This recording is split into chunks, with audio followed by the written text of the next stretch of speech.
We're going to call this meeting to order today.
Today is Monday, August 4th, 2025.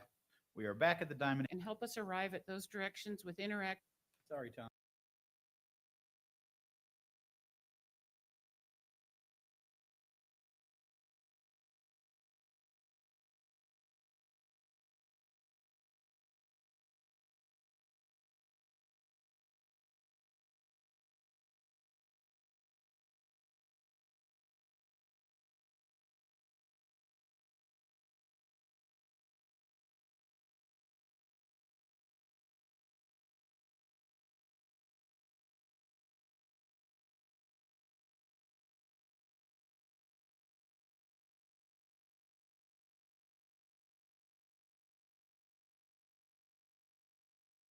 Good time to get your steps in.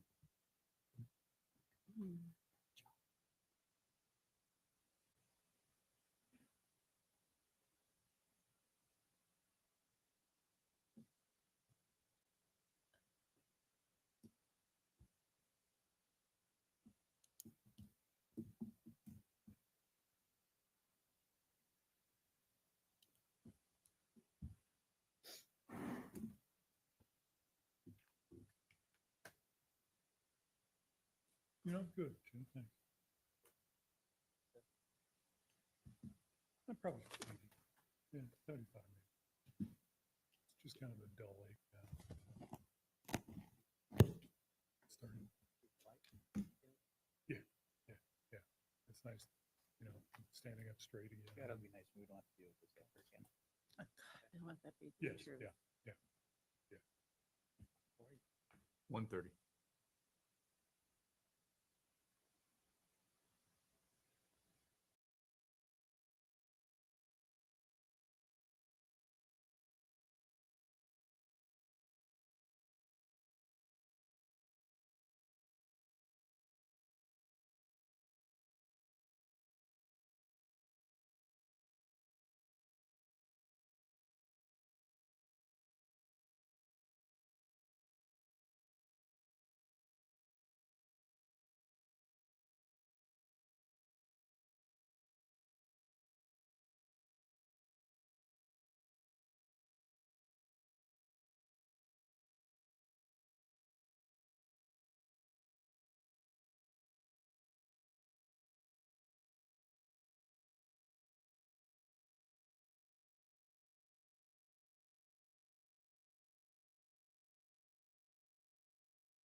people come to us and their teeth are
We're up.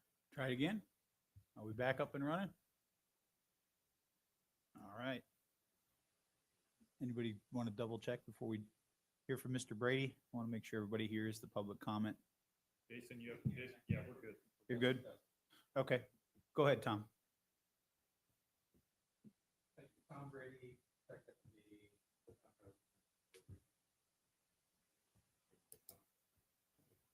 Can you pull the mic down just closer to your mouth, Tom? Thanks.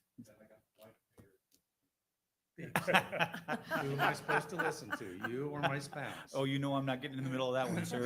I'm telling you. Okay.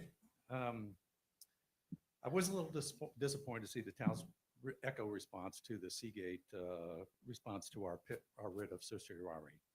I expected Seagate pushback, no surprise, and there's a legal response coming, but this is just a little off of that.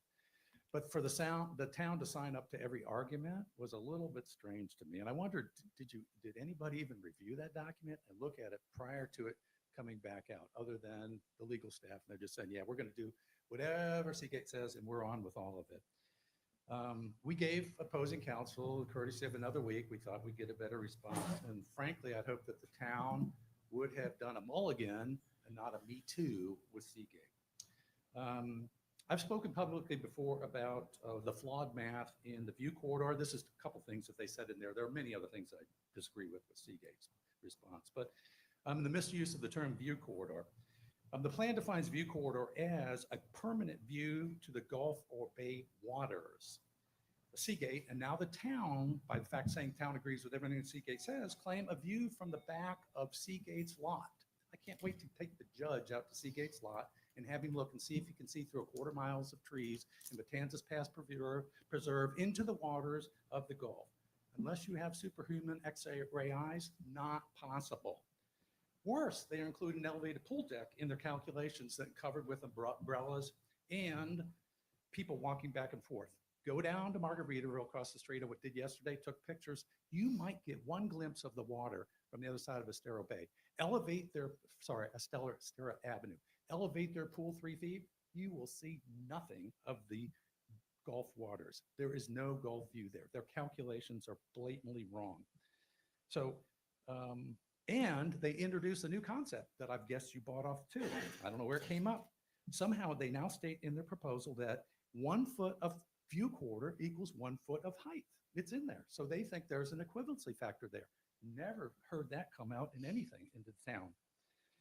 Finally, I want to take issue with your latching on to the dismissal of all the residents' comments. They threw out all of them. Now that is a judicial tactics. You don't have standing, blah, blah, blah. The lawyers get it. But I don't get the town jumping on that. Your case would have been solid, in my opinion, without taking these actions. And the optics of saying, oh, if you're a resident and you don't come with a lawyer in your back pocket, they dismissed all of Mike Degnacy's comments because they weren't in legalese. Mike Degnacy doesn't speak in legalese.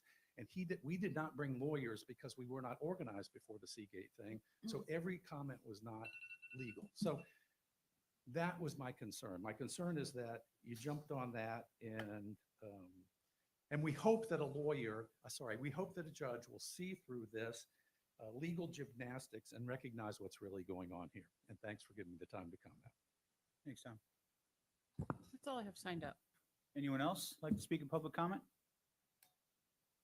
All right, seeing none, we'll close public comment. That brings us to local achievements and recognitions. Councilor King, we'll start with you.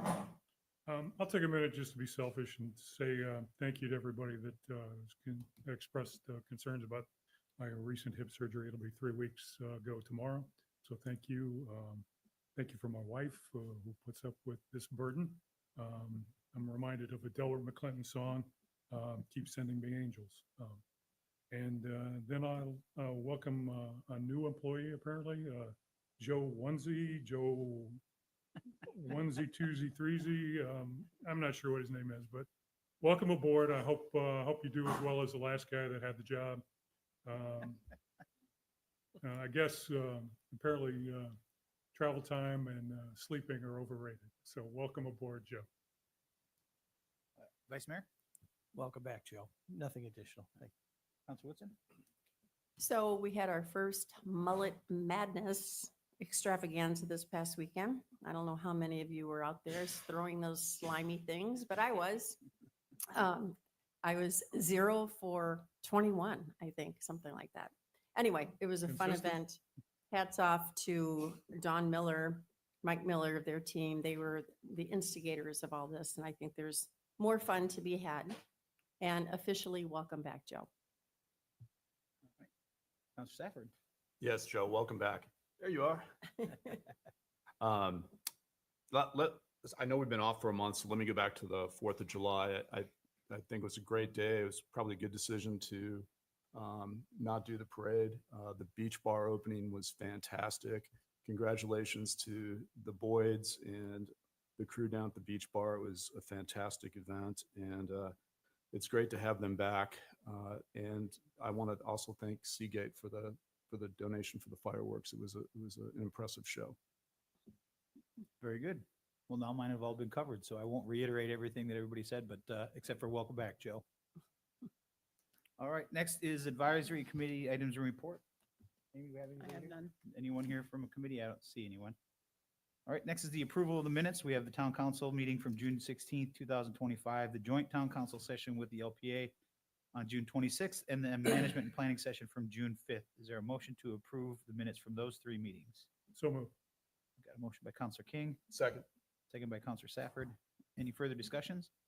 All those in favor signify by saying aye. Aye. Opposed? Hearing none, that motion carries unanimously. Next is the consent agenda. We have 4 items on that, all pertaining to the state of emergencies for the 4 lovely storms we've dealt with over the last few years.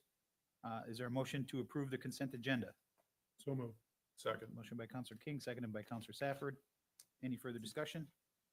All those in favor signify by saying aye. Aye. Opposed? Hearing none, that motion carries unanimously. Next, we do not have anything that was removed from the consent agenda, which brings us to our public hearings. The next 3 items on our agenda are public hearings for review of various land use requests for the benefit of the public. Please be aware that these items are quasi-judicial in nature. Our attorney will further explain. Thank you, Mayor. So today you have 1 rezoning on your agenda as well as 1 special exception and 1 variance. And as the mayor mentioned, these are quasi-judicial in nature. And that requires that today's public hearing comply with procedural requirements that have been established in Florida law and in our land development code. So these quasi-judicial proceedings, they will be less formal than a proceeding before circuit court, but they will be a little bit more formal than the remainder of our meeting. And we must follow basic standards of due process that requires certain notices, the application of the correct standards, and decisions to be made on competent substantial evidence that is presented to the town council, either in written documents or through oral testimony. It is your job as the town council to evaluate this testimony and information for each of these quasi-judicial items and draw a conclusion regarding whether the criteria that is in the land development code or state laws may be applicable has been satisfied. So pure speculation or just an opinion that is not based on competent facts cannot legally be considered by you in evaluating an agenda item. Testimony by professionals who have been qualified as experts in a particular area, such as land use, is considered competent evidence by Florida courts, as well as testimony by neighbors and residents who have fact-based information such as minutes, surveys, engineering reports, or their testimony that is based on their personal information.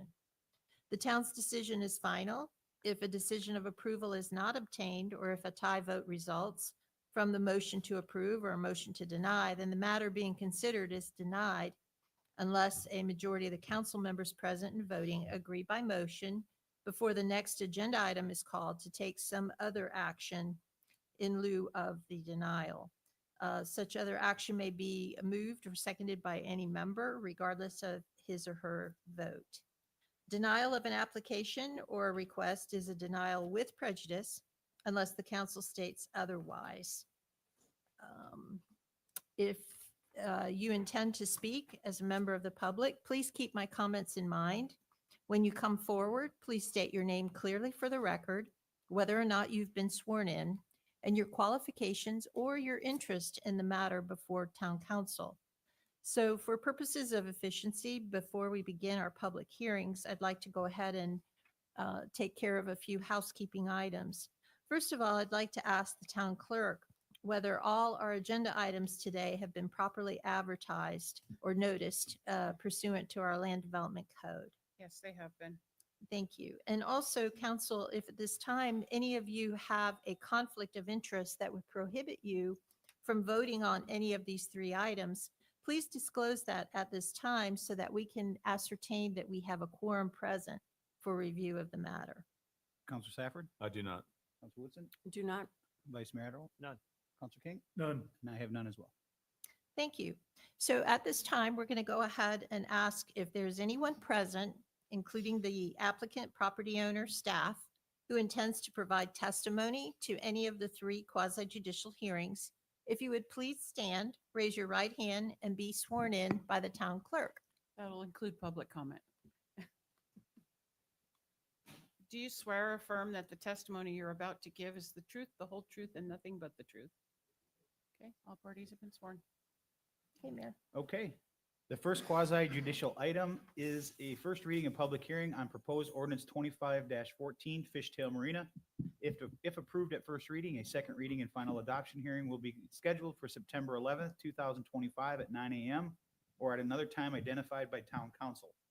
This is an ordinance of the town council of Town of Fort Myers Beach, Florida, approving with conditions or denying an amendment and restatement of Lee County Resolution Z-94-013 that rezone property to commercial plan development to allow for a revision to the master concept plan and 1 additional deviation for setbacks for the redevelopment of a commercial marina for property located at 7225, 7291, and 7295 Estero Boulevard, generally identified as strap numbers 03-47-24-W1-00011.0010, 03-47-24-W1-00011.0020, and 03-47-25-W1-00011.003B in Fort Myers Beach, restating previously approved conditions and deviations, providing for other clarifications as necessary, providing for conflicts of law,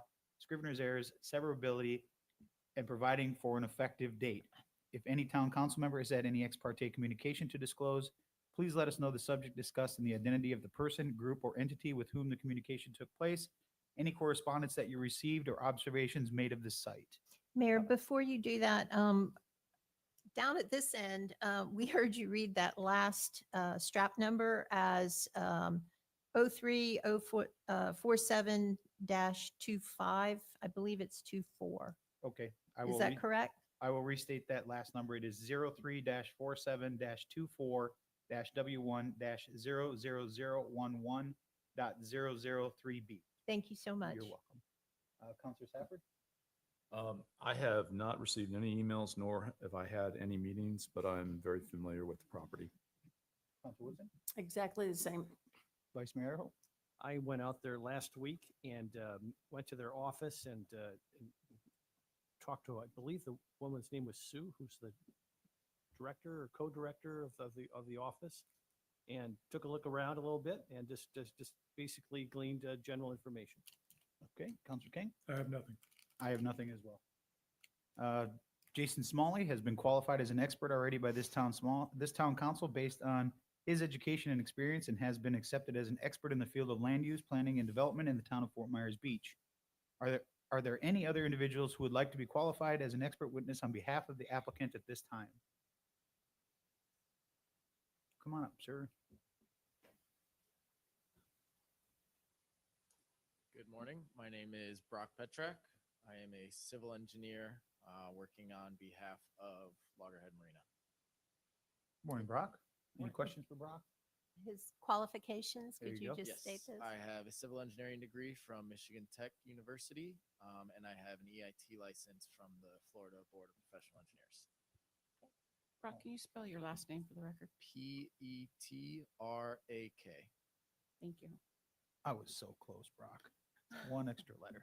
I work at Edgewater Group. We are the engineering, architecture, and planning firm that's managing the property for Loggerhead. Okay. Mayor, I'll move to accept him as a witness or expert. Okay. Got a motion by Counselor King, Second. seconded by Counselor Woodson. Any further discussion? Do you want a roll call for that? Doesn't matter. Yeah, roll call's fine. Counselor King? Aye. Counselor Woodson? Aye. Counselor Safford? Aye. Vice Mayor Adderholt? Aye. And I'm an aye as well. That motion carries unanimously. Congratulations. You're an expert. Thank you. All right. Has the property owner applicant seen a copy of the agenda backup materials from staff? Okay. Proceed. Good morning, Jason. Good morning. Good morning, Town Council. Morning, staff. Morning, everybody online watching. My name is Jason Smalley. I'm a senior planner with your Planning and Zoning Department, here today to present the Fishtail Marina. This is a request for an amendment of an existing CPD. If you'll indulge me just briefly, I'd like to go through just a brief history on this for anybody that hasn't seen this project yet, sort of establish where we are in time here and what they're proposing to do that is different than what they had been previously approved for. So again, briefly, Fishtail Marina, this was initially granted a CPD from the county in 1988, later amended through in 1994. The bulk of the conditions of approval and deviations that you see in this document have come through these previous agreements. In fact, the point of the CPD amendment today is really to just sort of clean up some things, bring it into today's standards, but to also ask for one deviation that was not included in there, which relates to an existing restaurant and an existing outdoor deck that has been enclosed. Staff at this time is unsure how the deck was set at effectively a zero setback, but it has existed. We are not aware of a mass of complaints from the community, so they are requesting and staff is recommending approval with the conditions listed for that additional deviation to ensure that the restaurant and the existing deck can stay where they are, which is a zero setback from their leased boat basin. I wanted to differentiate the basin from the rest of the adjacent water area, which is controlled by the state of Florida, and those setbacks will continue to be the 20-foot that were required under the previous code amendment or the previous CPD. So effectively what they're asking for in this single additional deviation is just to allow the existing restaurant and deck to continue its use in its current position without having to change any of the structural setup of it, how it is currently.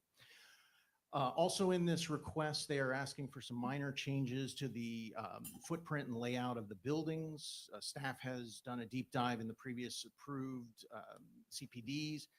The total square footages for the site are going to stay under the existing CPD limits that have been in effect through the 1988 and the 1994 amendment to their CPD. So they are not asking for additional height, intensity. In fact, they are requesting that they increase their parking by about 10 parking spaces and reduce their dry dock storage to accommodate fewer but larger boats. So the intensity in staff's opinion is staying the same, and you could argue that it has the intensity has lessened a bit. Also here today, as I mentioned, there were some changes that we wanted to get into the master concept plan. Largely, it was the out parcel that in the last amendment to there, they just sort of threw a large box and said, here's 20,000 feet available for retail. So those buildings are now going to have actual footprints. They will be actually laid out on the master concept plan in that out parcel. And that out parcel I'm speaking of is generally considered to be the Walker boat area where they do sales and service. Those uses will continue on that site. New buildings will be brought into compliance with today's lighting and flood codes. On top of that, some minor changes to the area of the boat barns or the dry storage. They're reorienting one of the buildings just to make the area between the buildings easier to bring larger vessels in and out. They are also proposing to develop a ADA compliant restroom and boat club rental office. So this was originally envisioned in the master concept plans from '94. They're putting it into effect today. They will bring that into code compliance with lighting, flood, and ADA. There's a lot of small things going on here. I think the overarching thing from staff's review of this has been that they are keeping everything they had previously said they were going to do, and the changes are relatively de minimis. I did want to point out one thing that I saw in the staff report this morning. Our line through of the term phase 2 apparently got dropped out of this version. I will be bringing back on the second reading, if you approve this, to come back I'll be bringing back a new lined out version with 4 references to phase 2. Phase 2 is being dropped out. It's no longer relevant. It extends from the 1994 approved CPD. Phase 2 projects have already been completed. And this is just a way to ensure that future staff isn't confused about whether phase 2 is completed or was ever started. I know we've been over a lot of ground here in a short amount of time. Are there any questions or concerns that you have for staff? The applicant is here with a presentation. Counselor King, Nothing currently. Vice Mayor, Not at this time. Counselor Woodson, Not at this time. Counselor Stafford. Not at this time. I don't have any at this time either. Thanks, Jason. Brock? Thank you. As Jason said, we've got a real short presentation just to show you guys what this modification is that he just described. Also with me today is Augustina, an architect that helped with some of the images you'll see, and Ron Schultz, who's our CEO and principal. Next slide, please. Yeah, so we're going to go over the existing conditions, why we're here amending this MCP, what our master plan is moving forward, the improvements that are inside of that master plan, and then I will summarize all of the project elements at the end. Say, Brock, if I could, just a couple, if you could sort of set the table before we Okay. get into the granular details here. You want to talk about the ownership of the marina? Is the marina is still called Loggerheads Fishtail Marina, is that correct? Yes, so Loggerhead Marina is a group of marinas that is owned by Equity Lifestyle Properties. ELS is a large real estate fund out of Chicago. They own and operate RV parks, marinas, mobile home centers. They are an owner. They are a large real estate company that owns. They do not really sell. They buy, develop, and then manage rental properties. And then just for people who are watching, they own the property and then they lease it to walkers, is that correct? ELS owns the entire Fishtail Marina. They manage and operate, call it 80%, and lease that outward parcel to Walker so that they can do boat service and sales only out there by the road. ELS also has an agreement with Freedom Boat Club, who's on the property now, to have some slips available for boat rentals. I just think it's helpful because some people see that walker sign and they get a little Right. confused between, obviously, the marina is more for storage and selling potentially down the road fuel and bait and other items, and the walkers is for buying boats and getting your boat service. Is that fair? Correct. Walker is a separate business within Fishtail Marina. It's all good. It just, it Yes. sometimes gets a little mysterious Yep. for people who live in the Absolutely. area. Yeah. And if you drive by, like we just did, there are probably 4 or 5 signs on all the different buildings that could be confusing. And that signage, is that part of your plan to try to help? Yeah, you'll see in one of the images coming up, we've got we want to get a Loggerhead logo kind of on the dry stacks that shows this marina and the storage component. This is the Loggerhead business, and Walker can have their signage out by the road as well. Very good. Thank you. Excuse me if I may. I'm Yes, Ron please. Schultz- Yeah. Ron Schultz with Yeah, Ron. Badwater. Get up to the mic if you were there. I'm sorry, just if I may. Also, Pinchers is a tenant. Yes. So ELS is a landlord. They operate the wet slips, they operate the dry slips, they operate the marina. They lease out to Pinchers, they lease out to Walker. Ron, since you're here, that's actually very helpful because I had a number of questions on that front as well. So the Pinchers, I've talked to the Phelan family and they're very interested in coming back as a Pinchers. And I was told by them that their timing is contingent upon some of the work that you're going to present here today. And based upon what you know today, what would you expect the timing to be for Pinchers to come back? Originally, when I talked to maybe 6-8 months ago, they were going to be able to come back for this coming season. That may be a little ambitious, do you think, or what do you think? I think this coming season's a little ambitious. One of the variances was mentioned earlier is the setback of their existing restaurant to have that approved. As soon as these approvals are completed, which is the other question was, you mentioned a September 2nd reading, and we thought it was 11th, September August. 11th. Yeah, but we thought it was August 18th for the second one. We'll get clarification for you. Okay. And I think at that point, we're going into final drawings and bid out the work and get construction started. So both for Pinchers and for all this other work out here. So I think it'll be active in construction. It depends how quick contractors can get to the work. Yeah, we certainly wish you nothing but the best, because that's an institution and a much needed one, particularly with the restaurant shortage on the south end of the island. So anything we can do to help get Pinchers back as quickly as possible is much appreciated. Yeah, he was at the planning commission meeting and he's anxious to go. We've had several meetings on site. It's all teed up, ready to go. We just need to get through the approvals. Beautiful, beautiful. Oh, and just while you're here, as you know, there was some retail space, office/retail space right next to the Pinchers there, or the Fishtail restaurant. That was torn down. Do you have particular plans for that space? What are you going to put there? Maybe that'll be in the presentation, but I just wanted to make sure. Yeah, I think Brock will show in the presentation, but that's going to expand some parking right there because the office has moved back to the back of the site.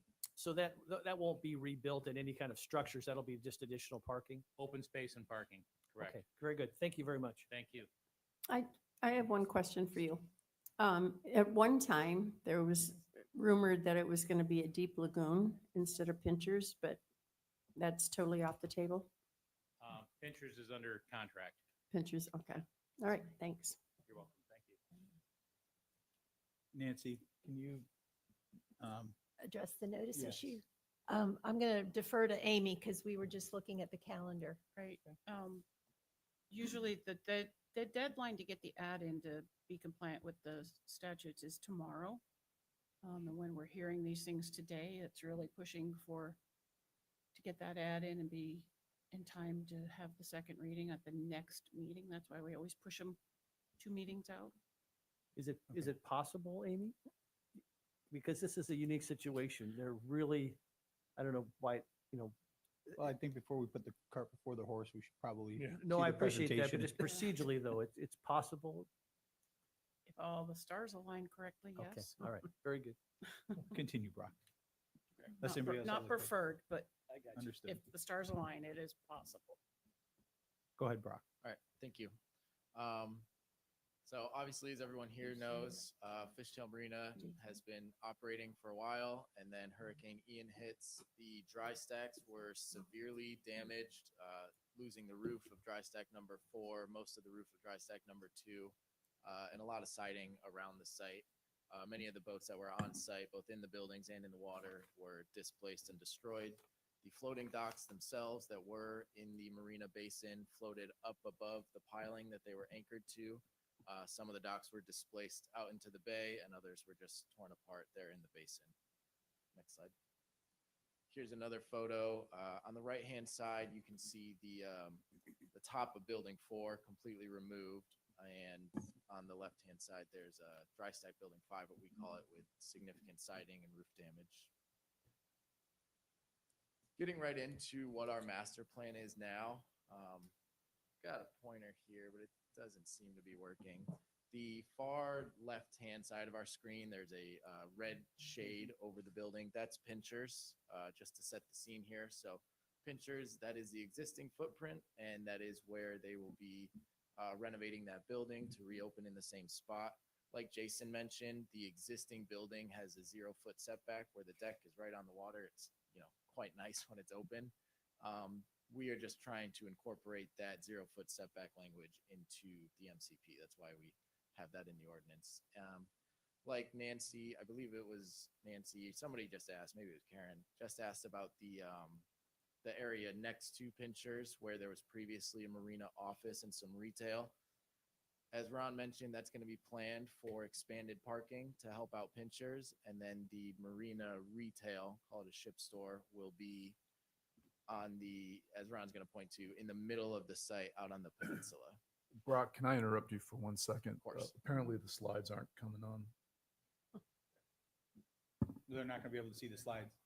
Okay. Okay, The slides are attached to the agenda items online. okay. Fair enough. I apologize. That's fine. What I was just speaking to, Ron, if you point to it there used to be a ship store and retail there, and we're moving it to there you go, the ship store. That'll also help house the boat rentals. That's going to be an ADA compliant building, and that will have restrooms and showers as well. So that'll really help out everybody coming through the site, make it more of a boat club marina feel. So that'll be a new building for the ship store. That will be a new building, correct? And what kind of services do you, aside from the restrooms, what will you expect? Is that where you sell your bait and other things? That'll or- be the ship store. You're getting your bait there, your ice. That'll connect with the existing building that's on the corner there, where you're selling fuel. The two buildings will kind of play the role together. But the new building is really going to focus on ADA compliance as well as showers, restrooms. When I was there the other day, they mentioned that fuel's it's a big deal for the people on the south end of the island to have Yeah. fuel. And you said you're about 60 to 90 days out from getting the fuel. So the fuel's not contingent upon this new building being built then. Is that fair? No, the fuel is a big priority for us as well. And so the fuel is on a fast track. It's in permitting now, and we will have temporary fueling while the docks are being built out, and then permanent fueling as soon as the docks are built out. But we want to get fuel up and running as soon as possible. So we are going to have temporary fueling soon. Excellent. Thank you. And before we move on, Brock, just for those listening, if you want to follow along, your packet page 132 is the diagram that they're looking at, or you're showing now. Okay, thank you. So some other things to point out on the site, the wet slips themselves, they have been remodeled to accommodate larger boats and actually less boats than what is approved. The boat market continues to expand with longer and wider boats, and so we're going to expand with the market. We're also prioritizing a larger navigable center lane in the middle of the basin that allows for easier access to the forklifts for anyone that's using the dry stack marina, not just the wet slips.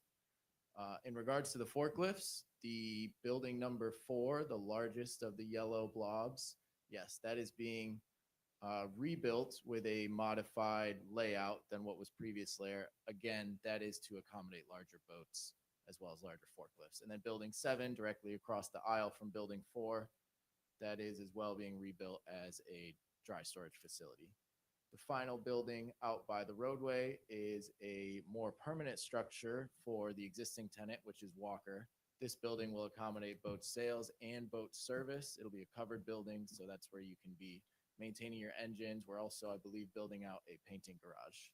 And Brock, that'll replace the temporary shell That building? will replace the temporary shell structures, Very yes. good. Thank you. So that was going to be my question. What's going to happen with the old marina store that you had there? So the existing building that's there is to remain, as well as the existing dry stacks on that end. But Okay. the 2 shell structures that you see now as you drive by, the Walker building, the boat services building will replace those. What about up by where the fueling was, the old fueling before the storm?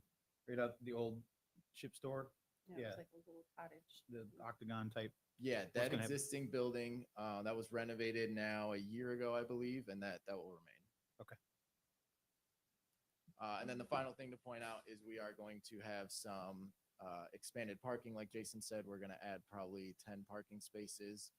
And then as Ron's pointing to now, we're going to be able to accommodate the water taxi with that transient broadside dock that you see next to Pinchers. And then it looks like you're expanding your floating dock all the way around the south side or east side, depending on. Yeah, so plan east, but yeah, compass south. That dock was there, a wrapping floating dock previously, and we will rebuild that as it Okay. was. That's what I thought, but in your plans, it says new. Yeah, new meaning it's a new dock. We're Got not it. replacing the old concrete dock. Okay. Brock, I don't mean to nitpick here, but you mentioned water taxi. We've got a situation in the next few years where we're going to have a water ferry. Yeah. And through the arches at Moss Marine, and then one of their stops is hopefully at your marina. Yeah. And that's a water ferry, not a water taxi. And that's a critical stop for people on the south end to be able to go to the north end during season. Are you envisioning a potential location for the water ferry, or are you envisioning that for a water taxi? Yeah, there's ferry and taxi, the different term here. The plan is for that dock to be accessible for anybody traveling, whether it's a ferry that's operated by the city or a private taxi, we can share the dock. Beautiful. And I Thank you. believe in our code, it refers to both water taxi and water ferry in the same, if I'm not mistaken. Right. Yeah, I just want to make sure, because they are Right. different. Water Right. taxis for an individual or a small group, a ferry could be up to 49 people. Yeah. So, yeah, just want And to make we've sure. got, we're- we've got adequate depth. If a ferry, any boat has made it that far up the channel, then they'll be fine to dock there. Beautiful, beautiful. Currently, this marina layout is permitted by the FDEP. Obviously now we're getting, approval here at the city level, and we are almost complete with our Army Corps permit. It's just going through its final steps of U.S. Fish and Wildlife evaluation. So we are very close to getting these docks rebuilt. If we go to the next couple of slides, we've got some images here of what the build out will look like. There's obviously, you kind of notice building 4 and 7, as well as Pinchers down there in the corner. We're excited to get a restaurant back, as the mayor alluded to. The south side of the island really needs one. And then you can kind of see on the left side of the screen, Ron, if you point to the peninsula where the restroom and shower building is, that building's really going to help all of the customers here. The restroom issue was not great before the storm, and this gives us an opportunity to really accommodate the customers. Next slide, please. Here's a look at that restroom building. As we said, we're going to build out an ADA ramp so that everybody can get in there and use the showers. Next slide. Here's an angle from the other side, as well as you're catching a corner there of the proposed building 7, which is a dry storage facility. So to wrap things up, we're bringing the marina back to its full functionality, which it was before the storm. We really want to address the fact that this is a commercial marina. The public is welcome to come rent a boat, store their boat there, get dinner at Pinchers, come and buy bait. This is not being an ELS, the ownership group is adamant about this, that this is an open to the public commercial waterfront. This isn't being closed off for anyone. We're bringing Pinchers and the water taxi or ferry back. That's going to really help access to the site. The ADA compliance and the restrooms are going to provide a lot of needed service to the customers. The marina layout itself is being redeveloped for modern boats. So if you've got a large catamaran and you couldn't get in there previously, hopefully you can now. The total slip quantity in regards to the manatee protection plan is actually decreasing by about 20 boats from what was previously approved. We'll have a new building for walkers, so we can get rid of those shells and have boat sales and services all under one roof. And we're going to improve the parking and circulation around the site. So happy to answer any questions. Thank you, guys. Counselor Stafford, I do not. Looks great. Counselor Woodson, I think it looks fantastic. Vice Mayor. This is great news, and appreciate you being here this morning. And I know we don't live in a perfect world, but in a perfect world, what would be your timeline for all of this activity? With this approval, well, now first reading and then second reading when we get that, we would go into final contracting with a contractor within the month. So give that 30 days. Then they've got to mobilize and order material for docks and buildings. We've got another couple months of final architectural drawings for some of the upland buildings. So you would probably start to see construction on the water side of the docks, construction within 3 months of an approval, and then that build out.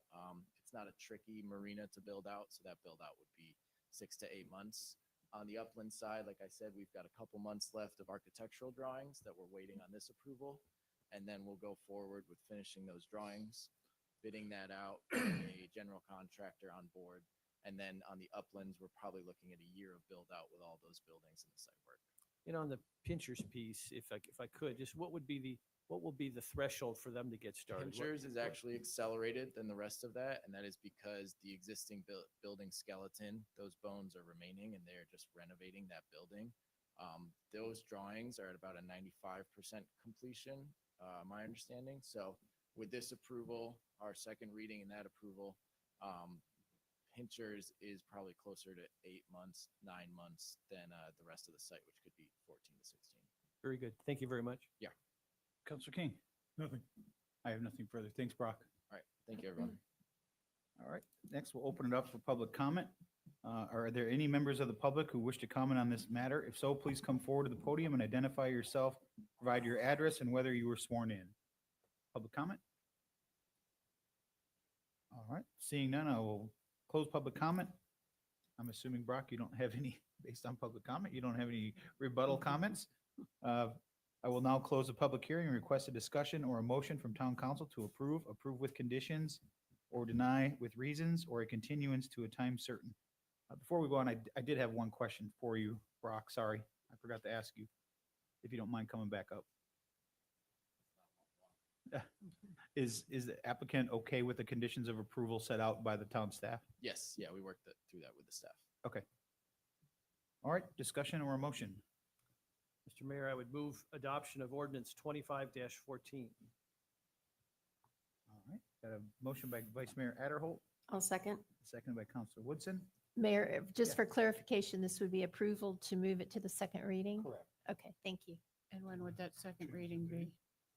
Well, this, you made the So- motion, I will let you, With respect to the date? yes. Well, I'm looking at our clerk. I don't want to get crossways with our clerk, but if it's possible, it'd be great. But if it's not, I understand, but We would need a date I certain. love when the town moves at the speed of business. Not necessarily, you don't need a date certain because you're not continuing the item. You're taking action today and then we're just scheduling the next one. Sure, as soon as possible. I'd like that as soon as Okay. possible. All right, any further discussion? All right, Vice Mayor Adderholt, Aye. Counselor Woodson, Aye. Counselor Safford. Aye. Counselor King, Aye. and I'm an aye as well. Motion carries unanimously. See you soon. You're welcome. The next item is a resolution of the Town Council of the Town of Fort Myers Beach, Florida, approving with conditions or denying special exception SEZ 202-50046 to allow 1, consumption on premises, COP outdoors within 500 feet of a dwelling units, 2, new outdoor entertainment in the commercial boulevard, CB zoning district, 3, new live entertainment in the CB zoning district, and 4, outdoor seating that is open after sunset in the CB zoning district for the property located at 6425 Estero Boulevard, generally identified as strap number 34-46-24-W4-00046.0000, and providing for an effective date. Mayor, just to clarify, so number 4 was for new outdoor seating, is that correct? Did I not say new? If I did not, yes, New. it's for new outdoor seating Yeah. that is open after Thank you. sunset. If any town council member has had any ex parte communication to disclose, please let us know the subject discussed and the identity of the present person, group, or entity with whom the communication took place, and any correspondence that you received or observations made of the site. Counselor King? Probably a half a dozen against, maybe 1 for, if I recall correctly. Vice Mayor Adderholt? I received something similar to that. Counselor Woodson? I've met with the owner twice on premise, and I've also received a number of emails from the neighborhood. Oh, if I could, Yes. Counselor Woodson reminded me, I did meet and toured the property about 8 months ago, maybe, something like that. Counselor Safford? Yes, I toured the property probably, 8, 9, 10 months ago with Patrick Vaness and the owners. And I too have received a few emails, mostly against, mostly in the neighborhood. I also have toured the property roughly about 8 months ago with Patrick and his team, and the owners also received the same emails in objection specifically to the outdoor music and timeframes and the detriment to the community potentially. And I also received a email concerning the noticing of it for the LPA. I did as well. So I did forward that email to the town attorney Mhm. for clarification, just to make sure that we can move forward without having to send this back to the LPA for reconsideration based on that advertisement. Nancy, will you go ahead and? Sure, thank you, Mayor.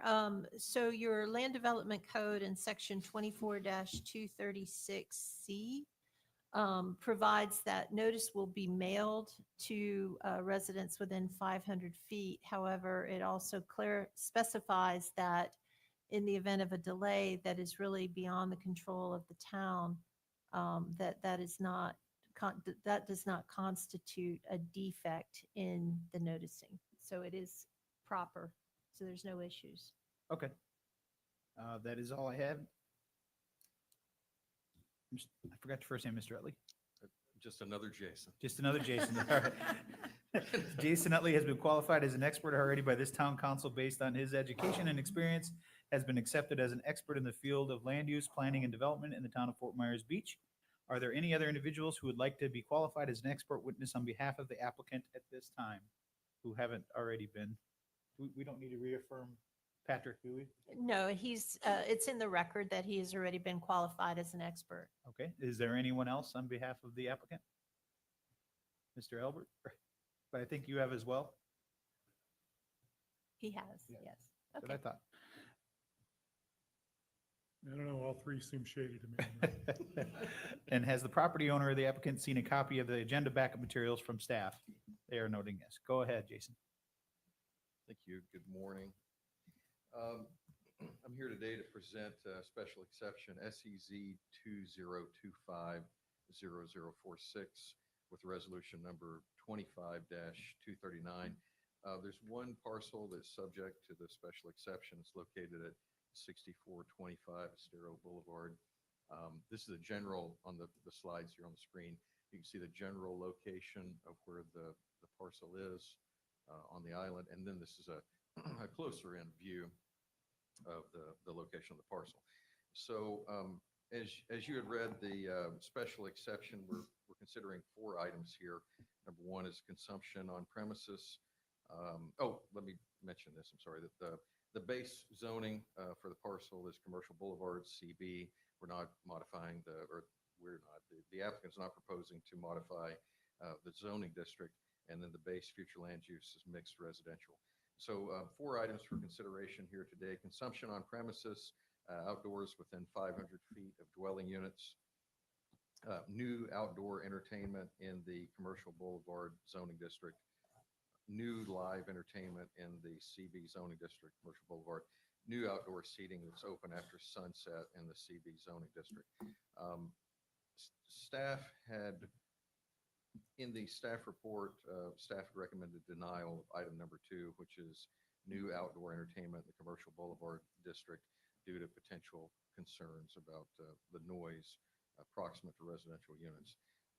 The LPA heard this on June the 10th, and they had voted 6-0 to recommend approval with conditions of special exception. There were 16 conditions, and just to sort of highlight those, I can read them all if you'd like, but to highlight them, the noise, any proposed activity would have to be in compliance with the town's noise regulations. Hours would be limited. Limits on the type of music, not the genre, but the type of music and music amplification. Games would not be able to have loud or buzzing sounds. Sea turtle regulations, signage on the dock that would express that this is not open to the public, it's for private use only. Waste pickup at regular intervals. Shared parking agreement that would occur. We talked with the applicant. We had recommended that this was shared parking agreement with Dolphin Inn or other nearby properties, and I think that they're going to limit that to the Dolphin Inn, but Patrick will discuss that in a moment. All the employees will be required to park off-site. Valet parking service would be required. No parking signs would be erected along the right-of-way where the subject parcel abuts Egret and Curlew Streets. Buffers at the time of site permitting, perimeter buffers, appropriate perimeter buffers. And I just wanted to highlight that because there are 16 of these items, but I can read them in if you'd like. If you don't have any questions for me, Patrick can give you a more detailed review of the site. He has a 40-page, he was trying to go through it quickly, I guess he's saying, 40-page, not spreadsheet, but PowerPoint presentation. Scott, questions for Jason? I think the 2 questions I have is based on the LPA meeting, staff still feels the denial for the outdoor entertainment and the parking? We don't typically change, my understanding is we don't change our recommendation. It's, we present that, and then the LPA hears our presentation, reviews our staff report materials, and then they make the recommendation to you guys. Okay, fair enough. Counselor Woodson? Excuse me, but I believe that the things that you were denying for, the applicant has put in other variances or they've talked and they've addressed those, correct? Yes. At they least from what I read in the packet? attempted to address. that. Okay, so all of the denials have been addressed. Yes, and Patrick will speak to that, the concerns that were raised. Okay, all right, thank you. Vice Mayor Earl? Just along those lines, Jason, based upon the proposal as it was originally presented to the LPA, which of the conditions did the LPA add to the proposal to address some of these noise issues? Patrick said he can go through that. All right, that's fine. Counselor King? I guess I'm just a little confused looking at the recommendation of a denial of a special exception for outdoor entertainment, but approval of a special exception for live entertainment. That just kind of confuses me. Give me just. My understanding was the live entertainment would have been upstairs on the first floor, enclosed in the building versus, In the building. yeah, Okay. that's the way but I'm sure Patrick will cover that. All right, thank you. So just to go down the same path that they've been on, Jason, Mhm. so based on the changes that have been made since the LPA and what is here, staff still recommends denial of the outdoor entertainment or the outdoor music, I guess. it would This be. is, full transparency, this is my second presentation before you. So my understanding is that we do not modify our recommendation in the staff report. Smalley, is that? Whoa. Sorry to put you on the spot. This becomes Jason squared now. That's right. Double trouble. It's like Stevie Ray Vaughan. Correct. I like Steve. Generally, staff wants to establish where we were coming from, what we looked at initially. If things change through the adoption or through the recommendation of LPA, staff is still setting a marker where we reviewed the thing and where we believed that it was relevant or where it was approvable or where there needed to be our recommendation is that it should be brought back for further refinement. This is the further refinement. If we get all the things that the town council is looking for out of the last staff report, it'll be self-evident that the project has gone through multiple iterations and it's been changed. But staff generally doesn't flow with the changes that we see.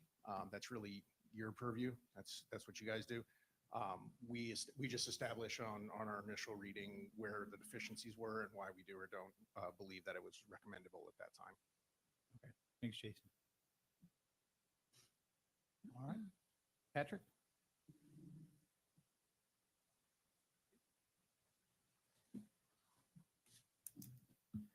Good morning. For the record, my name is Patrick Vanass, certified planner with the neighborhood company. It's a pleasure to be here this morning to discuss the former Beach Theater property located at 6245 Estero Boulevard. Well, I'm happy to be here. This room gives me a little PTSD though. So I can't wait for our new town hall and hearing chambers to be open. That'll be great. Joining me today, I got Steve Boak, who is the ownership representative and the applicant for both petitions for the special exceptions and parking variances. Joining me also is our project architect, Albert Dambrose, and Ken Galander, who is a planner with the neighborhood company. So we've got two general requests. One is a special exception, 4 components of that special exception request, but it's associated with the uses on the property, consumption on premises, and entertainment uses. And I'll go through that in a little more detail. The second one is associated with variances. If you give me a little leeway, my presentation is combined. I'll go through that. I've got a bunch of slides, but I'll skim through those quickly. I'm assuming you've looked at the LPA hearing and are familiar with the case. You can stop me anytime and ask me for more detail as I skim through things. And when we get to the other component with the parking, I will just say ditto, same presentation applies. Moving forward, subject property is 0.7 of an acre. It is located on the south end of the island. Future land use is mixed residential, zoning is commercial. Commercial Boulevard. Okay, so this is the general location map. As you can see, it is located on the south end of Patrick, the island. Just 1 second, please. Yes. I sort of interrupt you. It's actually Commercial Boulevard. It's not Did I, commercial. Yeah. did I say something else? Yes. Okay, apologize. Zoning is commercial boulevard. Okay, thank you. Okay, general location, south end of the island, as you can see. The intent behind this venue is to serve the needs primarily of the south end. There's a lot of demand, as we know, for restaurants on the south end, and that is the intent. A little more specifically, the property to the north of us, we've got Curlew Street. Beyond that, we've got vacant Charlie's Boathouse property. To the south, we've got Egret Street, and beyond that, we've got the Dolphin Inn property, which is vacant. To the west, we've got multifamily condominiums, and more specifically, the Privateer and Sanderac. And to the east of us, immediately abutting, we've got a vacant single-family lot and the canal, and beyond that, we have single-family homes. So just quickly, the intended redevelopment of this site is to convert the Beach Theater, which the owners bought 1 year prior to Hurricane Ian, and convert that to a use that, unfortunately, it's sad to see the Beach Theater go, but all theaters are very challenged nowadays with changes in habits and technologies and people watching movies at home. So changing this to a more viable use, there's a lot of demand for restaurants on the south end, and that is what they're presenting. The concept is very similar to Junkanoo's and Fresh Catch. So 2 restaurants, ground level, a casual restaurant, covered by the building, under the building, but open air. And above, we've got a higher end steakhouse. Move forward, please. Move forward. So just jumping straight into the special exceptions. As you guys know, we updated the CB zoning district. And CB zoning district used to be very, very restrictive as to what was allowed. We allowed more uses. However, a lot of those uses require special exceptions. That's why, while we're asking for 1 project, we have to come in for 4 separate special exceptions associated with that use. So the first one is if you've got consumption on premises and you're within 500 feet of any residential, you have to ask for a special exception. New outdoor entertainment, same thing, special exception. New live entertainment, and as the mayor pointed out, the distinction is live entertainment could be indoors, and that's why we have to ask for both. Just real quick on that one. Yes. If this should go forward to a second reading, can we clarify that within number 3, that it's indoor? Or I does it- don't think this needs a second reading because it's a special exception. Oh, I'm sorry. I'm still So stuck on you the would just put former it one. in as a condition. Okay. And number 4, new outdoor seating after sunset within the CB district. And as you will see, we've got the uses downstairs, and we also have a new outdoor deck. So with regards to variances, all the variances are associated with minimum parking that is required for restaurants and for the bars within those restaurants. Moving on. So at the LPA, we presented the proposed changes to the building. The structure itself is a very strong, resilient structure. It fared very well through the hurricanes. However, most of the changes that are being proposed are to the interior, some of it to the exterior, and very little associated with any structural elements. So most of this will be taking a very large space. We had 4 different theaters in there and converting that to a restaurant on the interior and then using the downstairs for a casual restaurant. So this is the rendering that we presented at the LPA. We were asked to make some changes and we'll highlight some of those changes. So as you can see, we were asked to confine the consumption on premises with some kind of a structural barrier. So that's the fencing, the railing that you see all the way around. Also, one of our commitments was to provide enhanced buffering all the way around the property and to have a continuous hedgerow all the way around. So you see that on these 2 slides. Next slide, please. Patrick, hold on before you go on. Can you go back one? Yeah. In the packet, it shows on what would be the canal side, the back side, Mhm. the sides that face the adjacent property owners. It shows brick wall, but it doesn't really show it in this. Is your intent to enclose that with a brick wall? It will be on the backside. We just don't have a rendering. We just have 2 renderings produced for that, but I will go through that in our next slide. Okay. So this is what we presented at the LPA. We've made some changes and I'll just skip quickly through that and go on to the next one. So a few things to point out. So on the rear, the back part of the property, we have concrete block walls. We have a staircase, we have a wait staff area and bathrooms. That's all going to be enclosed. We have to go through the proper permitting. Patrick, just so I understand, when you reference that brick wall, is that a new brick wall that doesn't currently Yes, exist? it's a new brick wall. So Now- it's going to be enclosing the back portion of that parking area. Okay.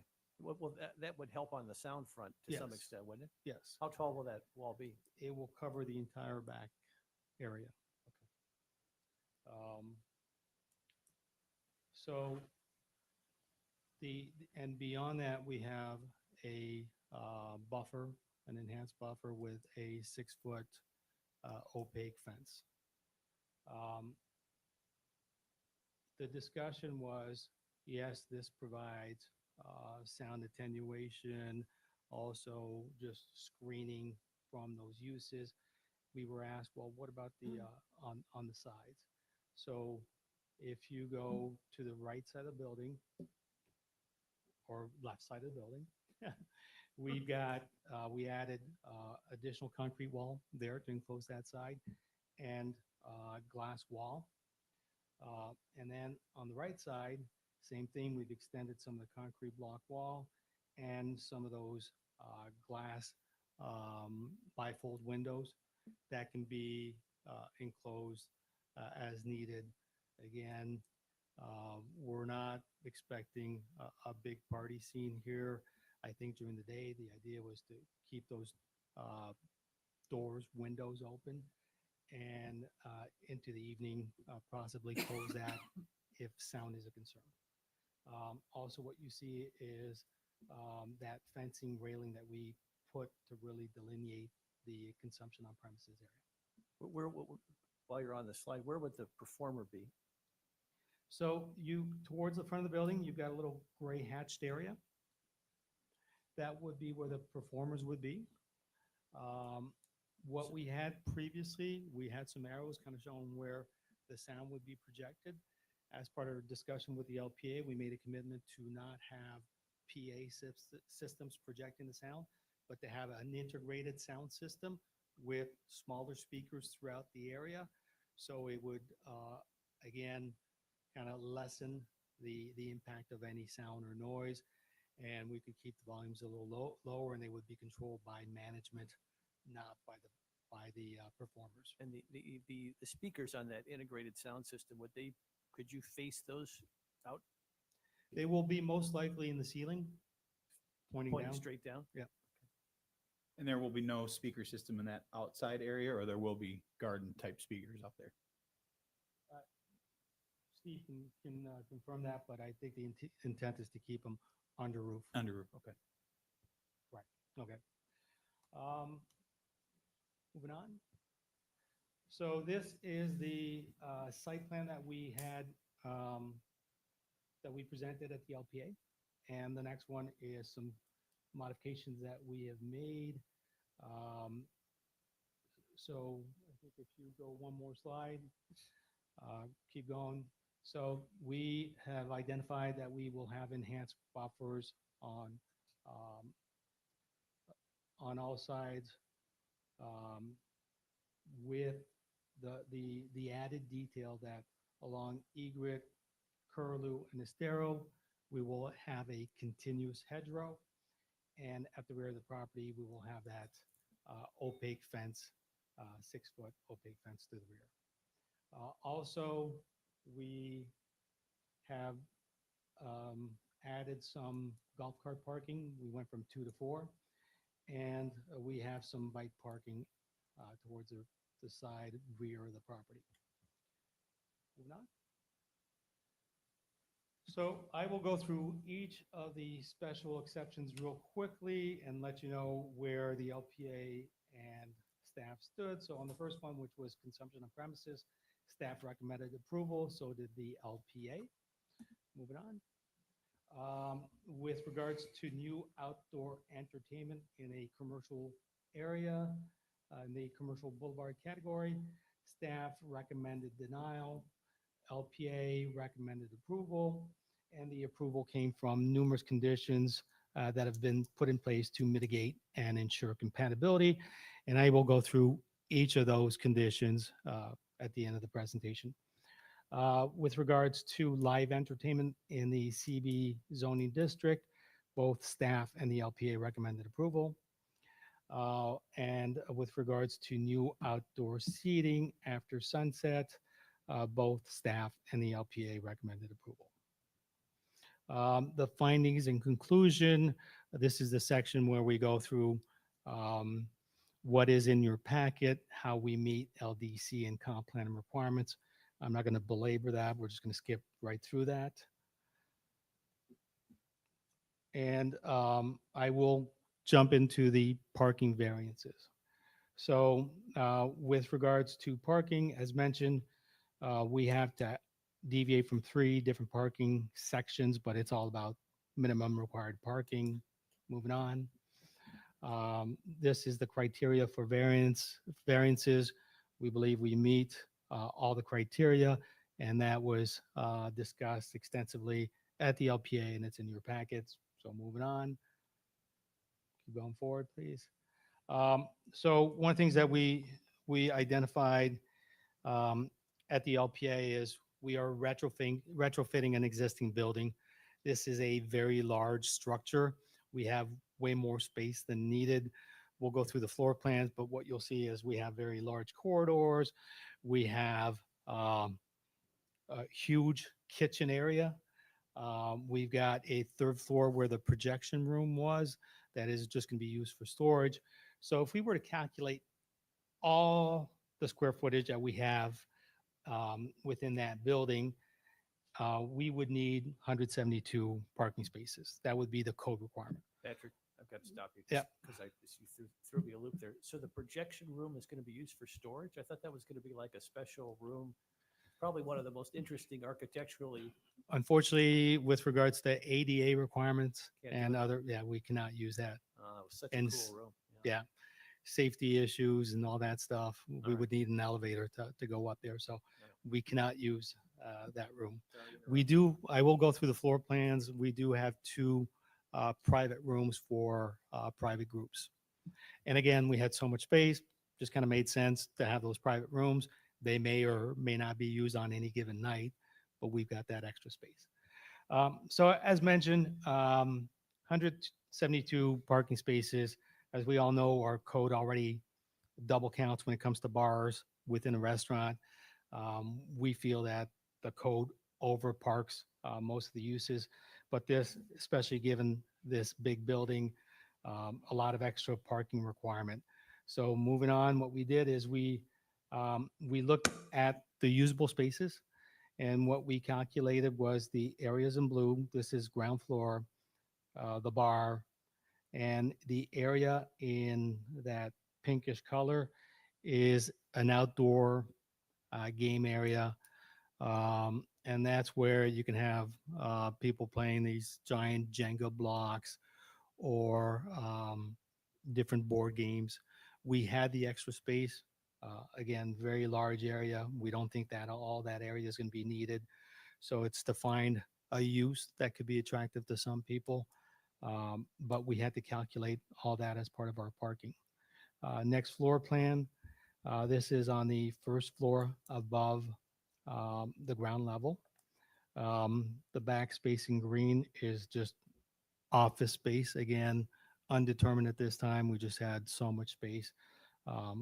We want to allow that use on there. On the right side, towards the back, is one very large kitchen. It could be separated into two separate kitchens, one for the steakhouse, one for the downstairs. There'd be a dumb waiter there to service the downstairs. We've got two private dining rooms that can be enclosed. We've got very large bathrooms that existed because of the existing theater.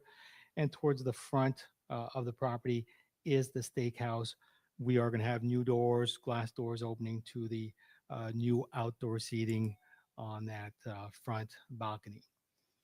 Next slide. So this is the third floor. That was the projection room. Again, used for office and storage only. Moving on. So what we did is we looked at the usable space and we said if we start excluding some of that surplus space, hallways, very large corridors, bathroom area, lobby area, and we looked at really the restaurant usable space. We recalculated that and we come up with a requirement of 115 parking spaces. Next slide, please. So what we discussed at the LPA is we felt very comfortable that we had solutions to address and mitigate the parking issue. We talked about keeping things open. We were looking at several options for off-site parking through the discussion of the LPA and also following up with the ownership group. We have a commitment to use the Dolphin Inn property as off-site parking. So I'll show you a parking plan for that area, but with the Dolphin Inn and the parking on site, we now have 78 parking spaces. Previously, the theater had 65 parking spaces. So we've increased the parking that existed. And what we're asking is for a plus or minus 32% parking reduction, which is very consistent with some of the reductions for other commercial restaurant uses that occur elsewhere on the island. Patrick, before you move on, Yes. quick question. Didn't the applicant also purchase another property at the same time with this one, if I wasn't mistaken? So, Is that- so they own a few properties. They own Gulfview Manor across the street also. They're, at the time of our discussion with the LPA, we did consider maybe we could have some parking at Gulfview Manor. There's extra space on that property. That could still be an option for the future.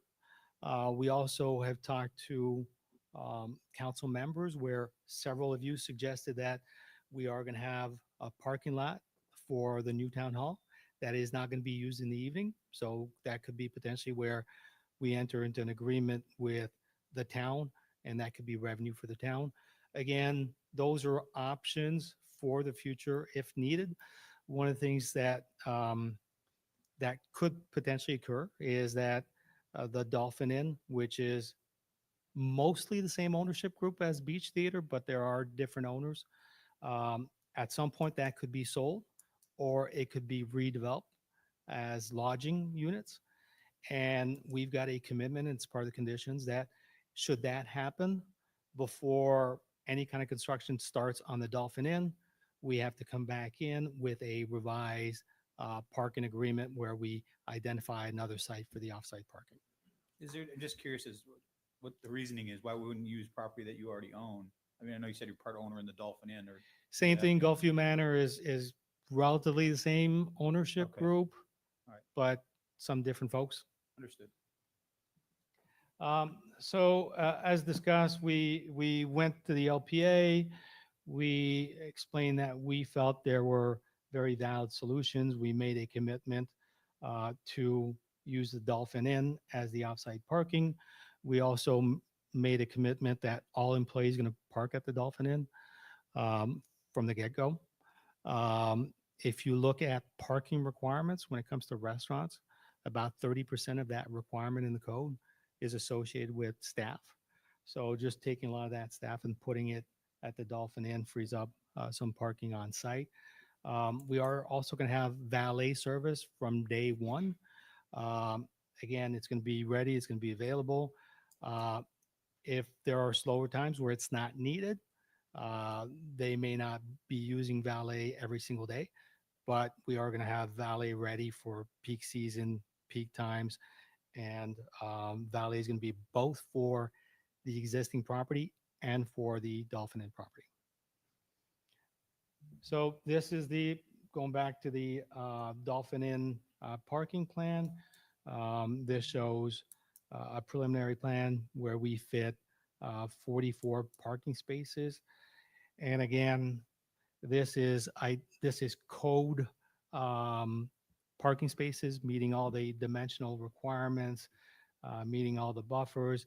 If you valeted, you could probably stack them in even more so and have even more parking spaces on that site. That was going to be my question, is the valet part of it, like they do down in Bonita, they really jam some cars in there. It says maybe you can get 30, but there's 60 somehow, and all these get out of the window, Dukes of Hazzard style, whatever, but they seem to somehow get out of those cars. Yeah. The staff doesn't take into consideration that, I'm guessing it's a staff question, but I'm assuming the fact that you're going to valet doesn't, in our code that I know of, it doesn't allow any more leniency as far as the amount of required parking, even though you know you could park more. Yeah. There's nothing written in stone that would allow you to lessen the ask, the 30%, 32-ish%. Correct.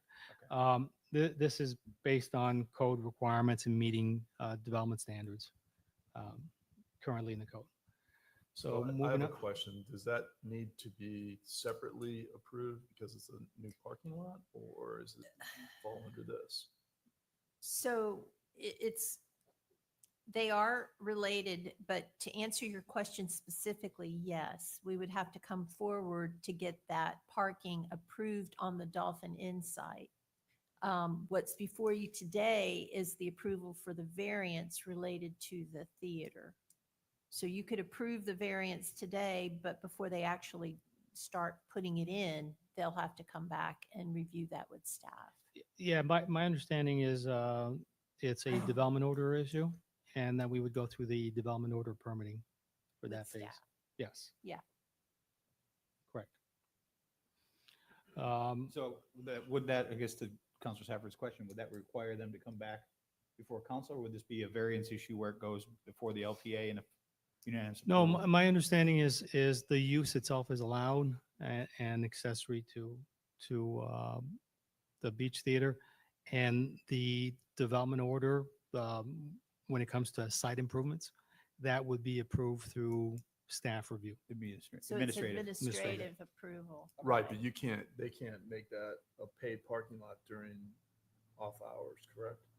No. They would have to have administrative approval to do that. Now, if you're going to do like shared parking or something like that, then I think that might be a different story. No, that's not the request. But The that's intent not is the not to have request. paid parking. And we understand that any kind of paid parking, we would have to request that through the special exception process. Okay, moving on. Fair enough. Some of the other issues associated with parking was not just having enough parking space and managing the parking with the valet, but it was also being cognizant of the neighborhoods adjacent to us and making sure that we have proper signage along Egret and Curlew where we abut those right-of-ways. It's also for the management, and one of the things that we discussed is Steve is local. He's lived on the beach before. He will be the managing entity with Corey Nanke, who will be in charge of the restaurants. Those guys will make sure that they educate the patrons if they see people parking in the wrong areas. They will make sure that they communicate with the neighbors, and any kind of issue associated with people parking the right of way or parking the wrong places. Obviously, they want to address that immediately and work with code enforcement to address that. Well, and that, I'm glad you brought that up, because I've been thinking about this a lot with some of these projects that are coming through. Obviously, the big concern is overflow parking. People are going to park in the right of way. You know, it's a busy night. You may be having a special event there or something, and you just don't have enough parking. And then they're going to start parking down Egret and Curlew, and now the neighbors are going to be, they're going to have an issue. Is there a path, or is there something that we could do to provide signage? I know there was discussion about signage, but go even a step further, much like the short-term rentals, where there's a number that's provided that the residents can call directly to get instant action, whether it be finding who owns a car and get it moved, or having it towed if that need be.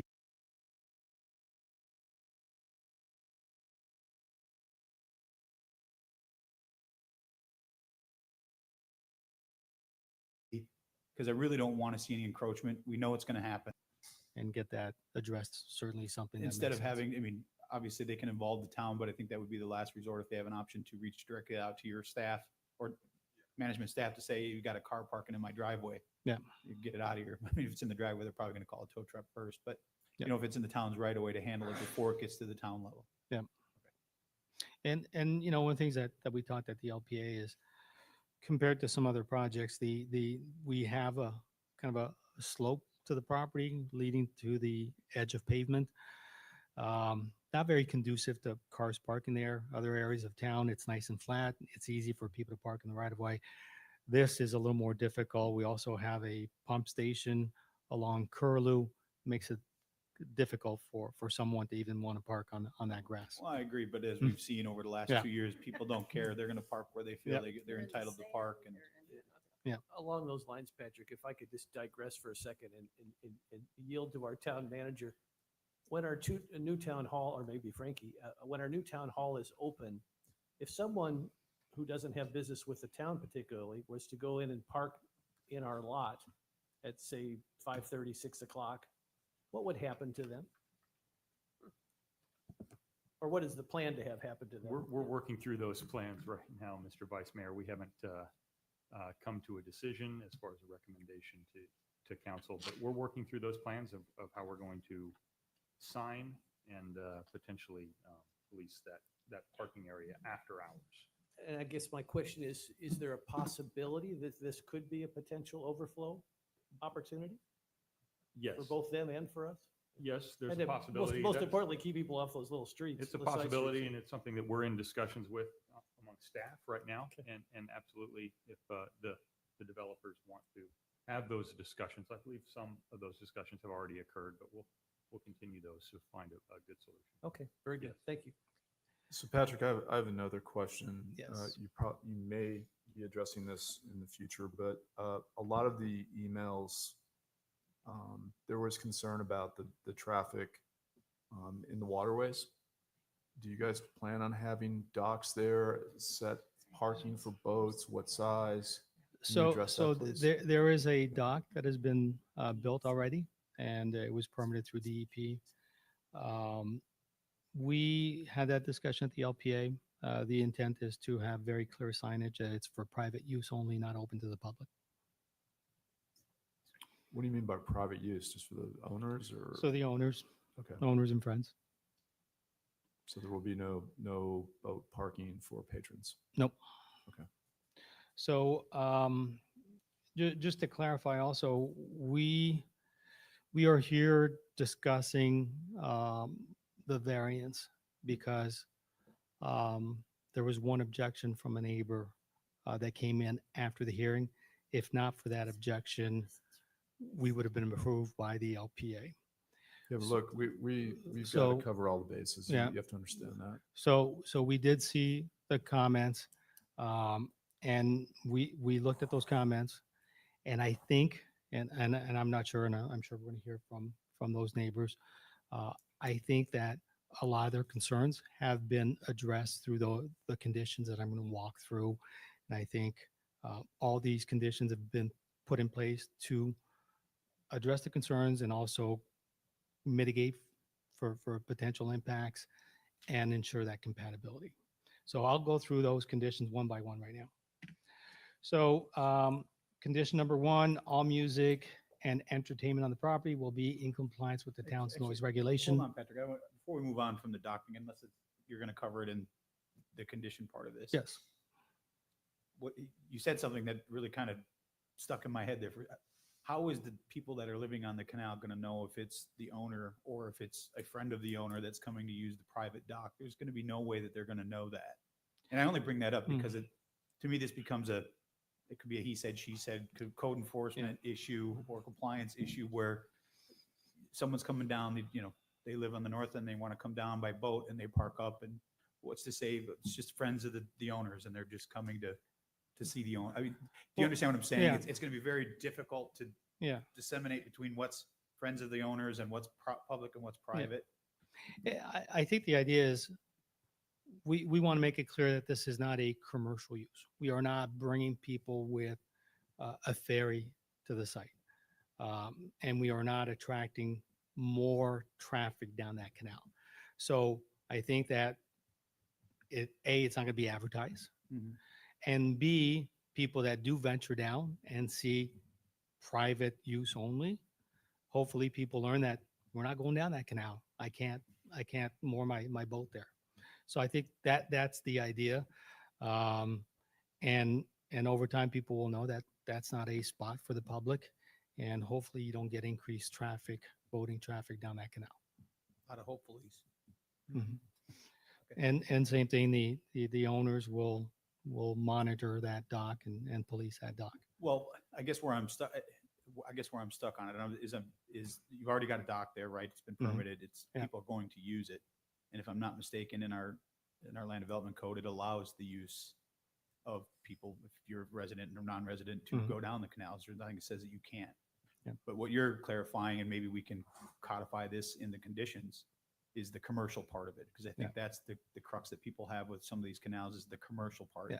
And if they're willing to put in there that no commercial activity, whether it be water, taxi, ferry, I think that will help alleviate.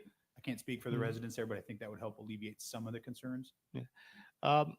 I think the idea was to not commercialize the canal. And we've heard that with other projects, and we wanted to make it clear. With regards to a water taxi, that's where I'd like to keep that opportunity open. I think there's a distinction between a ferry and a water taxi. A water taxi is available to any resident. So anybody that lives down that canal, if they don't have a boat and they want to go downtown, once the water taxi is established, they can call that up. Taxi will come get them, bring them downtown, bring them back. I think that same opportunity should apply to this property. Again, we are not attracting ferries. We are not attracting people to dock there all evening, but having a ferry, if people want to hail a ferry, a taxi, and be dropped off there, I think that's appropriate to me.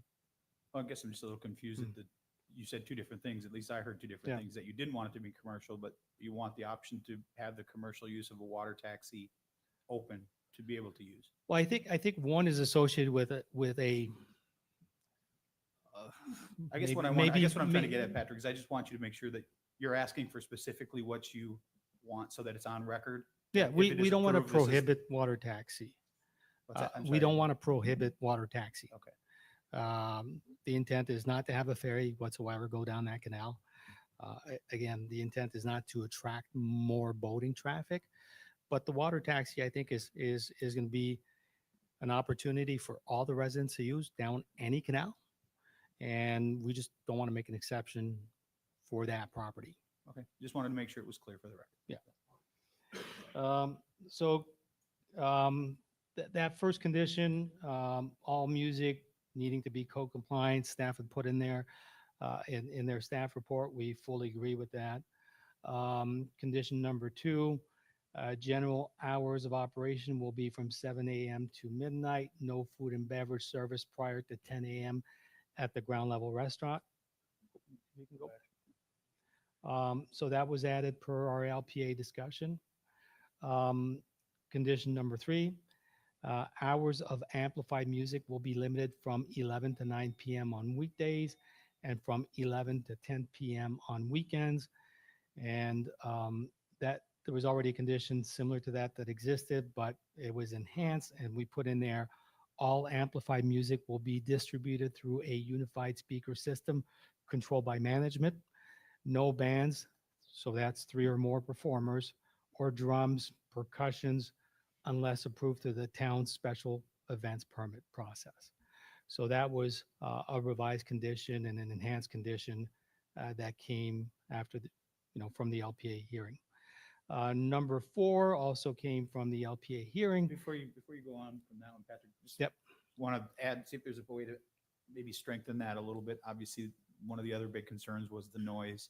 I appreciate the wall that you're talking about putting up in the brick, and then you've got, looks like some on the east side or the egret side. Yep. What about being able to close off those glass doors at a certain time frame? I understand going till 9 o'clock or 10 o'clock, but to help alleviate some of the issues that the neighbors have as far as hearing music until 10 o'clock at night. We got an email from someone that works from home, both her husband and her work from home. So they're concerned with being able to work with the amplified music up until 10 o'clock. Or I got a little, number 2, I'm not 100% comfortable with either, the midnight thing. With those doors open until midnight. I mean, it's a nice night, you want the doors open, I get it, but with that amplified music, I mean, if you're just having your radio on and you're just playing music at the bar, that's going to go down that canal. Yeah. We all know how water, Yeah. goes down canals. Is there something that we can do here to maybe close those doors, to try to soundproof that wall a little bit better at a certain time, allowing you to do what you would like to do, but also protecting the neighborhood as much as possible? Yeah, I think so. I'm going to let Steve and Ken maybe and Albert hash that out a little bit. We'll As we go through the continue. rest, and then maybe Okay. you guys can give me some direction. Okay.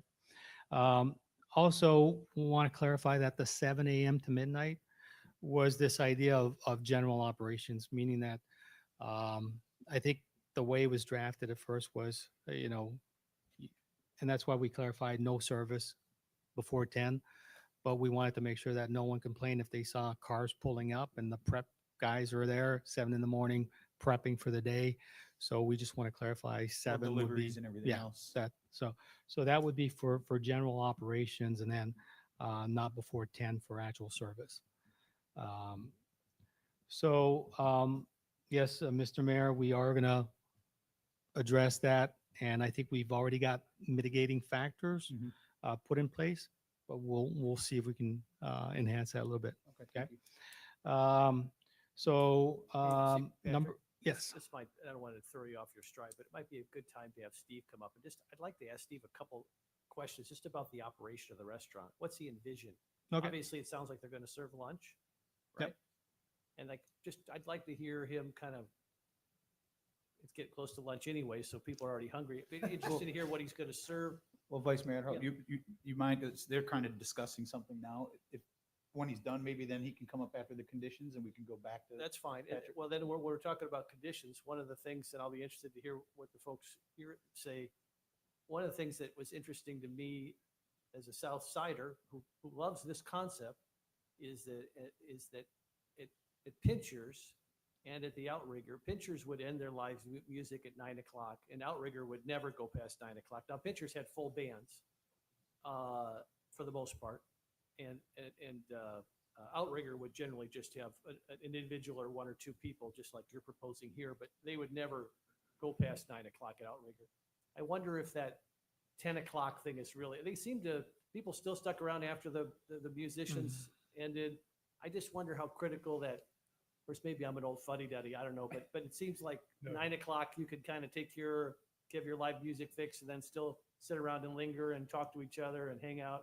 No, Yeah. then they went over to Oliver's. Well, that's true. In But Santini. and we did too, but that's enclosed. That's Right. that's the Right. difference. See, that's, And I think we heard that comment. I think we've addressed it with these conditions, and I think there's the big difference between uh, the Wyndham and the Pitchers venue is these were loud rock and roll bands. And we're saying no bands, no percussion. Again, sound system very different, and the ability to enclose the downstairs. So I think, and also the distinction between, again, what's live entertainment and amplified sound. So even if we were to have the radio in the background, it's still considered amplified sound. So I think the idea is we do want the ability to have music. The bands will not be there every day, but we do want that flexibility. And I think we've put a lot of physical mitigating factors in place to be able to address those concerns. So from a practical standpoint, Yeah. when the band stops on Friday or Saturday night at 10 o'clock, does the house music then just continue on at the same? There would be some ambient music. But is it ambient or is it going to be like house music continuing on at the same level that the band was? No, I don't think the idea is to, there's going to be ambient music, but not house music. You know what I mean? I mean, Yeah.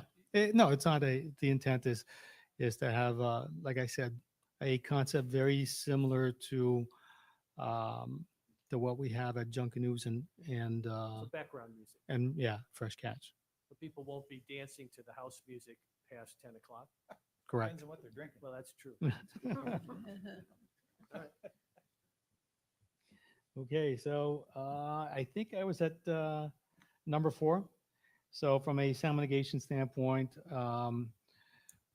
it will be provided by concrete block walls and bifold glass doors or other retractable door. They're looking maybe at the possibility of garage doors that would come down. And it's as depicted on the schematic plan sheet D1, and that has been provided. And we looked at that sheet, and that's part of our packet. Number 5, no consumption of alcohol shall be permitted outside the restaurant, bar, and accessory game area delineated by a 36-inch rail and depicted on the attached schematic plan, sheet D1. Just a little correction on the slide. I've got 36-foot railing. It should be inches, not feet. Number 6, that was something staff had put in there, and we fully agree with it. Games in the accessory game area cannot include loud electronic beeping, ringing, or buzzing. We agree with that, no problem. Number 7, development must comply with the LDC's sea turtle conservation requirements. That's really the lighting. And of course, we agree with that, and we will need to comply with that. Number 8 was associated with the dock obtaining an LDO or DO. That is no longer required. They have obtained their permits and they have constructed that dock. So then the new number 8 is at time of site development, signage will be installed on the dock stating that that dock is not open to the public and that it is for private use only. So that was added per the LPA meeting. Before we go on from that one, Patrick, this is the one that I think there could be potential issues based on what you're initially trying to seek with the water taxi. Is this, Nancy, maybe, is this going to cause some? Yeah, some I issues? think that the wording would need to be modified. If you're asking for the water taxi, you should actually put Okay. that wording in there. Okay, that's another thing. I'll let Ken and the team maybe craft a little bit of a different language to identify the water taxi, and we'll. Could we just elaborate a little bit on that, Nancy? So if a water taxi was to come to a private home to take them down to the north end for restaurants from the south end, would that be all right? I don't see why not, because the private property owner is allowing that visitor to come to their dock to drop people off. Do you just think it has to be noted here in this language? I'm I just trying, do, yeah. because it's a business. Okay. Yeah. All right. I'm just trying to, if approved, head off any potential things for staff that they may have to address. And this could really clarify some things based on what you want to ask for. When I finish going through those conditions, I'll let Ken come up and we'll come up with these, Yeah, so you might. these instead little of- edits. Instead of saying not limited to the public, not open to the public, maybe you just say limited to public taxi, water taxi use only, or something like that. Number 9 was requested by staff, and we made a little edit to it. The dumpster enclosure shall be refurbished in coordination with the solid waste carrier to allow closure of the doors. Solid waste pickup shall be provided at a minimum twice per week, excluding Sundays.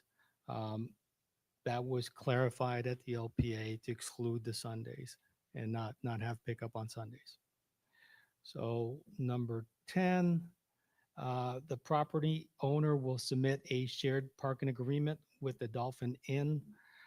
We had or other nearby properties, but again, we've narrowed it down and committed to the Dolphin Inn.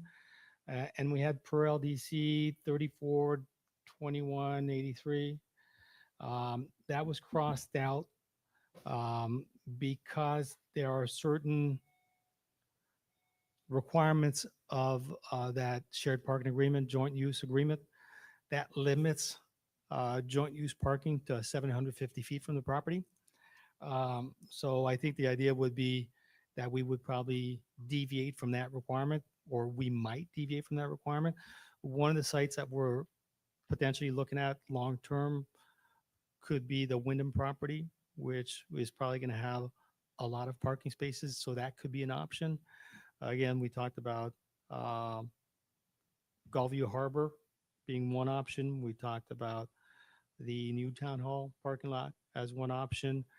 And then those are in close proximity within 750 feet, but the Wyndham's a little further. So that's why we crossed out the code section, because we might have to deviate from that. But that condition was added at the LPA and supported by the LPA. All employees are required to park off-site. That was also added at the LPA.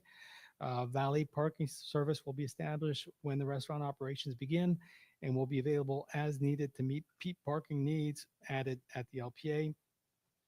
The property owner will coordinate with town staff to install no parking signs along the right-of-ways where the subject property abuts Egret and Curlew. That was also added at the LPA. And maybe this would be a good spot based on their conversation of adding that number.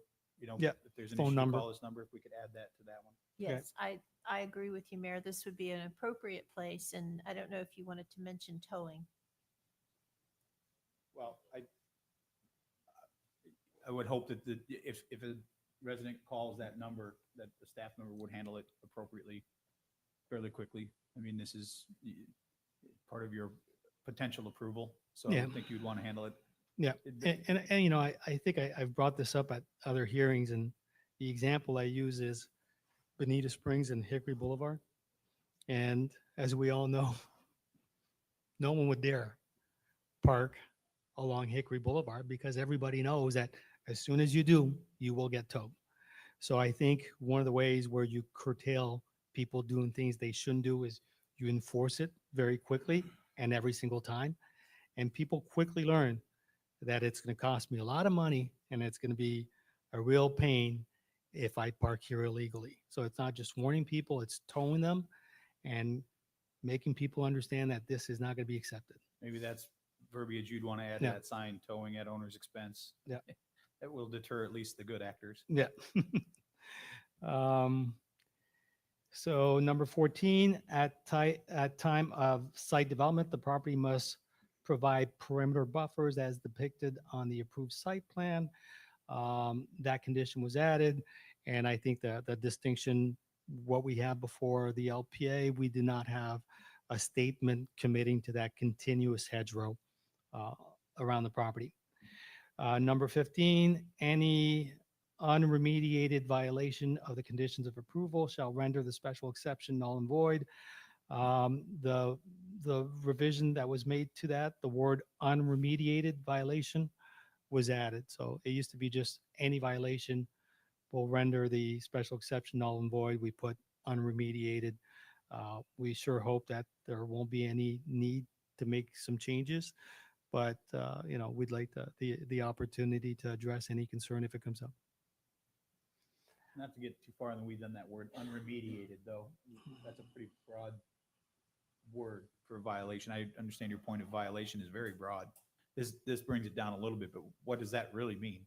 Does that mean you get a violation for people are parking in the right of way continually, or just trying to get a better understanding of what the vision is for Well, unremedied? typically with most jurisdictions, you've got code enforcement that does their job, and they will inform and I'm not sure how our process works, but it's multi-step. First step is usually to inform the You get property 30 days to owner, there's a comply. problem. Right. Can you bring it to compliance right now? We won't issue code enforcement. If they don't comply, then something is issued. They have a certain amount of days to come into conformance. And if they don't conform, then it gets relegated to a hearing. In this case, what would happen is we would lose the special exception that's been approved. I guess what I'm trying to get at, Patrick, again, is just, it's to protect the town as much as it is protect the applicant in the future should this get approved. We won't always, this always won't be the council, this always won't be the management staff, this always won't be the attorney. I just want to make sure whatever is in there, again, if this is improved, does that mean after 31 days that you haven't come in compliance, if there is a code violation, that is now unremediated, or is it based on a magistrate, or can you change wording to go through the code enforcement? If you go through the, what I'm trying to I do? agree. Yes, Mayor, and I agree with you. I think, for purposes of due process, if we say of finding an order of the special magistrate, finding that there is a violation of these conditions would render it null and void, because that does give them the opportunity to go in and fix it. In their mind, they may think it's fixed, but code may think it's not fixed. So then when you have a neutral third party like the magistrate, he or she could decide whether it's been fixed or not. I think that's a very clear line in the sand as to whether or not they are in compliance with the terms and conditions. Yeah. And we're agreeable to that. That's not a problem. Just want to eliminate any interpretation of. Not a problem. Right. Yep. It's always good to be very clear. Next slide, please. So that concludes our presentation. In my professional planning opinion, our team's opinion, we are consistent with the comp plan, the land development code. We have provided ample justification and backup to our positions and justifications for our requests. And I'll let Ken come here and maybe. So I think if Ken is telling me we probably need just a little more time to wordsmith some of the conditions, perhaps if we go to public comment, we can come back after public comment and have some language edited, and we'll be back to you on that. Okay. Thank you. Sounds good.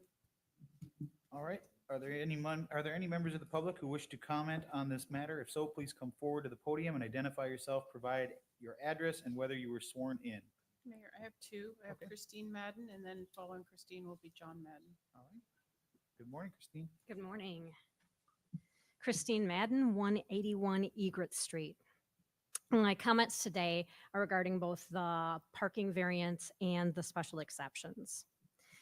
We've owned our home on Egret Street for 39 years, and we intentionally sought the quiet south end of the island, comfortably away from Santini Plaza in a low-density neighborhood with a family-friendly atmosphere.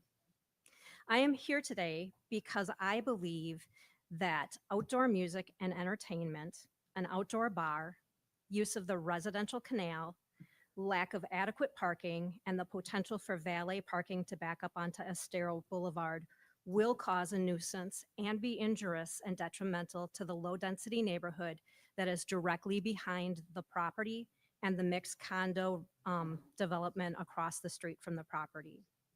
Well, they say that this is enclosed on the bottom. It is enclosed on the back wall, coming just around the edges. And then they talk about the bifold doors, but the whole thing is not enclosed. At the LPA meeting, it was presented that the applicant is facing a hardship because their building and parking lot can't be expanded. I would argue that they should have known that when they purchased the property, and that the neighborhood shouldn't have to bear the nuisance and safety issues because of the changes they want to make to address that issue. I agree that there were commercial uses in the area which which peacefully coexisted with the surrounding uses and were compatible with the condos, hotels, and residential uses. But those commercial uses right next to the low-density neighborhood didn't have outdoor entertainment or music. They didn't have outdoor dining or an outdoor bar or insufficient parking or use a residential canal to access the business. And in fact, their hours that they were open to the public were quite different. While many things have changed since Ian, the adjoining low-density neighborhood at its essence has not. At its heart, it is still a quiet, family-oriented neighborhood, and any redevelopment shouldn't take away from that. I think it's fairly safe to say that we all want to see businesses on the island be successful, and I believe there is a path for the owners to have a prosperous restaurant without disrupting the delicate balance that's existed for over 20 years.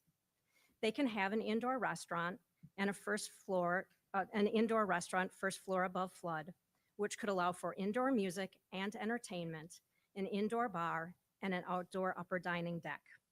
This would allow for the necessary parking to help mitigate the overflow into neighboring streets, alleviate congestion and safety concerns, and would keep noise contained to the inside of the building, all while providing the neighborhood some assurance for the future. Thanks. Thank you. Thanks for reading my letters too. John Madden.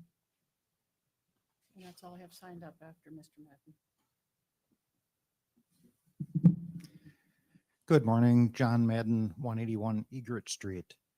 And kudos to the neighbor that raised the concern, giving us at least the opportunity to speak, because we certainly aren't on the island every day. We're not on the island every month, and summer is not the time. This definitely won't be as eloquent as Christine. She is much more polished than I am, but I'll give you my perspective. You know, it's always interesting when the logic or argument for a business change is that they need something special to make the business work for them. It's not about what changes the community needs. It's not what changes the neighbors need. It's we need this as a business.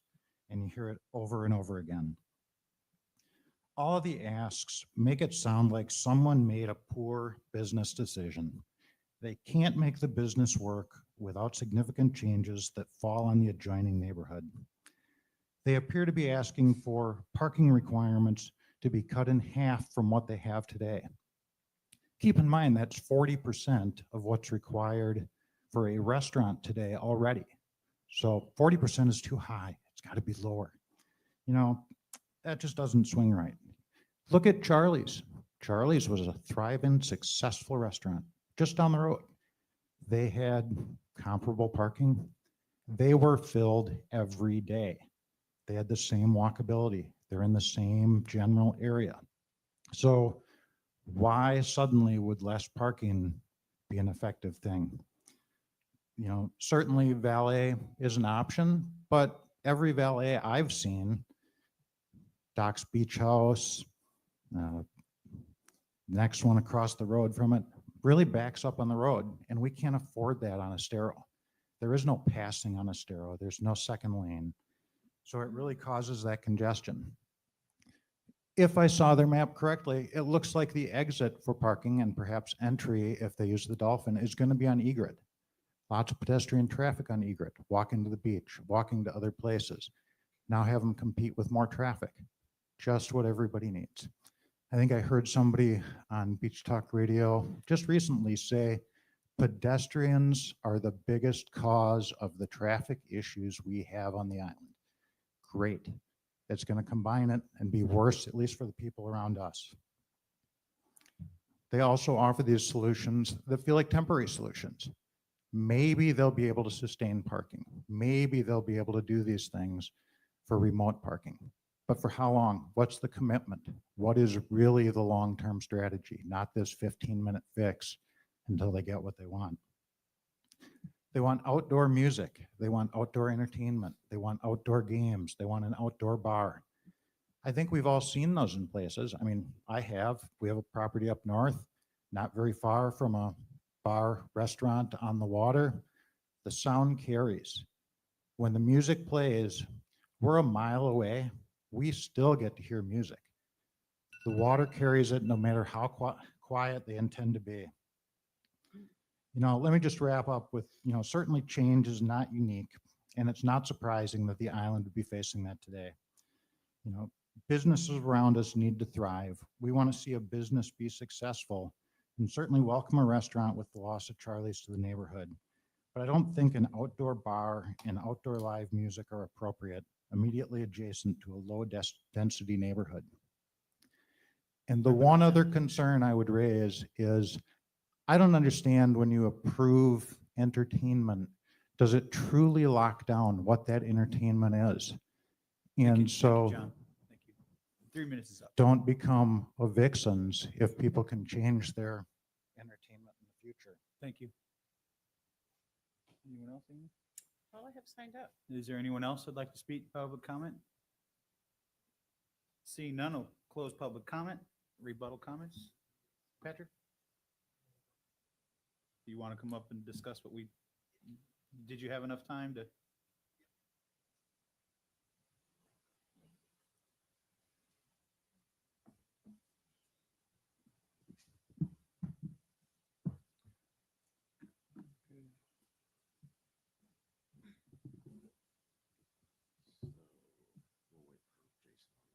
Okay, so if we go back to condition number 8.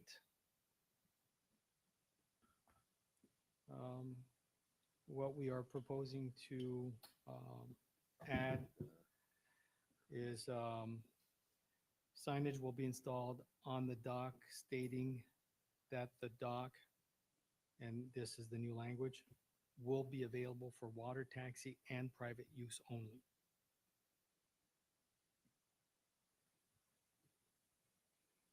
Can you clarify, when you say private use, what does that mean?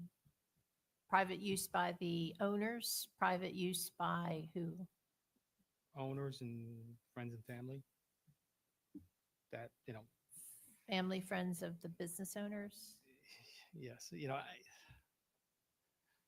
look, I think, and you're the attorney, you tell me. I'm looking for clarity. Yes, but what's the plain meaning of a word? I think we know what the intent is behind private. But Do we who are, need I guess to- I'm not trying to be difficult, Patrick, but who are these private people that are going to be using it? I would assume it's owners, friends and family. Friends and family of the owners? I mean, Yes. how do we Yes. know? I mean, if code goes and Owners, looks. friends and family, it's like any private dock. It's any private dock. Who goes to your house when you have a dock? You have yourself using it and you have family and friends that stop by once in a while. And it'll only accommodate one boat at a time? No, I think it's got space for 3 boats.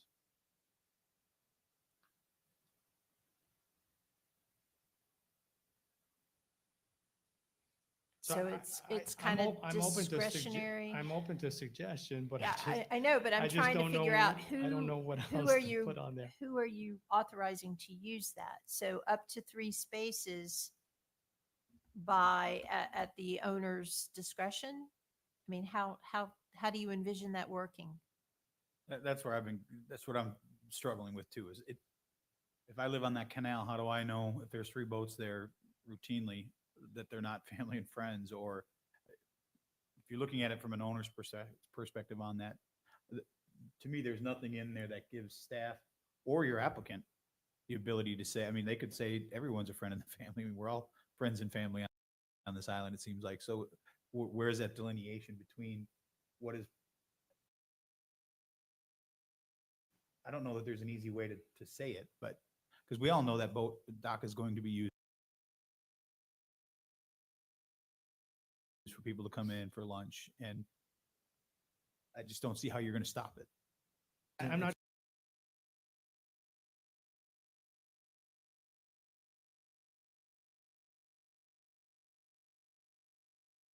sure how we clarify that, but we have certain we have certain places on this island where you can use your boat to go to some of these establishments. Some of them, clearly that they welcome the public and you're allowed.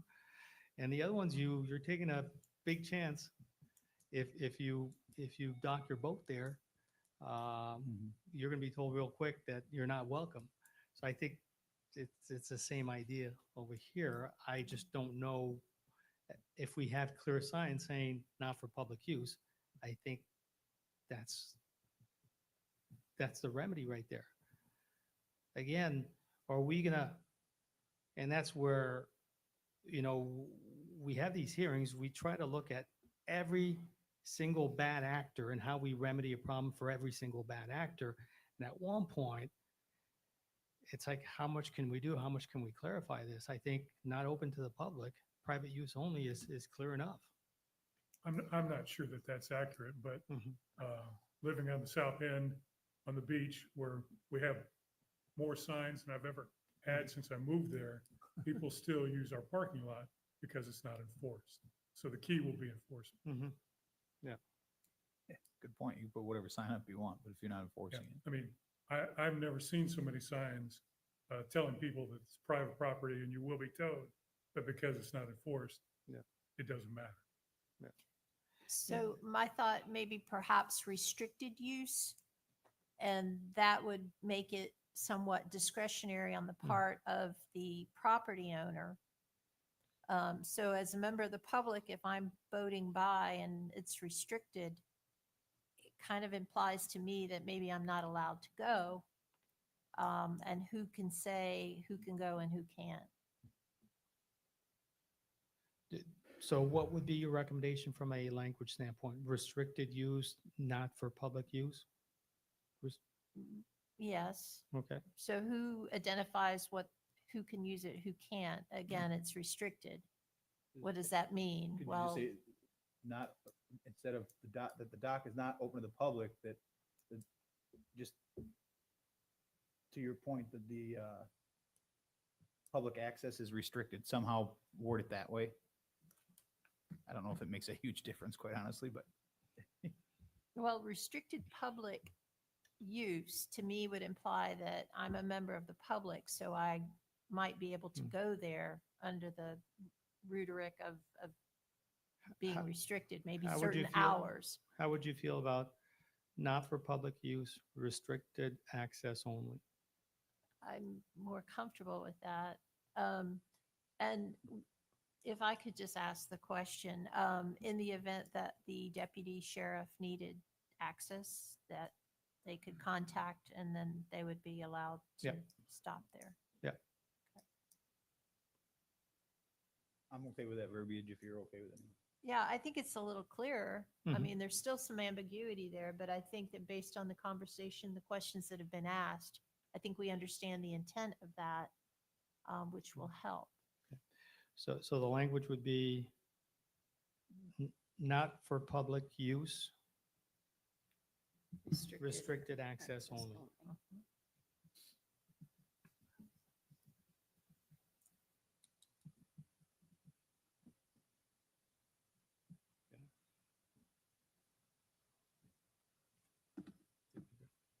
We'll get it. Okay. And then moving on to condition number 13. So at the end of the existing sentence, we would add additional signage along Egret and Curlew streets, providing restaurant management contact information will be displayed to help alleviate parking violations in the neighborhood. So it would be some kind of custom sign that they get made with management phone number that they would put along the right of way. And if you want to add that towed at owner's expense, Yes, that that would would be be good. to add that as well. Yeah. we will add that. And I think the last item was, and that's where I haven't come up with any language for number 15 yet, but As, maybe as determined by special magistrate. So I I- mean, at the end, something- okay, so keep the same language, but at the end, put as determined. How about after the word approval? Why can't you just make it basically based on the town's code violation procedures? Because that allows you to then go to your point, the magistrate, I mean, if they change, then it's not having to change what this says. Mayor, I think I would rather be specific and actually have that order Okay. because the code's procedures could be our code officer going out there, which might disagree with what the owner's interpretation of what a violation is or is not. So the third party neutral making that decision, I think is very You clear. wanted to specifically say basically a magistrate order Yeah, would then make that exception null and void. correct. Because that's a pretty big hammer to make it null and void. And we want to be crystal clear and that gives them their due process rights to present evidence and have that dialogue, that hearing before the special magistrate. So Nancy, any proposed language for that? I'm just, Any unremedied violation of the conditions of approval as determined by an order of the special magistrate. we are fine with that, not a problem. You know, oftentimes we use as determined by a court You of gotta- competent jurisdiction, but we're not going to court. We're just going to go to the magistrate to make that decision. Okay. I think that addresses all your recommended changes. So with that said, I'll conclude and close our Well, presentation. We're going to have the owner come up, if you could, and Yeah. just talk Yeah. about his vision for the restaurant. And Well, I will let before Steve before talk that, about it. you still were going to talk amongst yourselves about potentially closing the doors for the music. I don't know if you were able to come up with a. After a certain time. I think Jason Squared would like to make one little Jason change. Squared. I'll let him That's a address good, that and we'll come back with the limited hours for live music and when the doors get closed. Okay.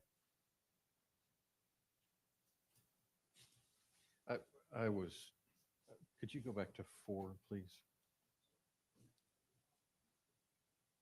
I was just going to say, to avoid any problems with flood issues in the future, they may want to consider changing the language from "and." So sound mitigation will be provided by concrete block walls and bifold glass doors to and/or some type of mitigation that's compliant with the flood regulations. I just think that "and" could create a problem if eventually they move down the road and they're coordinating with Kelly and Kelly says, you can't have concrete block walls here to the extent that they're proposing.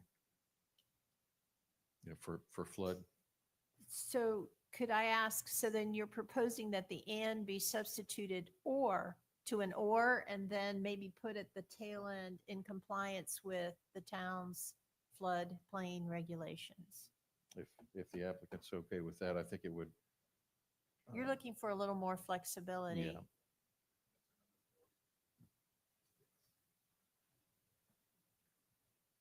Albert, do you understand what he's saying? Yeah. Come on up.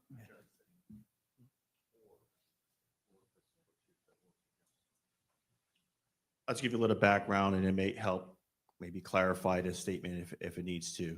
Identify When we yourself, went Albert. through the. Albert, you got to identify Oh, yourself. sorry about that. Albert Danborough, Studio AD architect for this project. When we submitted the original variance and special exception to town staff, it goes to all the departments, Department Flood. Carl Thomas did a review. He has some objections and comments for it. We responded with Patrick along with the other conditions and comments from all staff from various departments. We explained how we were going to do this in compliance with the floodplain managements. Carl Thomas approved it. Moving forward, during the LPA meeting, the subject came up with flood, and I believe it came up that because we were changing the walls and adding more walls and adding the bifolding glass doors and the railings, that we should go back to staff, make sure everything's still fine. One of that staff members was flood, but now it's Kelly. We brought up the situation of also saying that Carl reviewed it. It's the same intent. We didn't get an in-person meeting with Kelly, but we had multiple emails. I shared my presentation to her. It holds the history of this building. This building was built in 1999 as an A zone. In an A zone, you're allowed to dry flood proof. So as long as the building is not a substantial improvement, we're less than 50%, which is what this project is, we're still allowed to maintain the ground floor with commercial usage, dry flood proof. So that is why all those walls that are there originally are actually not breakaway walls. Those walls that are proposed and put in are also non-breakaway walls because we're going to dry flood proof the back portion of it. And that's also double dipping into the sound situation. Since those walls are not breakaway walls, they're not hollow. They're a solid cast in place concrete wall. And to clarify, brick and block, two different things. Block is 8 inches thick. We're talking about cast in place concrete wall. So hardly any block whatsoever. As far as the bifolding doors and any glass doors, again, the building is open and stereo and a little bit on the parking lot side. So any flood water that does come in has a way to get in. That's the purpose of that thing. Any storefront doors, any impact glass doors that we design in any buildings, they're all designed to fail in flood loads. Wind load is one thing, flood load is 4 times the load of that. So those doors would potentially fail. So I think as long as we have some sort of language to say we're doing this per the intent or per the building code and flood codes, we probably have that covered as we move over to the construction document phase. So back to Jason's point, do you have any quorums with what he's proposing that language to say? No, as long as it's saying that we're following the town's floodplain management regulations and the Florida building code, that keeps it open to us to flex wise if we need to adjust because of Kelly's comments. But between Kelly and I, we're basically on the same page now. Okay, so you're okay with adding that verbiage to that Correct. condition? So Albert, before you go, just having an engineer's opinion, given the solid block, the solid concrete wall and the other additions that you'll be making to this particular property, can you talk a little bit about its actual impact on sound and how it will sort of direct this, and any openings that might be open will be on the stereo side? Can you just kind of give your engineering sort of take on how what you're designing will help mitigate sound versus what's there now? Sure. So as an architect, so structural engineer, and that's my structural engineer, will take care of the actual nuts and bolts of designing the rebar and all that stuff. From an architectural standpoint, wall being solid, nothing stops sound more than mass. You know, block walls, when we build them nowadays, we have fill cells every so often. In the middle of them are still hollow. One way of making them more soundproof is filling them up solid completely. You take it another step further, if it's a cast in place concrete wall, that's like any of the cast space concrete columns, it is not block wall, it's solid concrete. That's actually more denser, and so sand can't penetrate that. So it blocks all the frequency levels, where it's a low frequency or high frequency or low decibel frequency sound, it blocks all that sound out. The doors that we're adding onto the side on the plan that we showed us on the left-hand side, those doors are going to remain closed. They're only used for egress purposes. So there's no in and out of that sound, that door being propped open. I don't know if you want to go back to that slide that shows the floor plan. Yep, go back.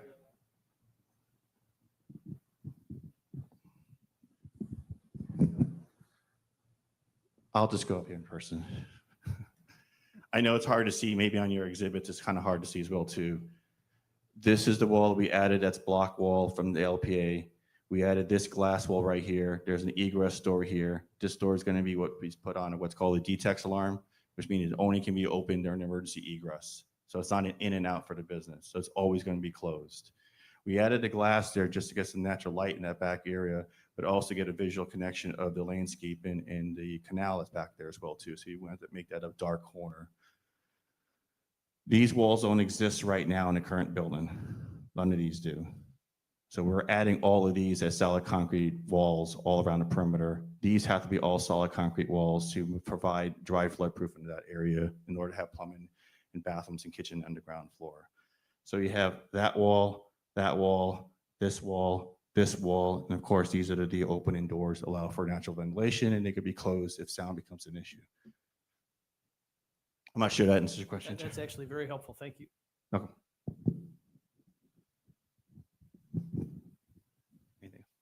Thank you, Albert.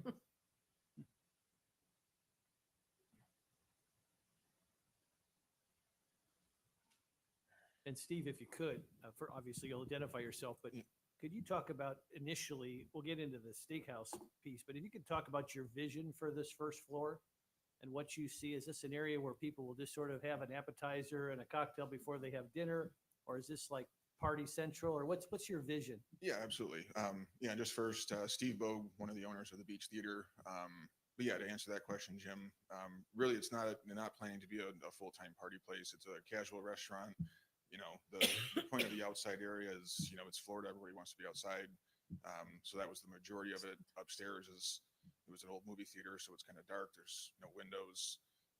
Fits well for a steakhouse, but not for more of a casual afternoon if you're going to go have a couple of drinks and lunch. That was kind of the idea for the downstairs. Will they be serving food downstairs on that first floor? They will, yes. We will have food, yeah. Will it be like a full menu or just appetizers? It'll be a much different menu than upstairs. Upstairs is going to be more of a South Beach grill, high-end steakhouse, seafood.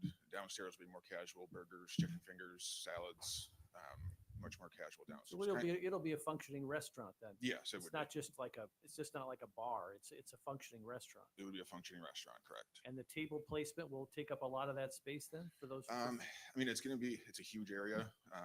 So we've got quite a few tables kind of planned, but it's not going to be, I mean, there's still quite a bit of space in between tables, and it wouldn't be jam-packed with tables. Also, why we kind of added that game area is because we just have so much space down there to utilize. So that's kind of was our thought process. And the deck on the second floor, is that just going to be an outdoor area? Will you have umbrellas? How will you? We are planning to have some sort of shade cover up there, whether it's kind of a temporary pergola of some kind, or we have just individual umbrellas for the tables. But it won't be screened in. It will. I don't think we're going to have it screened in. No, open air. And then talk about your vision for the restaurant itself. I mean, yeah, for the steakhouse. So my partner Corey's, he's a restaurant guy. He's got 11 restaurants right now, mostly in Iowa, but a couple in Florida. So he's kind of got the bigger vision as far as what the steakhouse is. But I mean, it's going to be a lot like a Fresh Catch or a South Beach Grill. You know, focusing on seafood and high-end steaks and maybe nice high-end cocktails and drinks. So that would be the plan for upstairs at least. Okay, thank you. Steve, couple questions for you. If I'm playing devil's advocate and I'm a neighbor, based on your comments, then what would be the need to be open till midnight? If the intent is downstairs to not become a party place, what we've seen in the past, as you're well aware, look at some of the places that are open like this, that stayed open till midnight, 2 o'clock in the morning. It has a tendency to bring those that have had a good day and want to extend it even longer. So if I'm playing devil's advocate and I'm a neighbor and I have a concern with this, what would you say to them? You know, certainly we're not going to be open until midnight, not every day of the week by any means. We also we wanted to leave it open-ended if we could, just for the fact that there's going to be certain times and you know, special events and big days that people are wanting to stay out later. But it's not going to be on a Monday and Tuesday night. We're not going to be open until midnight. I don't think there's a market for that on the south end of the island. I just don't think people are going to be up that late on the south end. So would you be, well, I don't know. I'm concerned with the 12, you know, the midnight thing, because you've got music, even if it's ambient coming from the ceiling, with the water being in close proximity, they're going to hear that down, you know, they're going to hear that down the canal. Yeah. And it's just been my experience on the island in the past, after, to your point, Councilor Woodson, when they closed down at 9 o'clock, everybody gravitated across the street because it was the next place that was open. But that was enclosed. So you couldn't, you know, and you weren't surrounded by residential neighborhoods. So I'd really like you to consider adjusting some of these hours of operations or the music times. It would make me feel more comfortable if this moves forward. Is that something that you're open to? Yeah, we're open to that. Absolutely. Can you go back to the condition part of it. The midnight thing is really not sitting well with me, just for that.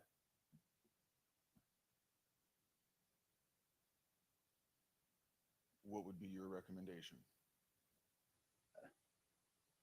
I mean, I would feel more comfortable with the 10 PM to coordinate with your amplified music, instead of midnight. I like the 9 o'clock. I mean, 9 o'clock, even at this time of year, allows you to have music past sunset. I think the model that we saw at, and this is just my personal opinion, I think the model that we saw at Pinchers worked really well. Granted, it was a much, it was a full band, but it still ended at 9 o'clock. People were still able to enjoy themselves. And at 10 o'clock, they went across the street to where the live band is. I think at some point, there's going to be something else down there that's going to offer an enclosed area where people can go, similar to Oliver's. I mean, would you be open to splitting them so the upstairs can stay open later because it's all enclosed downstairs? Yeah, absolutely. I think I don't think the upstairs area is, I mean, if people want to continue upstairs where it's enclosed and the neighbors can't hear it, as long as it's not outside on the deck, but it's inside the enclosed space, yeah, I would be open to that. Yeah, I think we'd be okay with that. Is the upstairs place, is that something that could also be rented out for like a wedding or reception or something like that? Anytime? Potentially, yes. And we haven't really gone too deep into that yet, but that was kind of the idea of, especially with the bigger parties and everything. But yeah, we'd certainly be open to that. Absolutely. Okay. Which then would make sense if it's a private party to have it a I'm little sure bit they're later, gonna do but just weddings or something upstairs. upstairs. At least it's Yeah. in an enclosed Just space. that upstairs, yeah. Won't have an impact sound wise to the neighbors. I mean, you did try to alleviate some of it with the dry flood proofing, but upstairs is fully enclosed versus downstairs. Yeah, I understand. So Mayor, could I work maybe with Patrick? Because, there has been some delays after you all approve things, and then there's like a delay because there's some misunderstanding as to what's actually approved. So my preference would be if we could agree to the wording today, now. Sure. So then that will facilitate moving it forward through the process. So I think what I'm hearing is on number 2, we talk about the ground level restaurant, nothing happening there until 10 a.m., but there is not a closing time for the downstairs. What I would suggest is no food and beverage service prior to 10 a.m. and after 10 p.m. at the ground level restaurant. So basically 10 to 10 hours of operation, or 10 to 10 for the downstairs, Correct. ground floor. And then keeping the upstairs. Is there any concern about the days of the week or just 10 to 10? I think we'd like to keep it 10 to 10. Yeah, I mean, all week. holidays don't always fall on certain days of the week. Yeah. And then the other question for council and also for Steve to address is we have a new outdoor seating balcony upstairs. And I think the type of restaurant, being a higher end steakhouse, you're gonna have a lot more of a subdued ambience up there. I think sometimes people have nice dinners that go a little later. I would ask that we keep the 12 p.m. for the upstairs restaurant, not clarify indoors, outdoors. As far as operations or as far as music? No, just as operations. Yeah, correct. Just serve food. operations. Yeah, and I think that's kind of what I was getting at. So people, yeah, I so mean, people. someone gets there at 9:30, eat dinner, and they're there till 11 because they're chatting, it's one thing, but just no music. not upstairs. having outside amplified music Yeah, is that works. You said 12 p.m. though. You mean 12 a.m.? 12 a.m. a.m. a tricky one. So, Nancy, I don't know if we need to. I would, let's just add some words to number 2. So we were basically saying no food or beverage service prior to 10 at the ground level restaurant. And then to go ahead and clarify that the hours of operation for the second floor.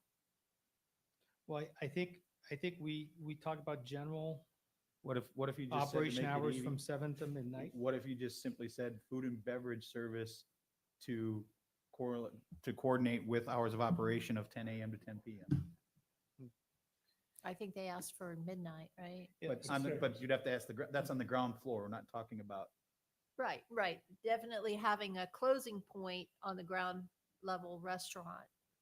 Yeah, so I think if we modify number 2, we say general hours of operation from 7 to midnight for the upstairs use. Okay, so you're Okay, adding period. for the Yeah. upstairs. And Okay. then no food and beverage service. Before you go on prior- from that one, can you add to that, not, With not to include outdoor entertainment on, I mean, want to make sure that it's covered. Yeah, I think it's covered under 3 below, so we'll go to 3 Okay, afterwards. I see what you're saying. Yeah, so we're talking about operations in number 2, Yeah. from 7 to midnight for upstairs use, Mhm. period. Then no food and beverage service prior to 10 a.m. or after 10 p.m. at the ground level restaurant. Okay.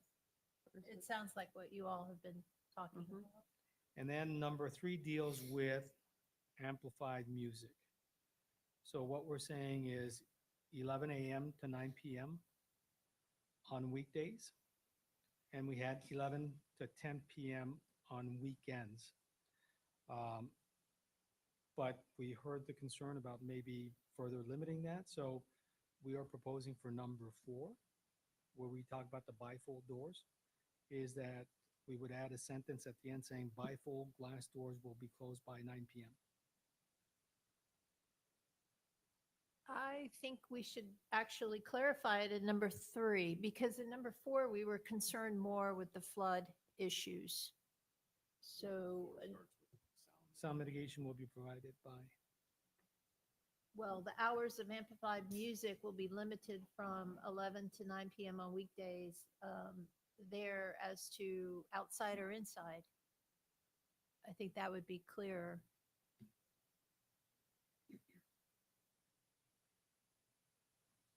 Or I guess what I was getting at is just keeping it at 9 o'clock. You can still stay open till 10 o'clock down there, but the music stops at 9 o'clock. You can continue it upstairs inside the building. That's more what I was getting at versus trying to make it too complicated. Client says, yes, we can live with that. So hours of amplified music will be limited to 11 to 9 p.m. period. And then take away on weekends. And Correct. And So then we've come around to the pinchers model. That, essentially, yes. oh, all right, I like it. All right, very good. Okay. Because you have something Pinterest didn't have. You have an upstairs space. You have Oliver's, so to speak, upstairs. Yeah. So people won't have to go very far. They won't have to cross the Stero Boulevard. Yeah. So I think with that being said, we can conclude. Just want to reiterate that we've come a long way from the initial submittal with the LPA. We've put in a lot of conditions to mitigate and to ensure compatibility. And I just want to really emphasize that from a need, there's definitely a need for restaurants on the south end. There is a demand for it. There is a thirst for these locations. So I think this is providing a use that is desired, that the public wants, and also that we have decided as a town that we would modify our CB zoning district to allow these uses. We knew where they were. We knew that as soon as we made the changes, we would allow restaurants in those areas. So this is, to me, a very appropriate location. And we've put in all the conditions of approval to ensure compatibility and to mitigate for any potential impacts. So with that said, we respectfully request your approval for the special exception, and then we're going to have to close that and reopen for the parking variance, and we will be requesting the same thing for that. Thank you. Maybe then I'll save to the Madden's concerns. Maybe that's better brought up under the next item versus this item, Nancy? Well, Go ahead. I think taking it one step further, I think we need to have, when the Millers did the whale, they were adamant about being good neighbors working with the neighborhood. I mean, I'd like to see some open dialogue with the Maddens and other people that were unable to attend during your construction phase, pre-opening, maybe have a soft opening with all the neighborhood, address their concerns. I don't want to see hotlines set up that people call. I want them calling you and you acting before it gets out of hand. I think the neighborhood would appreciate that as well. I don't want to codify it, but I'd just like to get your buy-in on that to be a good neighbor. Absolutely. I mean, we definitely want to be good neighbors. We understand that, there are noise concerns, there's parking concerns, but we are here locally. I'm here year round. And we're going to have general managers and everybody that are there every day that we'll be in contact with. So if there are issues, I'm happy to give my cell phone out to neighbors, to anybody. They can call me and we'll make sure it's handled as quick as possible. Hopefully there's no issues or minimal issues, but when there are, we're certainly happy to do what's necessary to get them taken care of. Because, the Maddens did make a concern that I guess I thought about, but it didn't pop in my head until they said it, and that was the stacking. And they raise a very valid point. If you look at down in Bonita, during a busy day when they're doing valet, those cars stack up and they block traffic and it becomes very dangerous. So I think that's something that still needs to be addressed and how we can mitigate that if it moves forward. And as Because you I mentioned, don't want to see that become a problem. Right. I was thinking after they mentioned that, I was thinking of ways we could, pull further into the parking lot where people drop the valet off rather than closer to the road.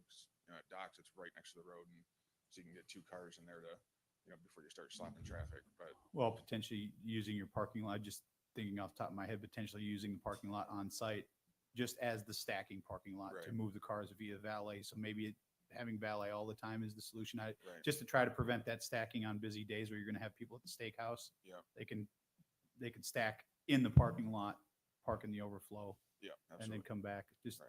trying to think of ways to mitigate that because that is a concern. Right. Absolutely. Any other questions for Steve? Can I ask an out of the box question? Do you have a name for this place at all? Otherwise it will forever be the Beach Theater. So the Boardwalk Grill is the name that we're thinking for downstairs, because we kind of have the dock and it's a little bit of a boardwalk, even though it's not necessarily part of the restaurant part of it. We're still working on a name for the steakhouse. We don't have an official name for the steakhouse yet. Okay.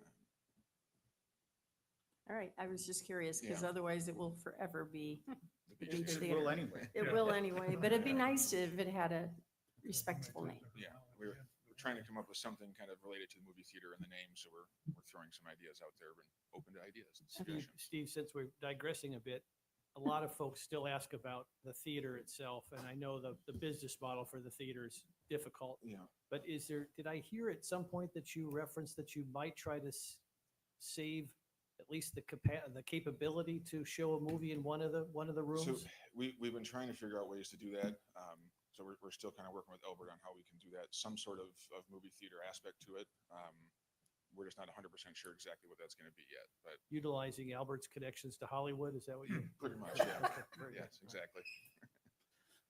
Real Steakhouse has a pretty good ring to it. So Salt and Reel was one of them that Hey, we've been hey, look at throwing that. around. Yeah. Albert left Miami now? Hollywood? All right, thanks, Steve. Yep, absolutely. All right, if there is nothing else, I will now close the public hearing, request a discussion or a motion from town council to approve with conditions, or deny with reasons, or a continuance to a time certain. Mayor, may I make a few comments? Absolutely. Thank you. So this is, we've often run into this situation. It's kind of a chicken and the egg in that we have a special exception that would require an approval of the variance, and you wouldn't review the variance without the special exception. And you've also heard testimony today during this special exception regarding the variance. So my recommendation to you would be that whatever motion is made, should it be for approval, that it be subject to the approval of the variance, which we will then go into. And when we start talking about the variance, we will incorporate by reference the testimony and the information that's been provided. Okay. It's a little complicated, Understood. but it I makes want to sense. keep the record clear so that if, in the event that there would be a challenge, we know exactly what the record is and what it is not, moving forward. So whatever motion, if there is a motion to approve, that you would also include a condition that there is an approval or subject to approval of the variance. He's Yes. nodding. Yes, to be fully and transparently clear, Ken did point out condition number 8, if we can pull it back up. Number 3, actually, sorry. The way this reads, the first sentence, hours of amplified music will be limited from 11 to 9 p.m. on weekdays. So that would also apply to the inside part of the restaurant, and I don't think that's what we want.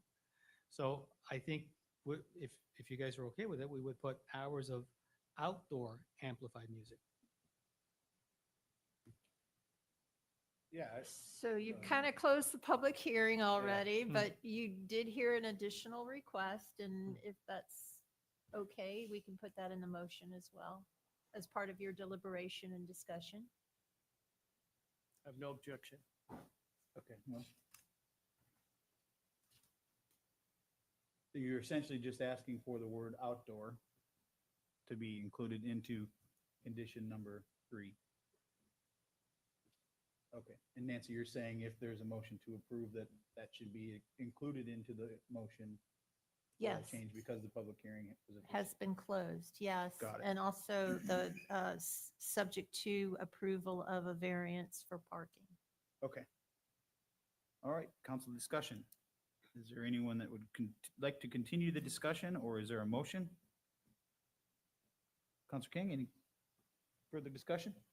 No further discussion, and I'm not going to touch a motion because I'm confused. Okay. Vice Mayor Earl, any further discussion? I have nothing additional. I appreciate the dialogue and the concessions on all sides, and I think we're making progress. Councilor Woodson? So I have no further discussion. I'm willing to make a motion Okay. for approval, but make sure I get all the bits and pieces in here. Go, go. So I'll make a motion to approve resolution 25-240. 239. 239. Oh, sorry, 240 is the next one. Yes. Approve resolution 25-239, subject to the approval of the variance coming up in resolution 25-240, and to Amend item number 3 to include hours of outside amplified music to be 11 a.m. to 9 p.m. on weekdays, as well as all the other conditions that have been discussed. as well as all the other conditions that have been discussed. Well, there's What- not weekdays, it's period. Weekdays and weekends, period. Does Okay. that suffice, Nancy, as far as? Yes. So the wording on weekdays, you're leaving that in and adding and weekends? I think you Let's agreed. just change it to daily. Daily. Okay, so then there should be a period after 9 PM because that would encompass both. Okay, I think everyone understands. Yay, Okay. Karen. Yes, so the word hours would go, hours of outdoor amplified music will be limited to 11 a.m. to 9 p.m. Correct, Period. period. Clear enough? Okay. All right. Got a motion by Counselor Woodson. Is there a second? I'll second it for discussion. Counselor Safford, I have to go to you, sorry. Oh, that's fine. I want to, we rarely do this, but I want to thank the LPA because I think they sorted out, as you can see, quite a number of the conditions of approval. And I think they did a fine job going through this in great detail. Yeah, and I want to further explain why I seconded for discussion, because this is, I agree with you. The LPA did a great job of vetting through a lot of this. I think we were able to add a few more things. I appreciate the willingness from the applicant to be able to address some of the concerns. I think that weren't 100% covered, but we're covered here today. I don't know that it completely alleviates the Madden's concerns. I have spoken to several people around the neighborhood and down on the south end that do support this. But I also have heard from people that live in the direct neighborhood that don't.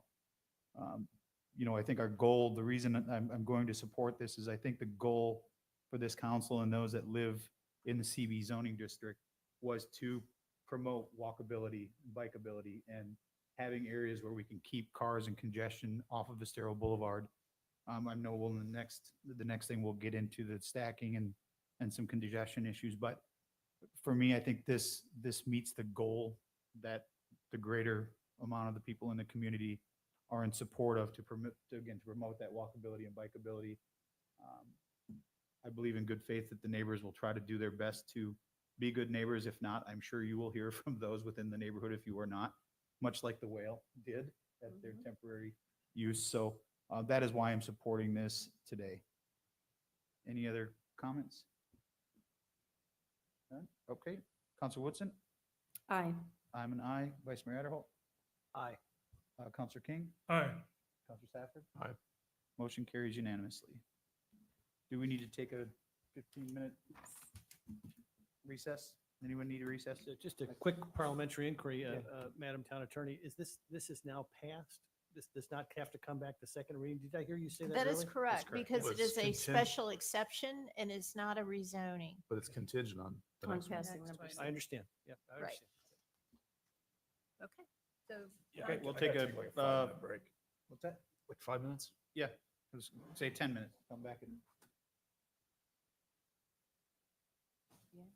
We'll see.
after denying a variance application VAR 202-50047 for the property at 6425 Estero Boulevard, generally identified as strap number 34-46-24-W4-00046.0000 in Fort Myers Beach for a variance to decrease the number of required parking spaces from 115 to 33 parking spaces and a bicycle rack for a restaurant, cocktail bar, and an entertainment area, providing for Scrivener's errors, severability, and providing for an effective date. If any town council member has had any ex parte communication to disclose, please let us know the subject discussed and the identity of the person, group, or entity with whom the communication took place, any correspondence that you received, or observations made of the site. Counselor Safford? Same as the last hearing. Counselor Woodson? Same as the last hearing. Vice Mayor Adderholt? Same as well. Counselor King? Also same as well. And mine is also the same as the previous hearing. Jason Utley has been qualified as an expert already by this town council based on his education and experience, has been accepted as an expert in the field of land use planning and development in the town of Fort Myers Beach. Are there any other individuals who would like to be qualified as an expert witness on behalf of the applicant at this time that haven't already so been? None? Okay. And has the property applicant seen a copy of the agenda backup material from staff? They are nodding yes. Take it away, Mr. Utley. Okay, as you'd mentioned, same property as we had discussed previously.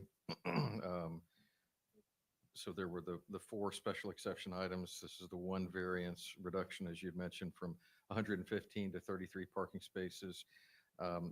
Staff did have some concerns with the number of parking spaces. Mayor, I apologize if I may interrupt Jason. There has been reference made to the prior hearing. Could I ask if there's a motion to go ahead and incorporate the record from the prior hearing into this variance hearing? So moved. Second. Okay, we got a motion by, I don't know who was first, but motion by Vice Mayor Adderholt, seconded by Counselor Safford. All in Any further favor? discussion? Vice Mayor Adderholt? Aye. Counselor Safford? Aye. Counselor Woodson? Aye. Counselor King? Aye. And I'm an aye as well. Motion carries unanimously. Thank you very much, and I apologize, Jason, but this way, any reference you make to the prior hearing is all in the record for the variance. Sounds great. We look to your guidance, absolutely, so no problem. So staff did have some concerns about the parking reduction that was provided in the staff report, which the staff had recommended denial. This item went before the LPA on June the 10th, 2025. At that hearing, the LPA voted 6-0 to recommend approval of the variance. So I'm available if you have any questions. Counselor Safford, any questions for Jason? Yeah, so I have a question. And we've been struggling with this parking issue for quite a number of years. The main concern is that, especially with a restaurant, our code, you always take the square footage of the entire building, whereas a lot of towns just take the restaurant area. So in other words, if you have a huge kitchen, you're actually penalized because you have to have more parking. Given that, I'm not saying to change the code or anything, but if our code was written to where it was just eating area, would your opinion be any different based on the reduction in parking? I mean, I would have to know maybe what the area was, the square footage. It seems like when I was reading the materials, this is something that's been going on for a while, and it's been identified, but as you'd mentioned, that maybe the code needs to be subject to your direction to staff. Right. Maybe this needs to be looked at, and there needs to be a rewrite in the code or some. I mean, type of I don't want to do it analysis. today, but I think Yeah. definitely in the future, we need to take a look at this because we're an anomaly compared to most other towns, especially in Southwest Florida. Well, I think to your point, Counselor Safford, and maybe it was before you were on council, we did have discussions with Jason and Sarah about this specific issue. And I think their guidance, if memory serves me correct, was to get through the comp plan Yeah, that's fine. first and That's then move on fine. to the land development code. So But that we don't need I to think get everybody's to- fully aware of the point. Mhm. Okay. All right. Just want to reiterate. And I also think it's what Patrick, in his presentation, tried to show us too, of taking just the square footage of the meaningful restaurant areas and breaking it down as to what the parking would be. Because that's where your patrons are going to be. Right. Yeah. Okay, any other questions, Scott? No, sir. Counselor Woodson, No, I'm good. Vice Mayor Earl, Not at this time. Counselor Gain? Nothing currently. I don't have anything either at this point. Thanks, Jason. Patrick? Good afternoon. For the record, Patrick Vaness. I'll jump right to the slide where we show the required parking and provided parking. Meanwhile, as town attorney, thank you for putting the previous presentation and hearing into the record. I would have asked for that, so appreciate it. Yeah, right there. So with regards to counting the gross square footage, Mr. Safford, you're correct. It's a bit of an anomaly.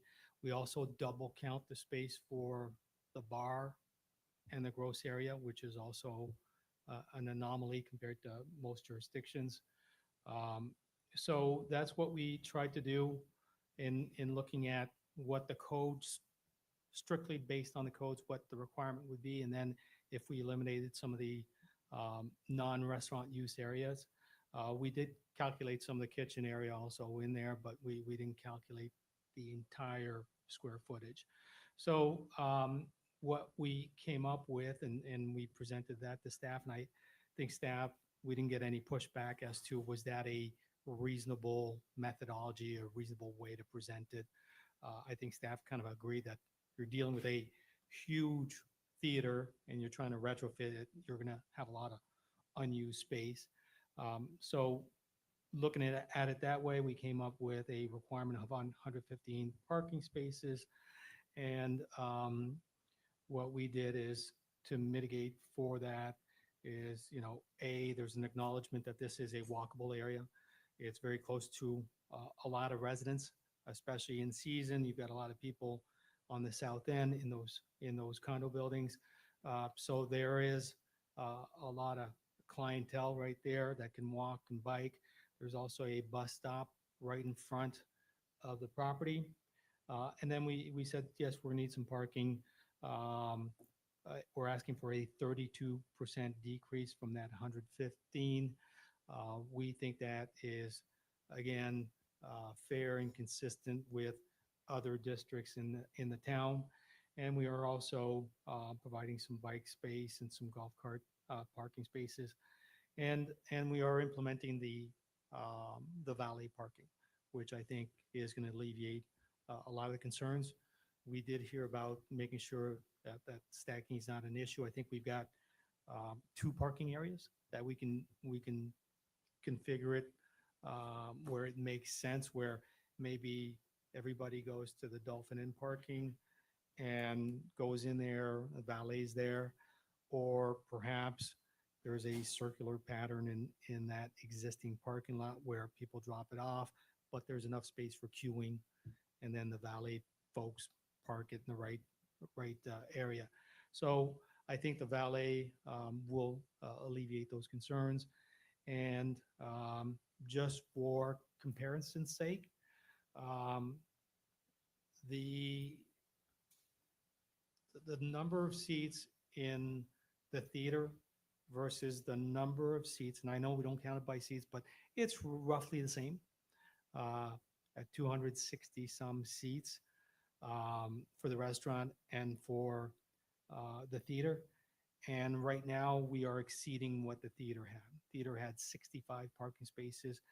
And with this Dolphin Inn valet parking, we're going to have 78 parking spaces.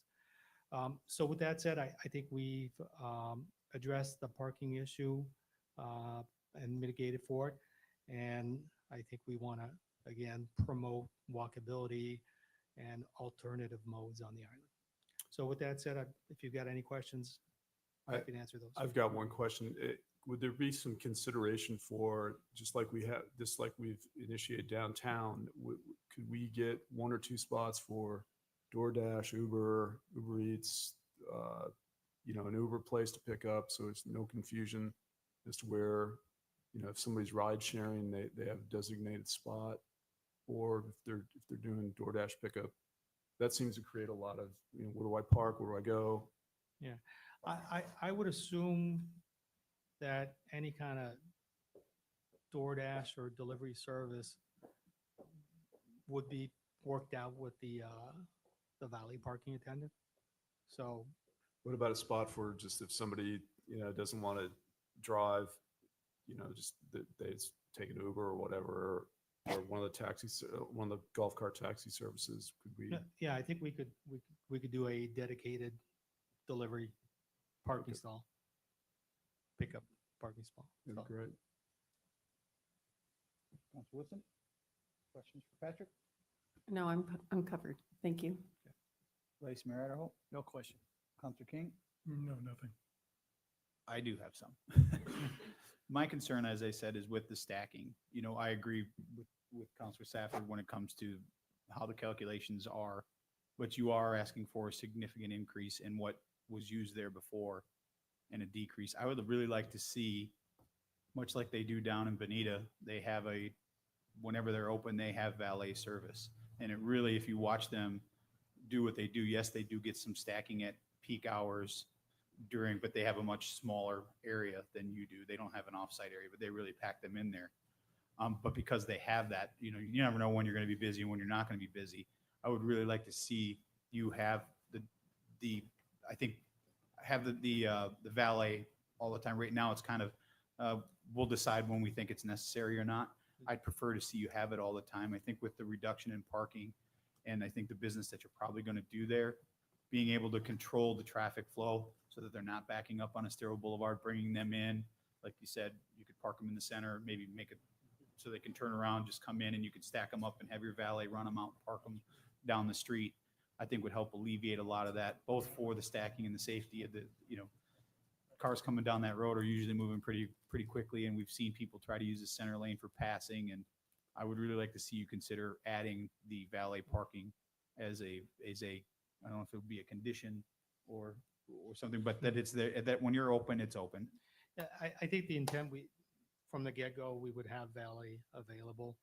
I think when they open up, they'll probably have valet there every day and they're going to get a feel as to what the needs are. So I think again, it's more of an expense and trying to help our local businesses in not having extra expenses if not needed. So I think the idea would be to provide enough flexibility where obviously if the restaurants are highly successful and they need those every day, I think they have full intent of having those every day. But, on a Monday or Tuesday off season, I think the feeling is between the existing parking on site and the Dolphin Inn property, there's going to be ample parking and wouldn't warrant the extra expense of having the valet there. So I think they can commit. And I think the intent is day one when they're open, and when a restaurant opens, we all know people flock to it, would be having valet there. But when they get to the point where they're off season, it's not justified, it's not warranted, it's an extra expense. I think they'd like the flexibility of not having valet if that's the case. And I'm certainly sympathetic to what you're trying to say and the cost of doing business, and I get all of that, but you're also asking for a neighborhood to buy into what you're doing for something that they didn't have before. And I think if that, a small concession, although it may be a little bit of a cost to the business, you're asking to take what was a movie theater and turn it into a probably highly trafficked area, both by foot, bike, and people will be coming there. If it's a good steakhouse, you're going to be coming by car like they did for Charlie's. You don't have you don't have the ability like Charlie's did to park them there on that same site. But even at Charlie's, what you notice, people would drive around, they'd go back on, they drive, and they're waiting for a parking spot, and they'll just continue to circle around and go back on. I think having valet would eliminate that and potentially add some safety value to the neighbors, knowing that they're not going to have cars driven uselessly for people driving around, and it would help prevent some of that stacking. So I'd really like to see you reconsider that. Yes, I understand. I'm sympathetic to the cost. Is there maybe, do you have a suggestion as to maybe how we can create a condition where if it's not needed, they don't have to provide it? Again, I'm thinking Monday, Tuesday, off season. when a lot of our restaurants on their own decide to close at 9:30. Because the business isn't there. They send staff home, they close early. Sure. Again, if you've got staff, wait staff there that you're paying, and you've got a valet service that you have to pay, that's just an additional cost that if, by all means, in season when we're busy, I get it. But I don't want to create a hindrance or a challenge to business off-season when they're trying to get off and trying to be Well, successful. and I understand, and I'm not certainly, to your point, it could be pouring rain all day and there's no need to have two valet people or even one valet person sitting around because your parking lot's sitting empty. Yeah. I totally understand that. And that would be up to you. I mean, if the parking lot's empty, I guess, if there's a way that we can find a compromise on this, as opposed to right now, it's open-ended. It's, you get to decide. You could decide, we're not going to have it on Friday and Saturday because it's too busy. It's too expensive for us. We don't want to do it. It's a waste of money, whatever. Right now, it's kind of in your hands as to when do you want to do it or you don't want to do it. And I'd hate to have complaints come in and now we have to go back to the previous hearing that we had and you've got violation issues because you're backing up traffic on Estero Boulevard or they're parking on the sidewalks. Or to me, it could be a very easy thing to help eliminate some of the neighbors' concerns. And I certainly don't want to speak for the neighbors, but at least from the ones that I've spoken to, in just walking around and talking and having their input, safety is a concern for theirs, and especially when it comes to stacking and cars driving up and down their streets looking for places to park or turning around in their driveways. And to me, it would be I don't know how much valet people make, but I know they probably work off of tips a lot. So from what we've seen down at Jack's, Coconut Jack's, those guys hustle and they don't have an issue with keeping them employed. So if you have a good product, the money for those employees shouldn't be an issue.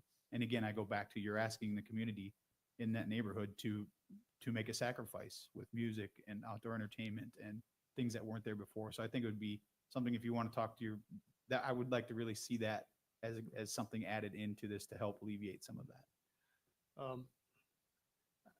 I'd like to hear comments from others. I think if you have a suggestion as to how we can address both concerns, I understand the mayor's concern. I think making it a condition of approval puts an undue burden on the business.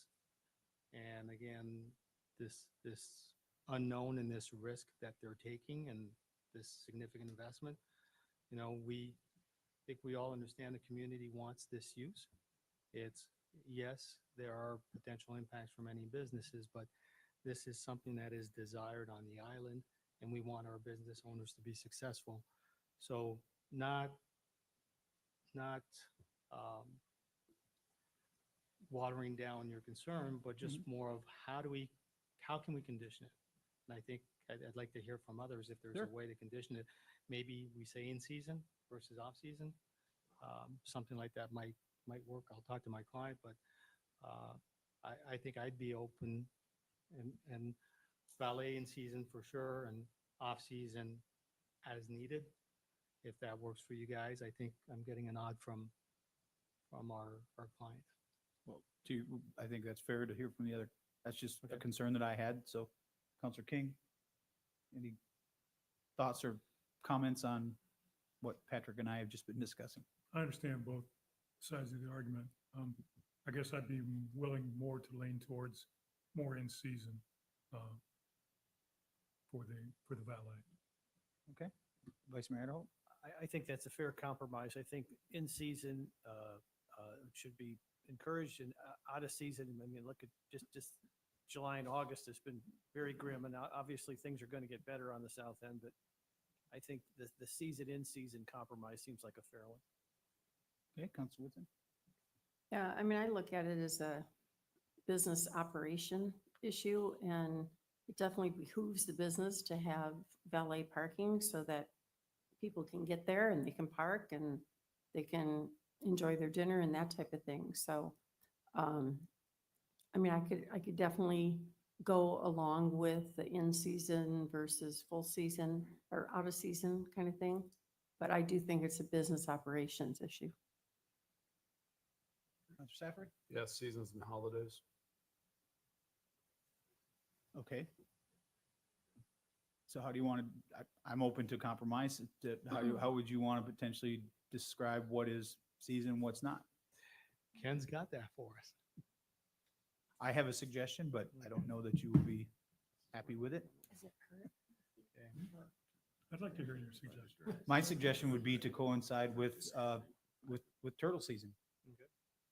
That's kind of daylight savings time type of area, you know, it's, But that's all it's summer what, November too. 1st through May? I mean, it's, So, it's a defined date every year. It's not, but I'm open to suggestions. That was the first thing that just popped into my head. no problem. I'll read you what we drafted and we'll take it from there. So at a minimum, we'll, so this would go at the end of the existing sentence. At a minimum will be provided during season, November to April, and Thursday to Sunday from 5 p.m. to close. So April, how about instead of April through Easter? Because that's usually when usually after Easter, That works. which is usually coincides. with- Right. Because it can be March, it can be It April. could be end of, yeah, Yeah. I mean, it could move around. And then what was the second half? I'm sorry.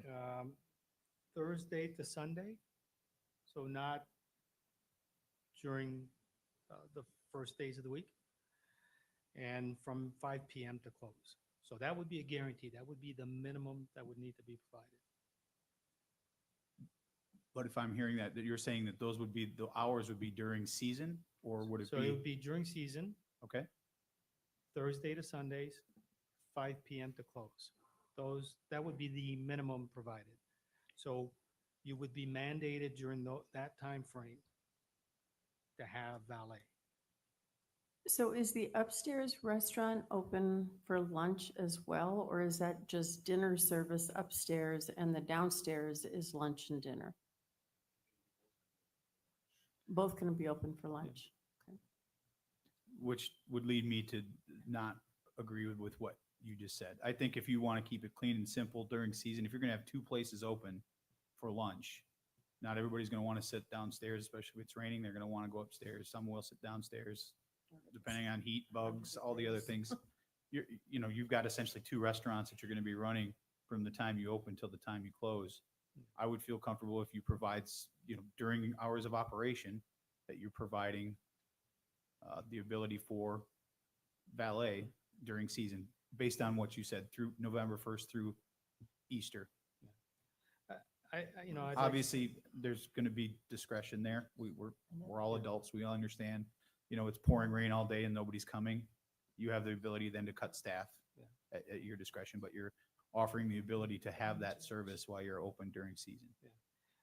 I think, the one thing I'd like to reiterate is they are taking whole other property that they're encumbering right now. And instead of putting a project on that property, they're putting parking. So again, big investment, big risk on their part. And we're talking about a 32% reduction. So we're not talking about, we've seen other projects where they came in and asked for a 70, 80% reduction.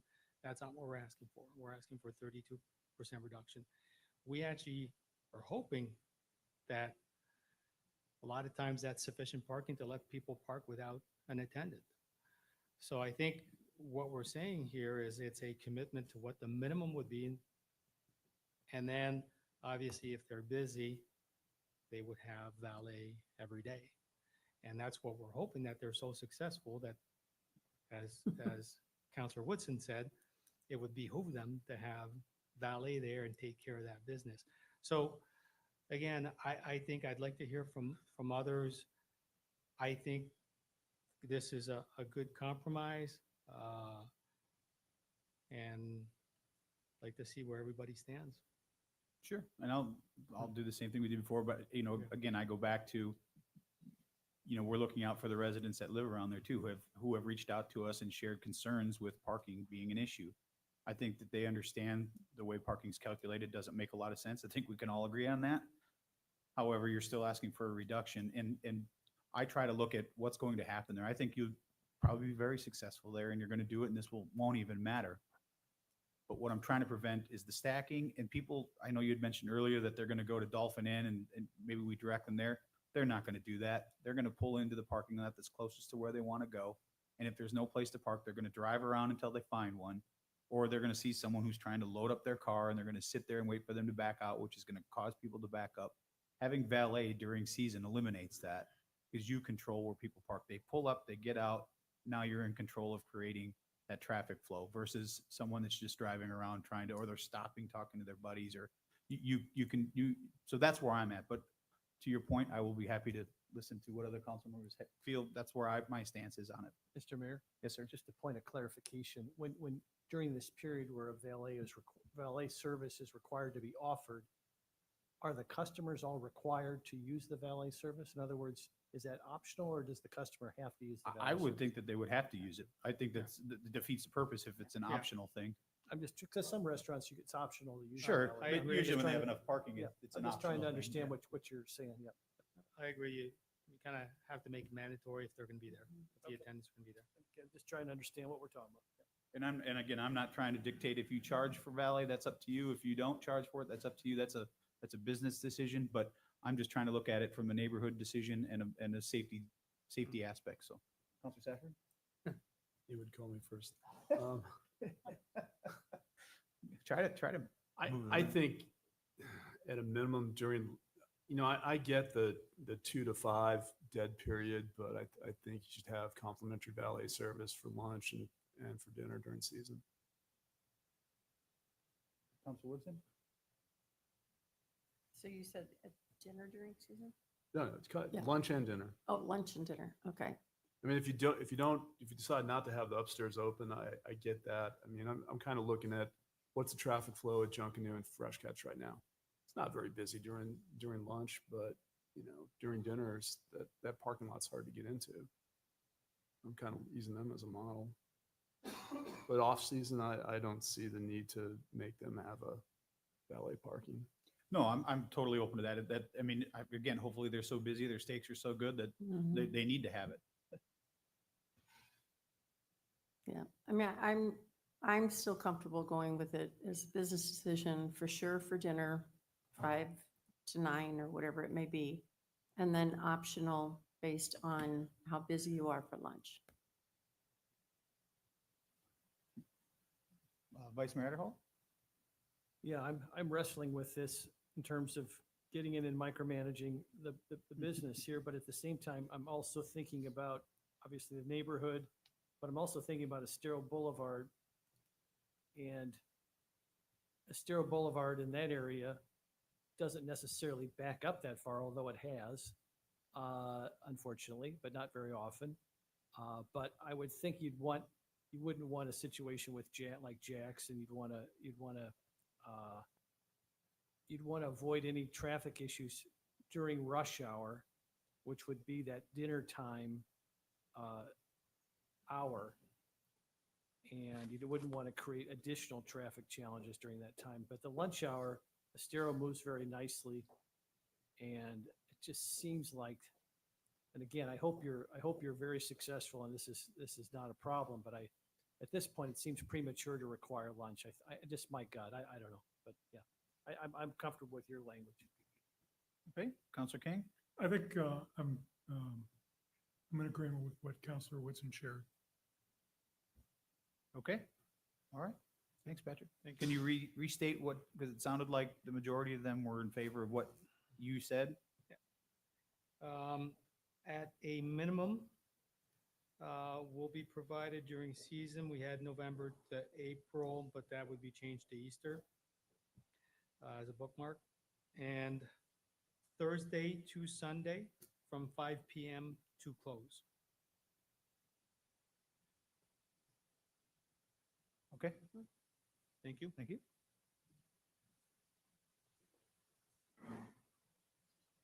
All right. Public comment. Are there any members of the public who wish to comment on this matter? If so, please come forward to the podium and identify yourself, provide your address and whether you were sworn in. Public comment?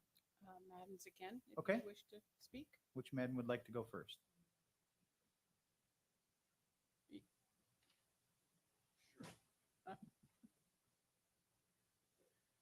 John Madden, 181 Egret Street. And I'll go with, I don't really want to speak again, but I will say you know, I have some reservations about their approach.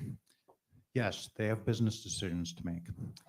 And they've been asked to engage with the community, which they haven't done. Previously, they've said, oh, you've got to trust them a little bit. Well, we did. And we observed them doing unpermitted work previously. So they kind of burned trust a little bit. They inadvertently removed mangroves. Well, you know, when you have it done, it's not that inadvertent, it's intentional. Maybe they meant we inadvertently didn't have our permits in time, but again, that sort of burns trust. So now they're saying, oh, you know, we'll do the right thing. We'll provide parking. We'll provide valet parking when we feel it's necessary. But their trust is worn out with me. I have no confidence that they will deliver on anything that they've said. And I hear them constantly referred to as a steakhouse and a restaurant, but part of it's that bar environment too. Bars do draw customers. Bars do draw traffic. It's not just this sit-down restaurant stuff. And so I think to say, oh, just in season, okay, in season is the busy time. I'm fully there, I get it. Because I don't come here much in the off season either. But just in the evening, there's still no passing on Estero. There's nowhere to go if that line builds up. So if they don't feel it's important enough to manage their customer flow, you know, that's unfortunate for all of us, but it's the community that gets to pay the price, not them. Appreciate your time. Christine Madden, 181 Egret.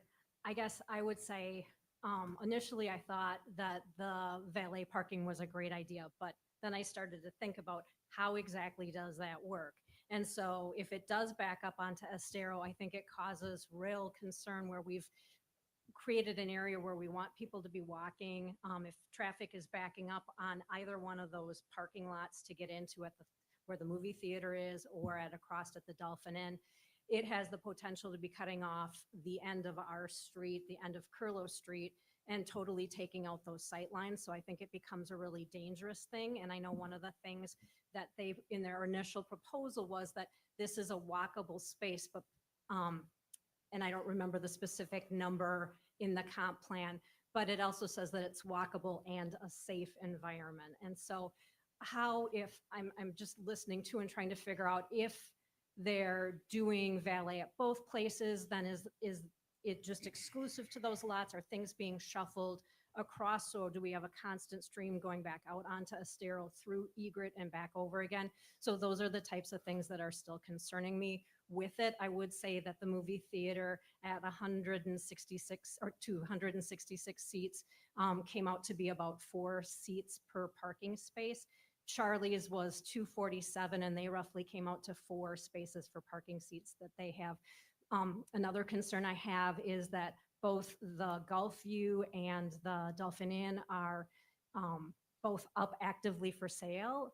So I'm not exactly sure how permanent of an answer this is. While I appreciate the idea of like the Wyndham, I really don't think people are going to park way down there and walk back. So I think in my mind, there are some things that still really need to be resolved along the lines of safety and protecting the neighborhood. Thanks. Thank you. Anyone else want to speak in public comment? All right, seeing none, we'll close public comment. Rebuttal? Yes. For the record, Pavaness. I would like to address some of the comments that were made. First one is with regards to trust and the permitting issue. We did discuss it at the LPA, and I've also read comments online where I think if people understood the permitting process, and I think you guys as council members do understand that there are multiple layers of permitting, and certain things are taken care by the state.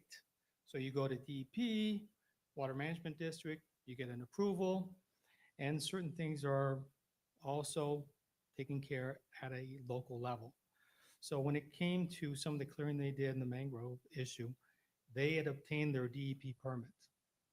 The owners didn't fully understand that they also needed a local permit. So they had a DEP permit in hand. It was a mistake. They corrected that mistake. They obtained local permits and went through that approval process. And I think if they had to redo it all over again, they would not make that mistake a second time. It was inadvertent. It was a mistake. The other issue is when it comes to.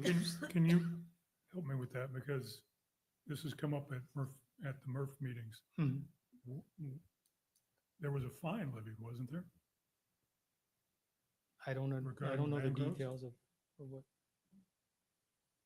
And I don't know that that was from the town. Know the details of.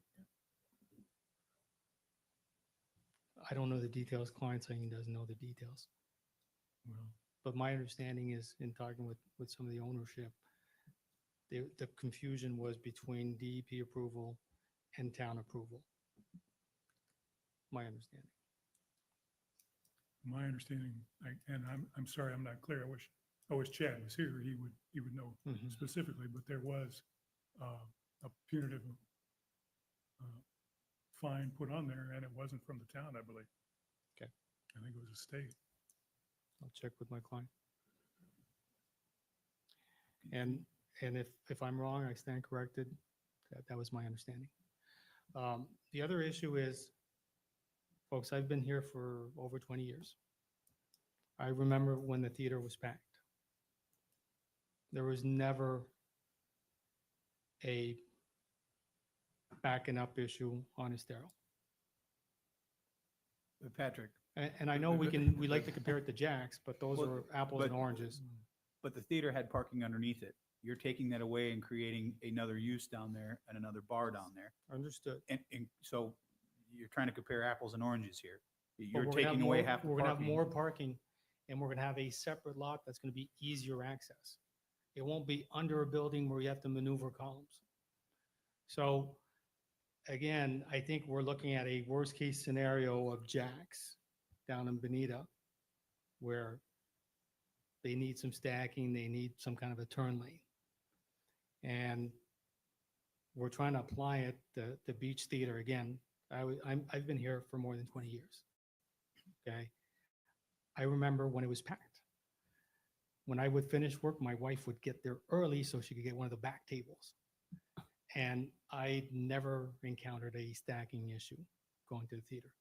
So while I understand the concern, I think we've got both space on the property, on the beach theater property, and on the Dolphin Inn property, we have space for cars to enter the lot and have stacking on the lot. So I have a question on clarification. So is there going to be valet parking at both Beach Theater and Dolphin Inn, or? I think there would be valet parking at one spot. I don't know where they would put it. That's what I was gonna Yeah, ask. I think you enter into contract with a valet company. Mhm. They know the best way to do it. And either lot where you go to where the attendant is and the other one's closed to the public. People can't just enter it. Right, so if the valet is not on duty, then it could be that there's signage at Dolphin Inn or wherever else, overflow parking for Boardwalk Grill or whatever the name becomes or whatever it may be, so that people can just pull in there when there's no valet parking. Yes. That's it. Thank you. Well, before you go though, I mean, I think to the public comment raises value, the properties that you have put up here as current parking spots are for sale and they get sold and you have to find another. There's a lot of what ifs here. And I'm just trying to provide a little bit of stability to those that live in the neighborhood that understand that no matter what happens, you're going to be in control of it, especially during the height of the season. You're going to be in control of where those cars go. You're going to make sure they're not ending up down the side streets parked in front of the signs, whether they can read or they don't read, or choose to ignore it. You are going to be able to control that, which would, I think, give some comfort to those that live around there. But to me, there's a lot of what ifs. What if both those properties sell tomorrow before you even start developing the property?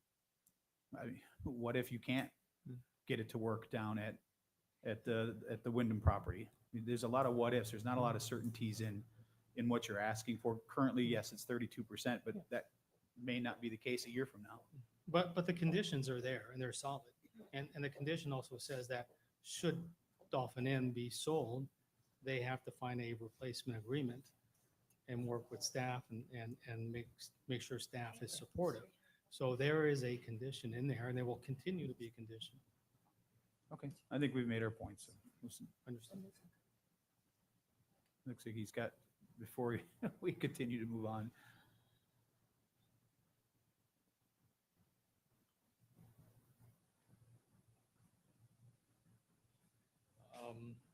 With that said, we'll close our presentation. Okay. We have a full packet that has been provided to staff, reviewed by staff, and is in your hands. We obtained unanimous recommendation of approval from the LPA, and our packet fully goes through justifications and how we are consistent with the evaluation criteria. Thank you. All right, thanks, Patrick. May I ask Mr. Vanessa a question very quickly? Sure. We've been made aware that there's some outstanding fines, or I don't know if it's fines or application fees, I don't know. Are you guys agreeable to paying whatever, I think it's roughly $300? Yes, Okay, so we'll make sure that that's all taken care of before. I think it may have been a advertising fee or something like that. I'm not certain, but it's nominal. But we Okay. might as well get their commitment to Okay. go ahead and pony it up. Thank you. All right. I will now close the public hearing and request a discussion or a motion from council to approve with conditions, or deny with reasons, or a continuance to a time certain. Discussion or a motion? Counselor Safford, any discussion? So what have we agreed on as far as the parking? What, the in-season dinner time? I believe that was their proposal from 5 to 9, or 5 to close, if I'm not mistaken, Up close. Okay. during season, or well, from November 1st through Easter. Easter. Okay. Could I get clarification on what Easter, the date is, because apparently it changes.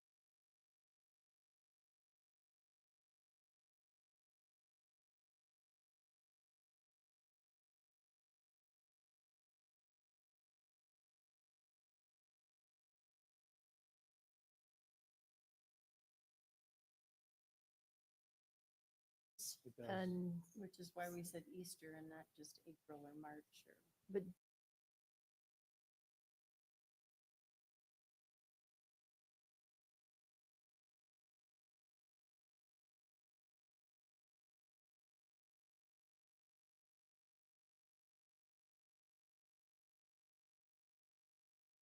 did you want to say? Time before the end of April. It doesn't- Their head is, though, they're okay with, Yeah, it doesn't. So go into the April end of- November 30th 1st? through April 30th.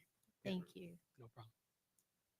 Okay, that clarified a little more for you? it does. Thank Okay. you. What else you got, Scott? That's it. Okay. Counselor Woodson, you have any discussion? I have no discussion. Vice Mayor Adderholt? Nothing additional. Okay. Counselor King? Good. All right. Well, I'll entertain a motion from someone that would like to move this along. Crickets. I will move approval of resolution 25-240. Got a motion by Vice Mayor Adderholt, I'll second. seconded by Counselor Woodson. Further discussion? Well, I'm certainly excited for you guys. It sounds like you're going to move forward. I'm not going to support this variance. Simply, I think, I'm hoping you'll do the right thing when it comes to valet. And again, I hope everybody can work together. But I think you had an opportunity here to gain a little bit more support in the community by offering something that's fairly minimal in the scale of what you're trying to do. I hope I'm completely wrong and have to eat crow and say that stacking doesn't happen and people aren't parking on the side of the streets and it doesn't become a safety risk, but I'm not confident that's going to happen. So I won't support this at this time, but it sounds like you're going to have enough people to move it along. Okay, Vice Mayor Adderholt? Aye. Counselor Woodson? Aye. Counselor Safford? Aye. And Counselor King? I'm just gonna throw Oscars out there as a name. Oscars, Oscars. Academy Awards, Oscars, Oh, okay. but as long as we're going with the movie, and I'll go aye. All right, and I'm no, the motion carries 4-1. Thanks. All right, our final public hearing is, let me go to it. This is a legislative agenda item. That is the second reading and public hearing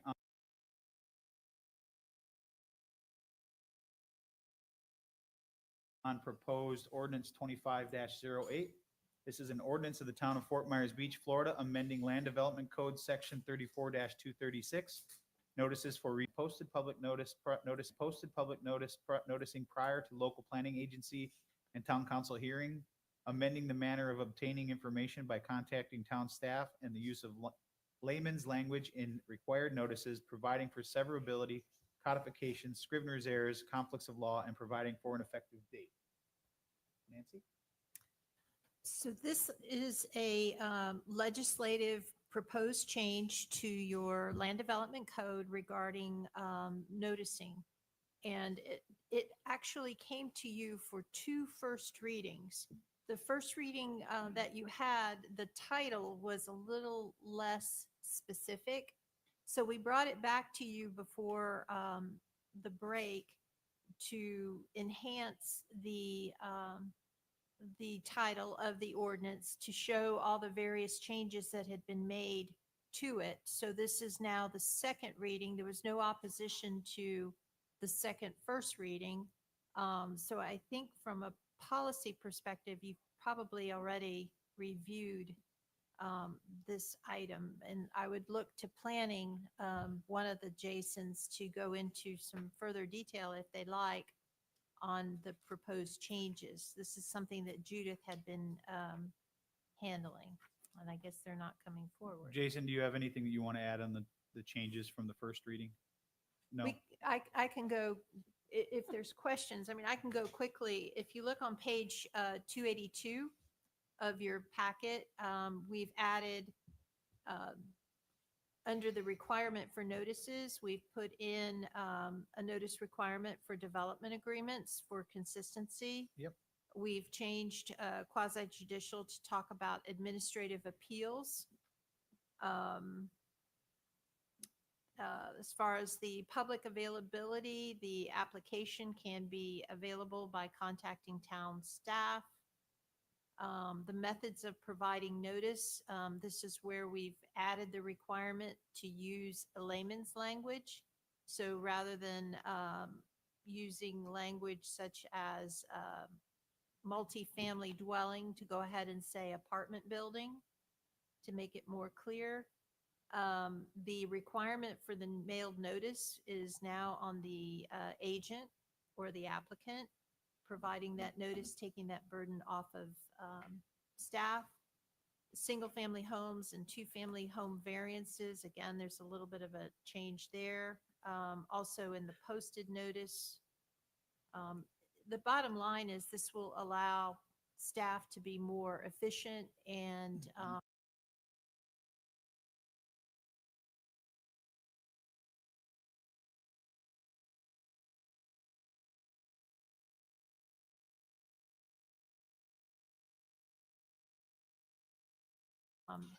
shifting that burden over to the applicants to provide staff with proof of notice that they've complied. No one here that I see would like to, unless Joe's got something to say? No? Okay. Then I will close public comment and. I will Mayor, now- I'll move ordinance Oh, 25. hold on, I gotta go through my, Oh, Mayor. make sure we're all on the up and up here. All right, sorry. I will now close the public hearing, request a discussion or a motion from town council to approve with conditions, or deny reasons, or continues to a time certain. Counselor King? I would like to make a motion to approve ordinance 25-08 noticing. Okay, got a motion by Counselor King, I'll second. seconded by Counselor Safford. Any further discussion? Counselor King, Aye. Counselor Safford. Aye.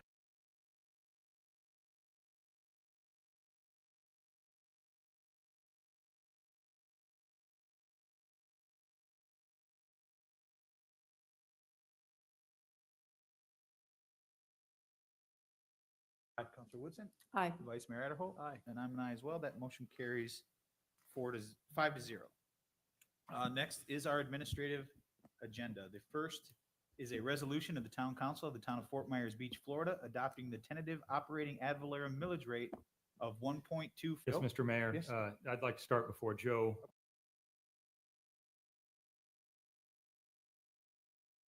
Our finance director comes up. He's got a presentation to take you through on this. And I just want to also point out that today is what we're proposing is to set the tentative millage rate not to exceed limit. We're required by statute to establish that no later than end of day today and notify and then make notifications as such. The vote for actual decision to either increase or not increase the millage rate won't occur until September after the budget hearings. Just wanted to clarify that. Joe? At 2 meetings, that will be the 5:01. Yeah, 2 public meetings, which will start at 5 PM both times. 5:01. 5:01. Thank you for that correction. Yeah, 5:01. If I may, that is the second part of today's resolution. Have we confirmed the location of those 2 meetings? Okay, Yeah. so prior to your vote on this resolution, we do need to confirm, as you know, our modulars are gone, right, from our Oak Street, from Bay Oaks. And we haven't quite completed our new town hall. So we may end up being back here for our budget hearings. But we do need to decide the location and announce that to the public today. Understood. We will. Okay. We're working to confirm if we can use this location again for those. I don't want to take the chance of setting it for the new town hall and unfortunately not being able to do it there, hold the meetings there just in case. So we're going to try to confirm we can use this facility again. All right. Okay. Go ahead, Joe. Good afternoon, everyone. Joe Onzig, Finance Director, once again. I would first of all like to thank Cassandra Penner for preparing the presentation. She's done an excellent job from what I understand and from what I can see in preparing the budget for you this far. So it's been very good work. I'm very pleased to have her on board with us. So this is just to reiterate what the town manager has said, and that's the purpose of what this resolution is. It's to set the not to exceed millage rate, and this is per Florida statute. Taxing authorities are required to set a proposed millage rate and provide notification to the property appraiser's office within 35 days of certification of value. That date then is today, August 4th, 2025. This rate, again, is simply a not to exceed rate with a final rate to be established at the public hearings that will be held in September. And then there's also a budget workshop, I understand, that's been scheduled for the M&P meeting. So there'll be more opportunity to discuss the budget in detail then, as well as any other discussions that we can have between now and the public hearings. This is just to give you a brief glimpse of what the general fund budget is in just very basic form. So we have the ad valorem revenue that is increasing by $670,000 based on just the increase of the appraised property tax value, taxable value itself. So this is without any increase in the millage rate. So it is property tax itself, the revenue will increase $670,000. There is non-ad valorem revenue increases as well. This would be such things as parking revenue, etc. That increases $617,000. The bridge loan amount, I think it's different than what was described in the resolution blue sheet. Since I've come back and we've taken a closer look at that, it's become evident that the amount that we're allowed to use for the bridge loan is the $1.4 million. And that's the result of taking a careful measurement between the budgeted revenues of 2026 and comparing against FY22 actual, which was like our pre-Ian revenue level. So because it's only 1.4 million, we have 1.4, almost 1.5 million less of the bridge loan that we can use this year. There's also, last year, one slight difference is we had $50,000 that we were using to purchase vehicles that was carried forward from the prior year. This year, we don't have that situation, so we don't have that carry forward of the 50,000, but we also don't have the expense of the 50,000. Similarly, the Estero landscape maintenance funding, we had carried forward the full amount that was available from the grant from Lee County last year. Very little of it, from what I understand, has been spent this year, so we're carrying forward the same amount next year. And then the actual amount that we can spend next year will be reduced by whatever amount was spent this year. But for budgeting purposes, to start with, we're just using the same amount. Expenses, excluding the transfer to the emergency reserve, have increased by 881,000 over last year. And then we're also increasing the transfer to the emergency reserve by 65,000. So that results in a budget gap or deficit of almost $1.2 million. So Joe, could we go Yes. back to that first slide? Sure. And I ask these questions just to help illuminate what we're wrestling with here, because what's being proposed, and I know it's just the cap, is a 26% increase in our millage rate. Do you agree with that percentage amount? Yes, I do. Okay, so just for folks who might be watching, the ad valorem revenue is up. We're going to get an additional $670,000 more than we got last year. Yes. From the county back to us, from our taxpayers. The non-ad valorem revenue is up $617,000. Yes. That's more money than we got last year from non-ad valorem revenue. And we're utilizing an additional 1.482 million from our bridge loan. Is that correct?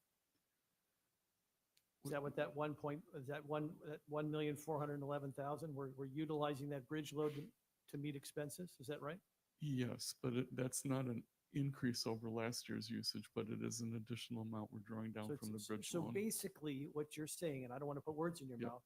So even though our assessed value has gone up and that results in 670,000 additional dollars coming to the town, additional parking of and et cetera, of 617,000, we're still short in terms of our revenue stream, 1,482,000 plus some other variables. Is that right?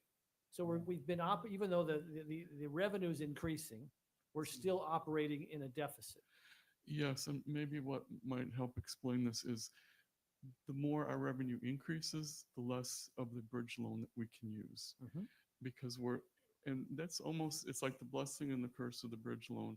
It's making up the difference between our current revenues, our budgeted revenues, and what we were at but what that's also ending up doing to us is that it is actually freezing our revenue at pre-Ian levels. But our expenses in the meantime are increasing as they normally would. So even though our revenue is increasing relatively dramatically, we're still in a deficit spend overall. Is that correct? Which is why we have to utilize the bridge loan, which was what we did last year. So last year we were deficit spending as well, correct? Yes. And then obviously the first year after the storm, we were deficit spending because our revenue pretty much dried up that first year, right? Yes, that's correct. So so is your goal as the finance director to get us to a point where we're no longer operating in a deficit, and I assume the recovery of Fort Myers Beach will help take care of that naturally. But B, also, you're going to eventually have to repay this bridge loan, correct? That's correct. And then last year you were able to figure out a way to even build up our reserves, even though we were in a deficit spend. How did you do that, just to remind us? Okay, what we were able to put into the reserve was our savings from previous years. So that's what we were able to then move into the emergency reserve. I believe it was a total of $4 million that we were able to do that. Plus, we also contributed, I think it was $435,000, I believe. Yes, $435,000 from the general fund as part of the budget into the emergency fund to try to keep up with what we might be spending each year. So even as we were replenishing the emergency fund, the reserve fund, we were still in a deficit spend. Yes, in comparison to pre-Ian levels and what the bridge loan allowed us to use, that's true. So just for context, the fiscal year 26 ad valorem revenue, now that we have an additional 670,000, is it fair to say that even with the additional 670,000, it's less than what we had prior to Ian? Well, actually, on the ad valorem revenue line item, that at this point, with that $670,000 increase, back to even? It's about $70,000 above where we were. So basically even. Basically even, yes, sir. And on the non-ad valorem revenue, are we still in a deficit there? Or are we back to even there as well? No, that's what that almost $1.5 million use of the, no, let's see, I'm not looking at this correctly. Well, over in the FY26 column, the $1.4 million use of the bridge loan indicates how far short we are in comparison to pre-Ian levels. That's interesting, because I thought I heard somebody from the town staff say the other day that parking revenues are actually up because we're running our parking better than we ever have. So what is it in the non-ad valorem revenue that's still down post-Ian? Oh my goodness, I don't Just have just that, off the top but of I mean, your head, it's yeah. it's almost all of the other revenues. What are those big items that we're still in a Well, significant like the deficit? half-cent sales tax, we have communication taxes, we have franchise taxes, fees, we've got code enforcement revenues coming in. Boy, I'm sorry. But it's obviously, even though parking's a big part of our revenue and Yes. we're good on parking, these other non ad valorem revenue pieces are significant enough where we're still at a $1.4 million deficit. Yes, sir. What's the answer to remedy to that? It's just, will time take care of that, or what's the longer term goal to remedy that, just off the top of your head? Well, off the top of my head, I would think time would obviously, as the beach builds back and the revenues would also start increasing and come back to where they were. But I don't know how much time. But in the meantime, though, if ad valorem property taxes continue to increase at a good pace, they may start helping to replace some of that other lost revenue and help us get back to where we were. Because one would think, Joe, on the ad valorem side, we would have a dynamic where notes here on the ad valorem revenue side, we're basically even as to where we were before Ian, and now with the home inventory being rebuilt, bigger, and with all the turnover, a lot of the folks have lost their homestead. So these are new owners with no homestead or fresh homestead assessments. So the home dynamic is going to really explode in a good way in terms of revenue for the town and hopefully for the island overall. And then we've got a list of businesses, if you will, new businesses that'll be either being built or coming back. The Pink Shell Boutique Hotel, the rebuilding of the 7-Eleven stores, the Arches project in Moss Marine, Lighthouse Hotel renovation and expansion, potentially La Ola, Salty Crab, the Whale, the Beach Bar, the Cottage, Hoosiers in Paradise, they're rebuilding their building, Myerside, EBIA, a new condo building, Neptune, Seagate, Sandy Bottoms, Beach Theater, soon potentially the Outrigger and maybe the Wyndham at some point. These will all obviously help on the commercial side, and on the residential side, it's obviously booming. So there is hope, right? So is your goal then to basically grow our way out of this this hole here, or are there policy shifts that, in addition to a millage rate, that could help us get there? Boy, those are very good questions. You know, being my second day back, I guess I haven't had a lot of time to consider all of that. I mean, basically, I was focused on this, but I mean, everything you've mentioned, I think is very positive outlook in terms of growth in ad valorem tax and probably like our sales tax, our share of sales tax and those types of things. So that will certainly help us. Parking revenue should continue to increase. So I'm thinking, you know, things will naturally improve. And also any fee increases that we were to implement, I mean, that'll certainly help reduce the amount of bridge loan that we would need to tap into right now. But as we move forward, then that would also then increase our revenues if any fee increases were appropriate. I don't want to belabor this, but I am a little just additionally curious, since the two largest sources of revenue, which is the ad valorem revenue and parking out of the non-ad valorem revenue, are increased. Can you give me just one example of the non-ad valorem revenue that's lagging so significantly that we have a $1.4 million bridge loan? Because that seems awfully big.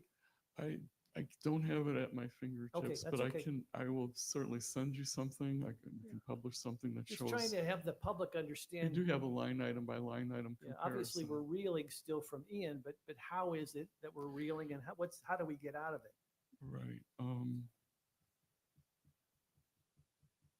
Well, you think about that. I mean, I have the calculation. I mean, what comes up to the I'm not interested in 1.4? numbers specifically, just more conceptually. Well, it would give you the line, every single line item, Okay. revenue line item, and the delta, the difference between FY '22. But obviously, it's an aggregate number of items that Yes, create this big yes. number. It's not just one or two. Yes, and I'm sorry, I wasn't thinking we would get into all the detail here, so I wasn't Well, we prepared have for to though, that. because, you know, let me give you the reason why we have to get into this. Is that I just saw on Fox 4, they interviewed somebody on the island, and they about the 26% tax increase that Fort Myers Beach, property tax increase that Fort Myers Beach is going to, you know, sock you with.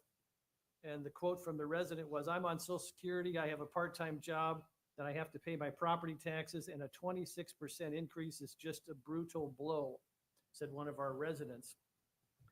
And if I could, just, I don't mean to filibuster, but I have to say this, because I don't think we say it enough, is that we have a lot of challenges post-Ian that we're working to address. And for the first 3 years, we gave our residents a lot of grace, and understandably so. But at some point, we've got to get our fiscal house in order.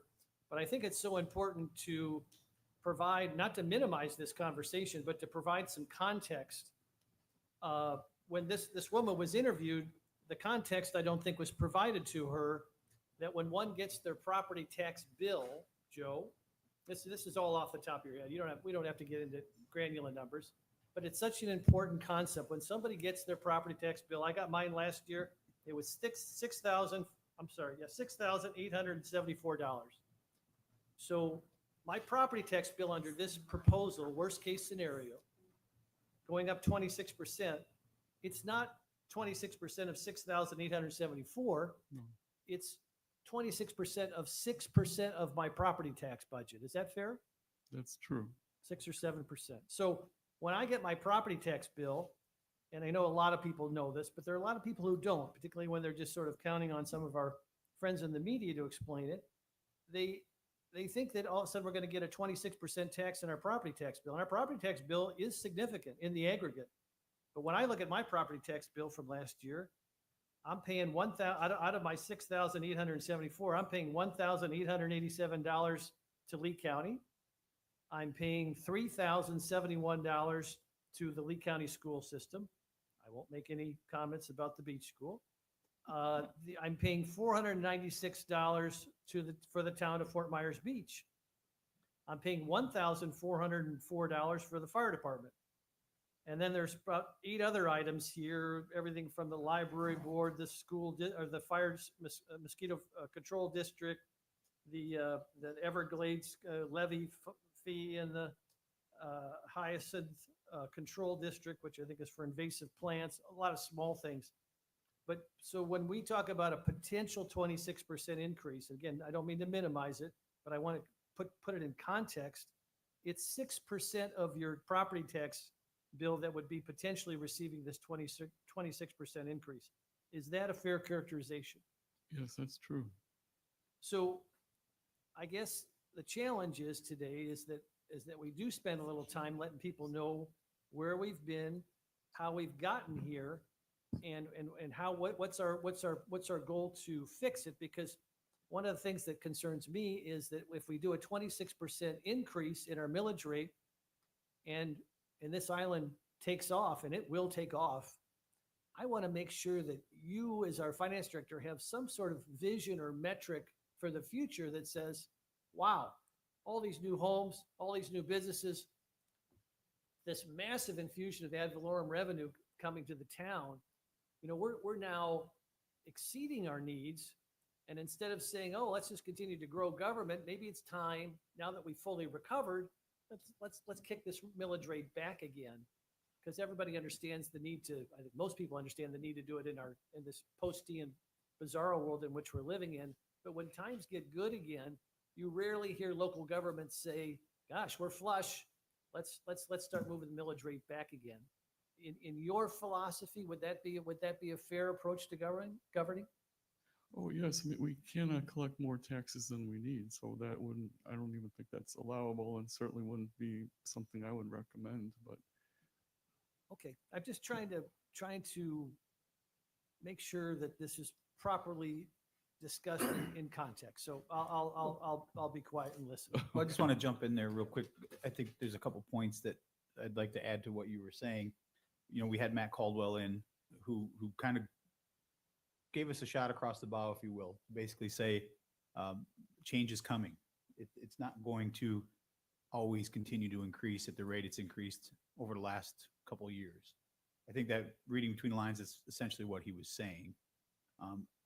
Another issue that I have is when people think growing government, I think if you look at the numbers since Hurricane Ian, our government has shrunk, not grown. When I say that by the amount of people we actually employ, we're doing more with less. Correct.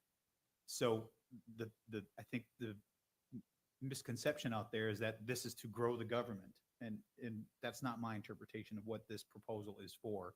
It is to contain or continue to provide the same services that we are providing today, but because of the cost. And I think, Will, if you don't mind kind of jumping in here, you had sent us a very good detailed email yesterday explaining a lot of the reasons why staff is making this proposal. And if you wanted to go through a couple of those, I think now would be a good time to kind of go off of what the vice mayor was just saying so that people could understand. Because again, I think the misconception out there is that this is to get more employees, to do more things that what you're proposing to us now. But that is not necessarily the case. That it's almost the opposite. It's to continue working with less like we've been doing since the storm than we had pre-storm. Is that a fair assessment? It is fair, Mr. Mayor, and I appreciate it. The number one reason for this proposal is to cover the budget shortfall that Joe laid out eloquently and has discussed in great detail and can discuss line by line if necessary, either now or during the budget hearings. But that's the number one reason. It would be sufficient. This increase would be sufficient to cover that budget shortfall. We're not really looking for anything else. To your point, not looking to grow, not looking for any other specific uses right now, because I really want to continue, as has been done by Joe very well up till now, and continue to be good stewards of the resources that we do receive and balance the budget each year.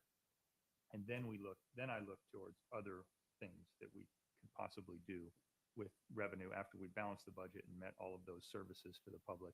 But it would always be in an effort to continue to provide services to the public other areas, you know, I mean, I sent that. I think the main reasons to do it is, you know, yes, the ad valorem from property tax revenue, we've seen an increase, a proposed increase for this next year. I'm not 100% sure that we're going to receive a similar increase every year.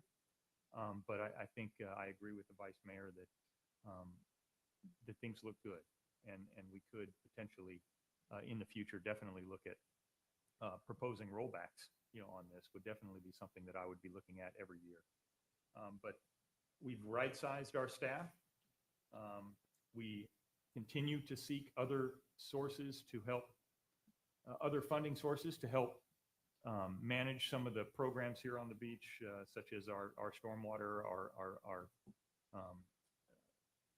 you know, our roads and our other services. We've received great things from the state as far as grant funds that are 50% match. We have to identify 50% of our own funds to match those. So that again is something we have to take into consideration when looking at revenues. And before we move on from there, Yeah. sorry to interrupt, I think that's a key point that I'm glad that you brought up. Although, you know, we've received grant funding from federal and state agencies, to your point, they're 50% match. And 50% is better than us having to pay 100% of it. So part of your proposal is covering some of those needs to cover some of those 50% matches. Absolutely. That's right, Mr. Mayor. And then finally, on that note, I'd also like to say that, you know, I agree with the vice mayor that things are looking good. We have a lot of development that has been approved by the council recently. And I think there are many more like we had today, many more coming forward. Yes, there will be impact fees associated with a lot of those developments, but those are in the future. Not even in this next fiscal year. For most of those impact fees, we're definitely considering those as Joe and I look at potential budgets going forward. But as of right now, I have to look at for FY26, there still will be a gap, a deficit here.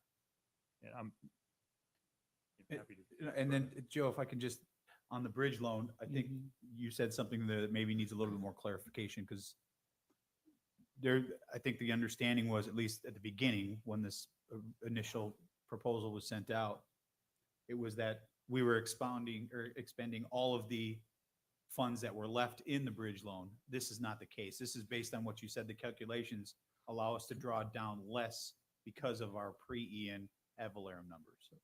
That's true. I think there was just a misunderstanding, you know, because there was nobody here left who knew the terms of the bridge loan. And so they just, I think the understanding was that they could use the remaining balance of it for the budget. And that's what was included in the blue sheet.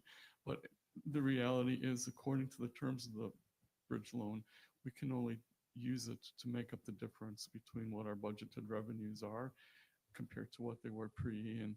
So that's why we had to ratchet it down as much as we did and bring it down to the 1.4 million. Thanks to Cassandra, who was here and had her laptop, we did bring up the spreadsheet that does the calculation of the non-ad valorem amount, or actually the what makes up that $1.4 million of lost revenue. And so some of the other line items would be public service tax was down almost 300,000. State communication service tax, like almost 260,000. State revenue sharing is down 88,000. HAP cent sales tax down 128,000. Right-of-way revenue coming in down 114,000. Let's see, and actually parking facilities revenue is down 326,000 compared to pre-Ian. Let's see, there's just maybe a few more to highlight. Just some miscellaneous revenues down 98,000. Then there's other several smaller amounts that, you know, add up to the full 1.4 million. Joe, if you could, for Thursday, I'd like to have you extrapolate a little bit on all those items in terms of what the prospects are for the future. Are they Ian related? Will they cycle back up like everything else cycles back up? Or are those institutional reductions that we won't see again? I want you to think about that for Thursday. But what I would like to say is, one of the things that's interesting to me about this proposal, and you know, I hate this process where we we predict that we've got to predict the worst case scenario that everyone says you're raising taxes 26%, then we ended up not doing it. And then we, it's a very challenged process. Nonetheless, the thing that always gets me is, unlike our friends in Washington, I'm willing to vote for an increase if we're going to balance the books. And our books are not balanced. We're deficit spending for obvious reasons as a result of a Cat 4 hurricane. And I'm unlike our friends in Washington, I'm willing to take the hit and not pass along those debts to our kids and grandkids.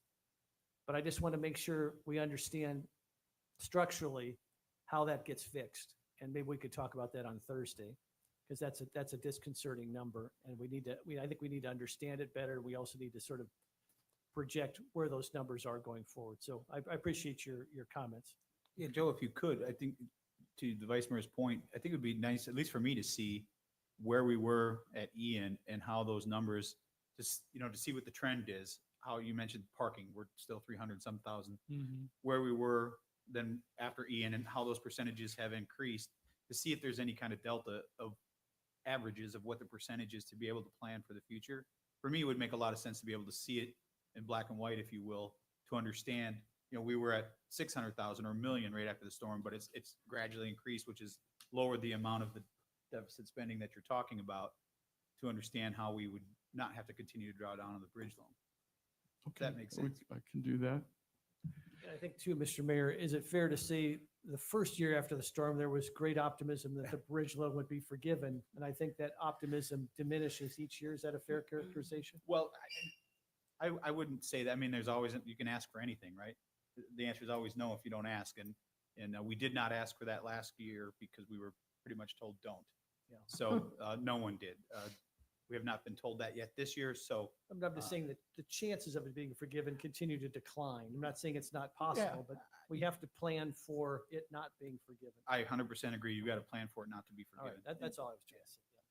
And I could maybe remind you that we did receive the almost $7.6 million of revenue replacement grant, that the intention, at least before I left, was to use that towards repaying the bridge loan. So that, because as soon as we can become independent from the need to use the bridge loan, and we have enough built up to repay it, then that would free us from all the other obligations that come from the bridge loan and restrictions that are restricting us to do any capital improvements until we have enough saved to pay off that bridge loan, or actually pay it off. Until we can do that, we're not even allowed to do any capital improvements, because they're expecting us to use all of the revenues coming in to go towards repaying the bridge loan. So I don't know if this would be helpful, but one of the things I've thought about in terms of, well, how did we get to where we are, and why is it all of a sudden now this huge increase, whereas we didn't need to do this before? And I mean, these are just basic recollections and going back and looking at things. But, immediately after Hurricane Ian in FY23, we were able to survive that, even though we had such a dramatic decrease in revenues, because the first part of the year were emergency response and emergency recovery efforts that were primarily funded by FEMA. So what would normally have been expenses to the town for normal operations were covered by FEMA, because the focus was on recovery and response. And so that helped us. We also had many vacancies after Ian that helped us. So we were able to get through that year. And then we had the bridge loan that we could then apply toward the lost revenue for that year. FY24, we were able to get through that year because we had $0.8 million of ARPA funds that we were able to use. So that helped. In addition to the bridge loan, we made up the difference with $0.8 million of ARPA funds.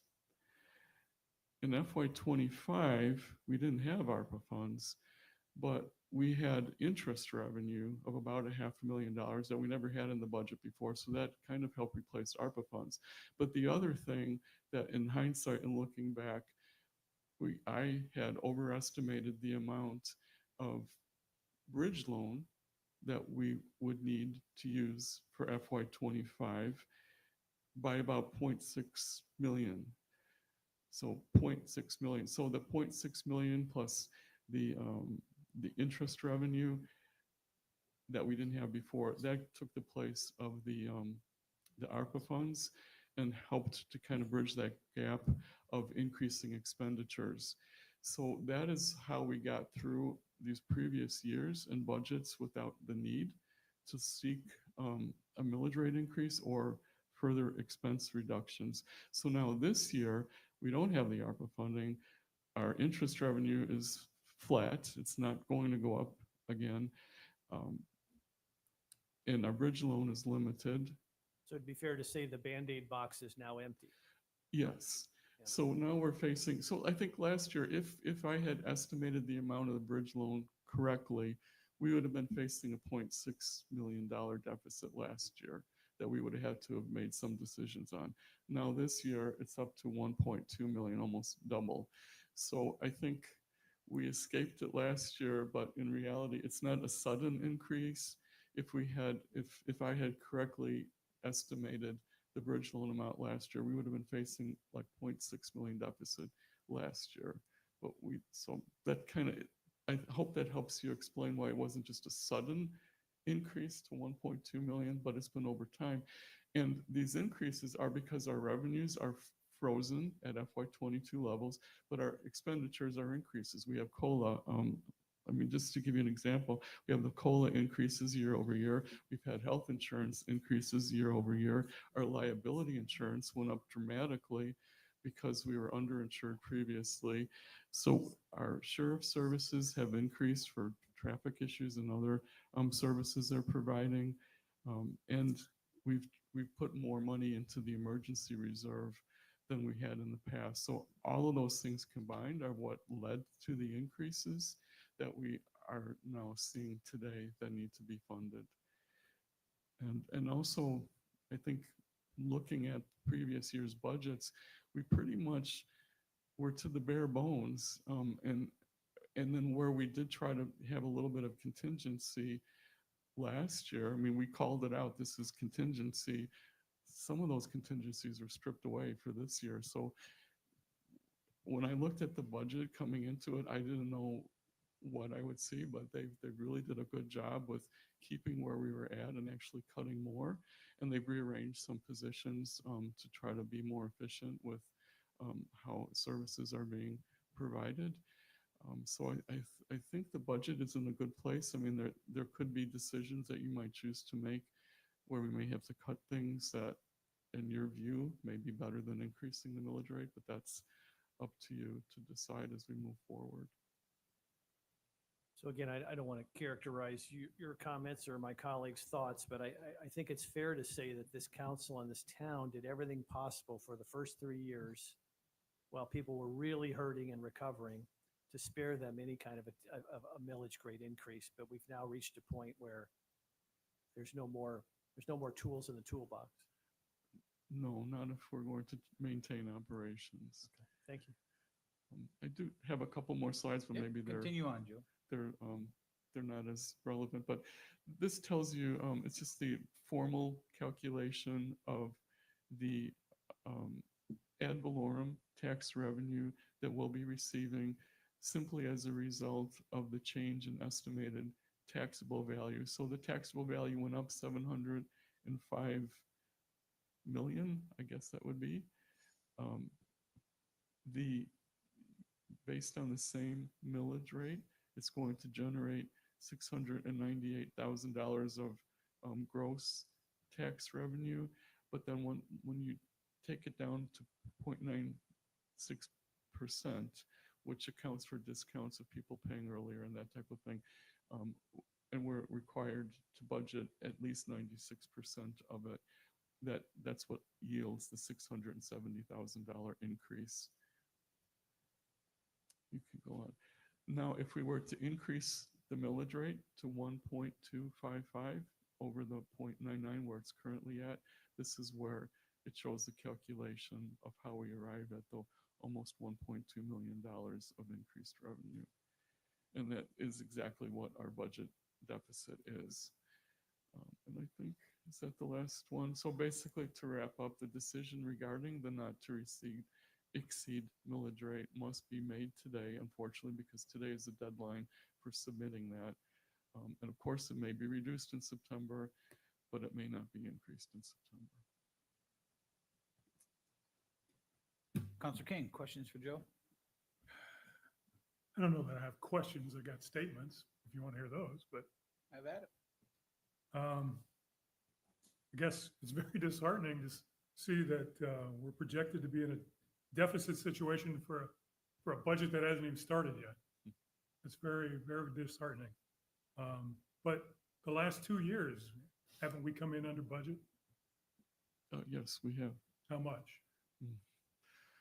Oh, boy, that's so, my Well, memory we isn't can very have that good, but we it's, can save it. yes. Thank you. Mayor, I watched your show yesterday. I know there were folks in there that are still trying to get their houses mitigated and raised, and it's been 3 years. And I understand that they're not paying the full amount on their property taxes that they could be because they can't use the property for what its intended purpose is, but I still have difficulty increasing on those folks. And I know there are, what, maybe 100, but that's a lot to me. This state is, if they're still talking about it and moving in that direction of getting away from property taxes. So I think we need to look at different avenue streams. I know the Constitution gives us, as municipalities, certain avenues to do that. I don't know, Nancy, maybe this is where you can weigh in, and it doesn't have to be today. But maybe putting more of the onus on our visitors. As somebody that goes to Maui every year and has done it since 1994, I continue to get jacked on those car rental, condo rental, everything. So I don't know if that's something we need to work with the county on doing or something, but to help out our residents and our property owners, I think that should be at least an avenue to look at. And just like last year, I'll challenge you, and you did a great job, and I appreciate that, of trying to cut where we can and save where we can. And you did a great job of keeping us from having to raise it last year, so thank you. And that's all I have. Vice Mayor, any questions for I think I've been talking too much. Counselor Woodson? So I think it'd be interesting because you had your list, Jim, of everything that's been approved going forward as far as building and that type of thing, but we're not really sure when any of that's going to take place or at what amount the revenues will start, or at what time the revenues will start coming in and what the amounts will be. So that's this big unknown, if you will. The only known fact that we really have is that we are going to miss in 2026 if we don't raise our millage rate. That's our only complete known, correct? Oh, that's correct. Or cut expenditures or combination of both. Okay, and that we're going to be looking at. We're going to have the workshop at M&P and everything. So this is, and I agree with you, Jim, too, about this whole process is kind of backwards. Like you have to name this highest rate and then you have the opportunity to do more work and bring it back. But I do think there's areas of fees that we should be looking at, short-term rental fees. You know, we went from like 0 to 300 kind of thing, or 50 to 300. Well, maybe now with the short-term rentals that are coming back, we need to look at things like that again. So that could help offset, because like you said, we don't have to necessarily, depending on what we do in the next month, could still affect that final decision in September. Yes, and I would just like to clarify that actually any fee increases that are, implemented, it would simply reduce the amount of the bridge loan that we would need to use. It okay. doesn't really change the deficit, Okay. unfortunately. Okay, that's a good clarification point. All right. Well, could you just, to your last point, Karen, could you just shine a little more light on that? any fees we increase wouldn't reduce our deficit? Could you Because it explain? increases revenue, Jim. Right? So, going back to the calculation of how we measured the difference between our budgeted revenue and pre-Ian revenue, FY22. So that difference, so if you, that difference is what determines the amount of the bridge loan we can use. So if you increase the revenues that we're budgeting for next year, that reduces the difference, which reduces the amount of the bridge loan we can use. But long-term, it could Long- potentially help us get out of this deficit Yes, cycle. Right? absolutely. Okay. But well, not thank you. for 26. Gotcha. Counselor Safford, I'd be interested to hear what the So- audit committee, being as the liaison, I'd be interested to hear what their thoughts are on this. Well, I can't speak for everyone on the audit committee, but we were pretty surprised that the last 3 years we haven't increased our millage rate whatsoever. I mean, you see Sanibel has, we finally came to a head this year. And it was a difficult decision last year, but I get it. But we have to look at, I hope on Thursday we can look at individual silos. For example, the mooring field, I think we're going to be close to budgeted $383,000 loss. So I think we need to take a hard look at each of these silos where we're just bleeding money. Secondly, Jim, I agree with you. I think down the road, a couple of years, our revenue from ad valorem is going to be great. But on the back end of that, we have to still look at what our emergency reserves are. We'll be at 4.5 million, maybe 5 million after this. Am I correct? Well, that's what it should have been, but I'm concerned that maybe there was spending going on that has depleted it somewhat, so that we need to take a look at that too. If we can Yes, get, we I do. know it's gonna be hard to pull those numbers this quickly, but we have to look long-term. We have to have the right insurance. We have to have the right reserves in case we get hit again. We also need to look down the road at canal dredging, at things like that are gonna affect our bottom line down the road. And those are, necessary things. So I don't want to raise taxes, but right now it's one of those, hey, we got in a car accident. We've been living in our parents' house. They've been footing the bill. Now it's time to get back on our feet, and we're going to have to, can't rely on that money from mom and dad and our grandparents. So it's tough. I don't like it, but it's one of these things we're just going to have to fight through next couple of years. All set? All done? I'm done. Yeah, I agree with Scott. I would really like to see all those silos that are, the individual, and then we can make decisions based on that. If there's a way, I've said it at the beginning, staff-wise, I think you're running pretty lean, at least from what I can see, to be able to produce what is being produced with all the challenges that we're facing. But are there other things in the budget where we can, as policymakers, make decisions on, is that important to have at this time? Should we revisit it at another time, type of thing, to do what we can? But I agree with Scott. At some point, I think we all knew this was coming, whether it was little bits year in, year out. I'm still holding out hope that through our discussions on Thursday that we can't or won't have to. I don't think anybody wants to raise taxes, but you still have to operate. You still have to get through it. And to your point, I think the bridge loan, although it's a benefit, it is acting as a hindrance for us right now. But it's the cards we were dealt. If we wouldn't had it, we would have been in much worse situation than we are now. So I think the staff has done a very good job over the last 3 years to do what you can with what we've got. And again, I've always been a fan of, this is a preliminary hearing. As far as it's not raising anything, we've already covered all of that, but you can't go backwards. And we still have the 2 highest months of the hurricane season coming. And it's always been an issue for me that to me, it's like we're putting the cart before the horse. Right. But And I want to remind everybody, we did look at, I think it was 1.04, 1.05 last year in this meeting, and we came back. So this is a not to exceed. So I don't want everybody to panic. And if you've got and look, everything costs more, but with this with this proposal, if you have $1 million house, you're looking at another $265 more dollars a year, $22 a month.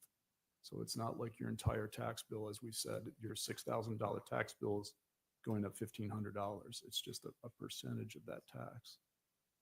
Well, So- again, yeah, I think I'm looking forward to Thursday, seeing those individual silos to see, is there a potential to be able to still cut some, I mean, we keep cutting year after year. Is there potential to change up some services, at least for the time being, to try to alleviate not having to increase it 26%, but we'll have those discussions on Thursday, it sounds like. Yes. Give you a little more time, Joe, to maybe 2 Yes, more Mr. days. Mayor, to- we'll have some discussions on Thursday, yes, and then also as we move forward with the budget hearings and stuff, but we'll have more discussions in detail. Right, Joe? Well, and I think last year Yes. too, But- you had things change between this They- initial meeting They will. and when we got to September, when you have a chance to really wrap your head around where we ended up this year. Yes, that's for sure. And we will. We'll make sure we take into consideration and come back to you with things talking about the different silos. Definitely got that down, and we'll talk about the staff is reviewing different fees across, as were mentioned by some of the counselors, across that the town has right now, and maybe some recommendations to the council as well with that. So we're looking at all possible sources. Joe, are we still scheduled to have our audit committee meeting next Monday, or I would like to have at least a meeting before, our first September meeting. Yes, in fact, I think the agenda may be sent out today. I think, I'm trying to scramble to pull together what we can. I think know. the audit report should be finished this week. It should be able to be presented to the audit committee on Monday. Okay. So we'll have that much.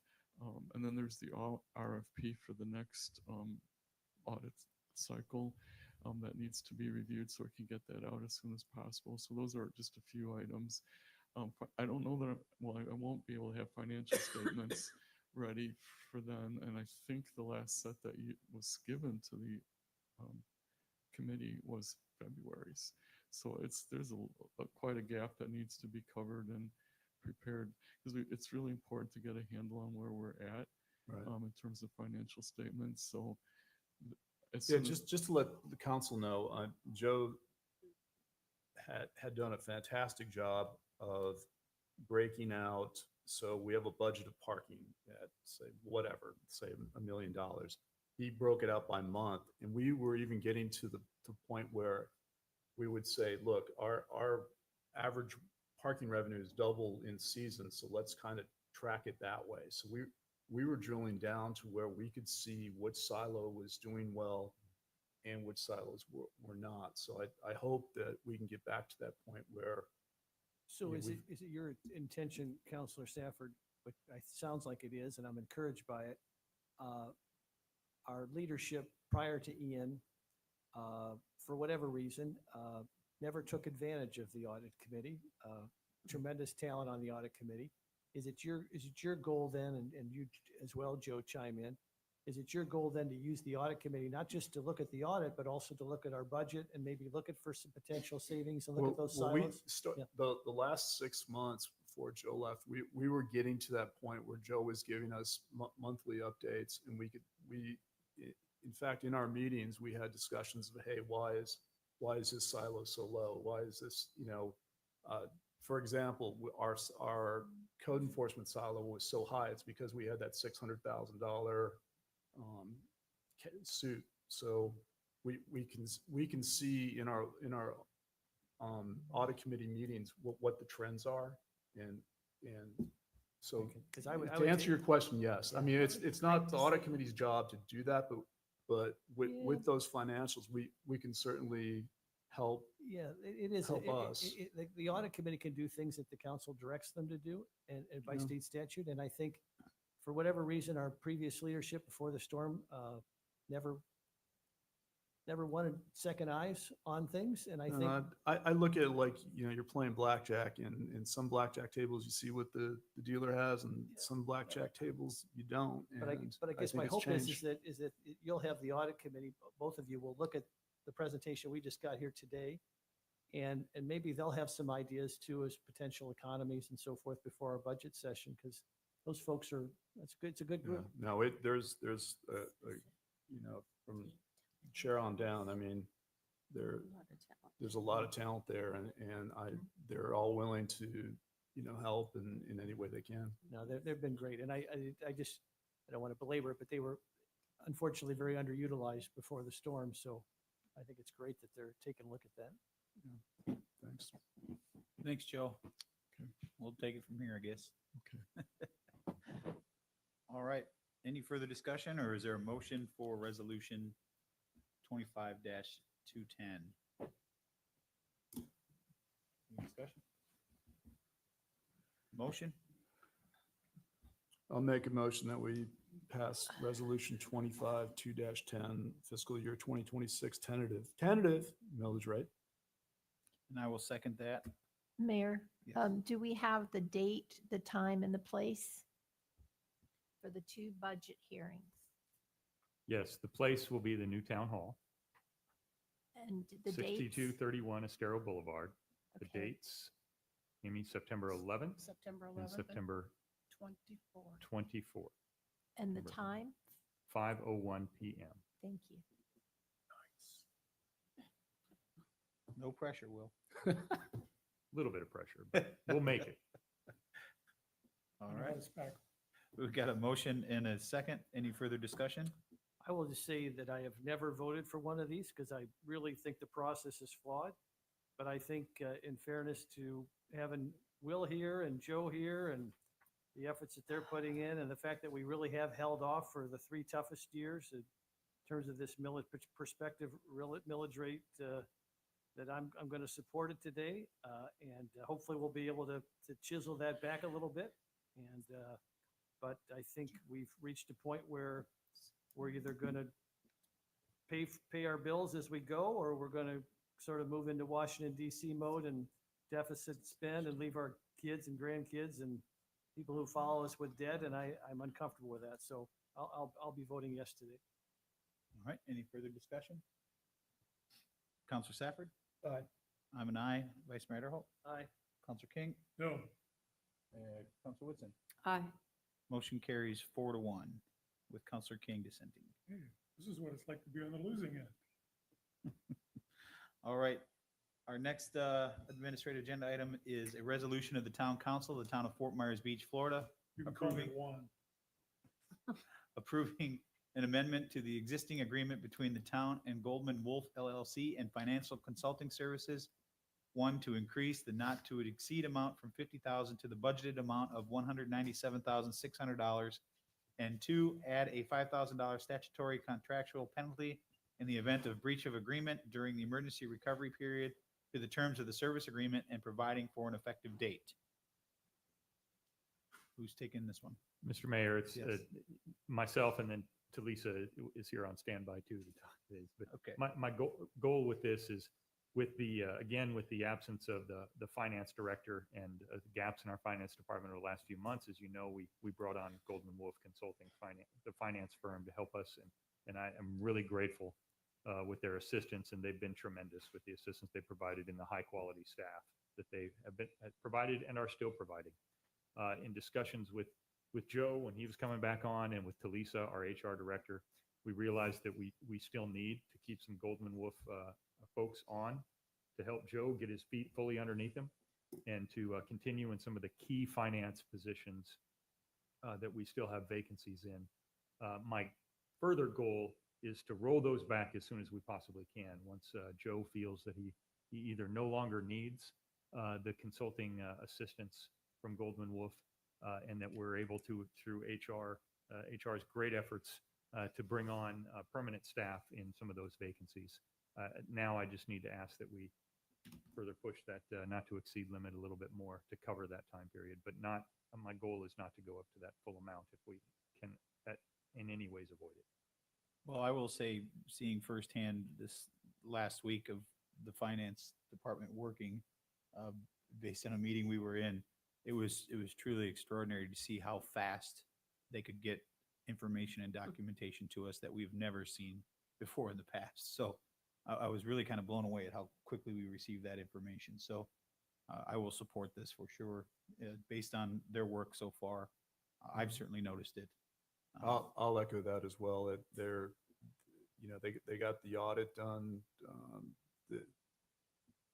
close to the finish line. I mean, they've done a fantastic job, and especially jumping into a situation like ours where we're post hurricane. We're not like any other town, and they rolled. And Talisa, thank you for finding them.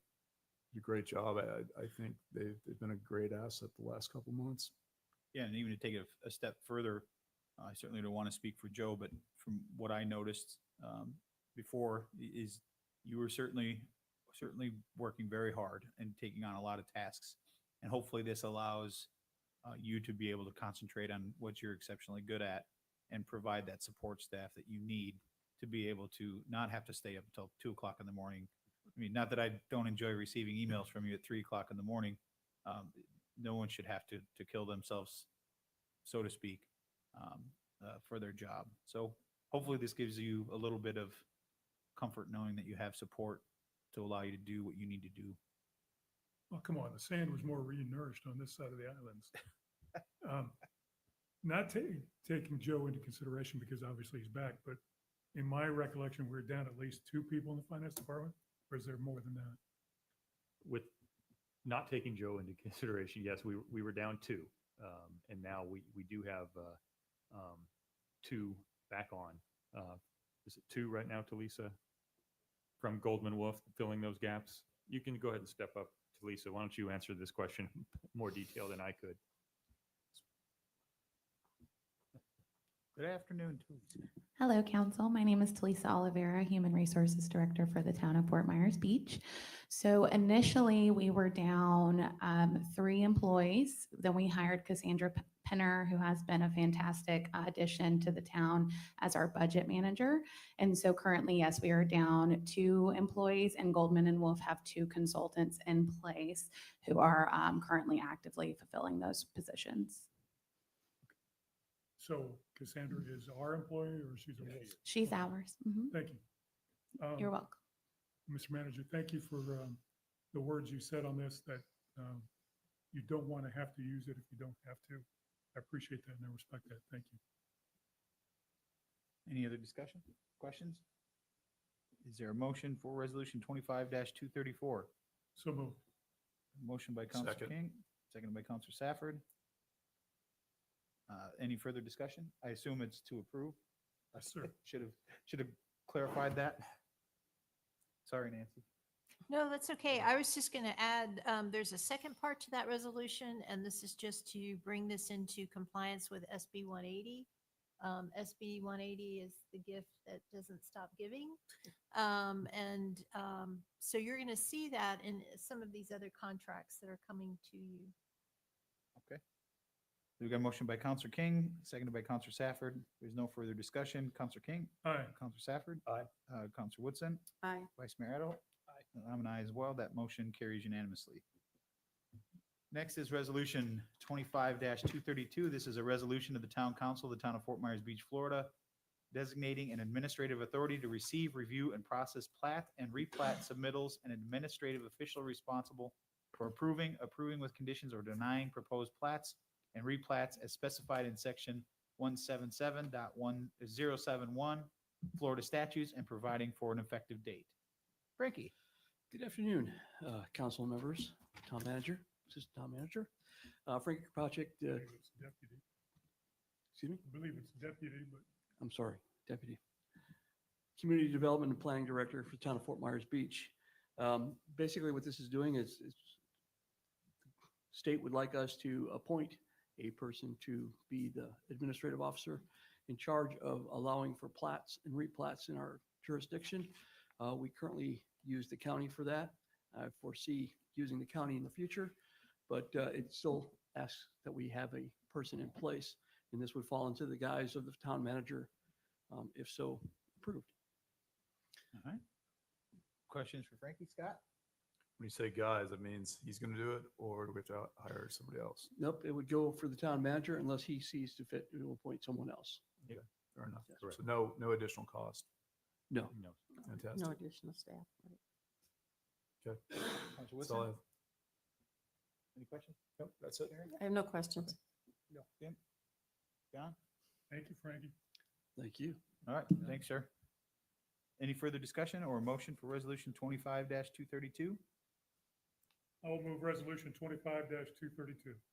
All right, got a motion by Counselor King, Second. seconded by Counselor Woodson. Any further discussion? Counselor King, Aye. Counselor Woodson, Aye. Counselor Safford. Aye. Vice Mayor Adderhold. Aye. And I'm an aye as well. That motion carries unanimously.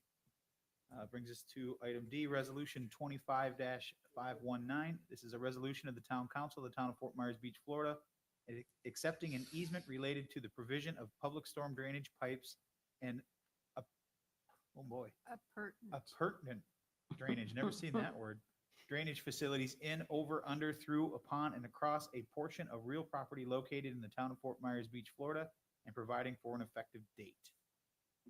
Mr. Mayor, excuse me, I Yes. think there's a typo on the agenda. It should be resolution 25-219. 20, yeah, okay, so yeah, in the packet it says 519, so it's 25-219? I believe so. Okay, It's on the agenda. I feel like. so just making sure we've got the right resolution number. It's 25-219. I'm double checking right now, but I believe so. Okay, well, we'll move forward and come back and Okay. address it if we need to. Will, is this you? I'm going to have to ask Frankie or Jeff to come up and talk about this one. Okay. They're subject matter experts, but they're ready. I believe this is the one on Carlos Circle, is that? Correct. Yeah, so that we just need to have an easement in order to help out with drainage on Carlos Circle. There's also some more improvements we're gonna be doing on there. As pertaining to the SRF loan, we're gonna try to add it to some drainage issues on Carlos Circle as well as a couple other sites. So this is just an easement so we can run the pipe to the residents. Okay, any questions for Jeff? So John? this easement's our easement, or it's on the, Get a look at it. Wasn't on my list, so let me look at the. Jeff, while you're looking, just for the record, appurtenant is belonging or pertinent to something. Secondary buildings that are appurtenant to the main building. I never heard that word either. So just, we all learned something. Big C, there you go. So, Mr. Mayor, for Yes. clarification, both those numbers were wrong. Okay. The correct number is resolution 25-241. 241, okay. Duly noted.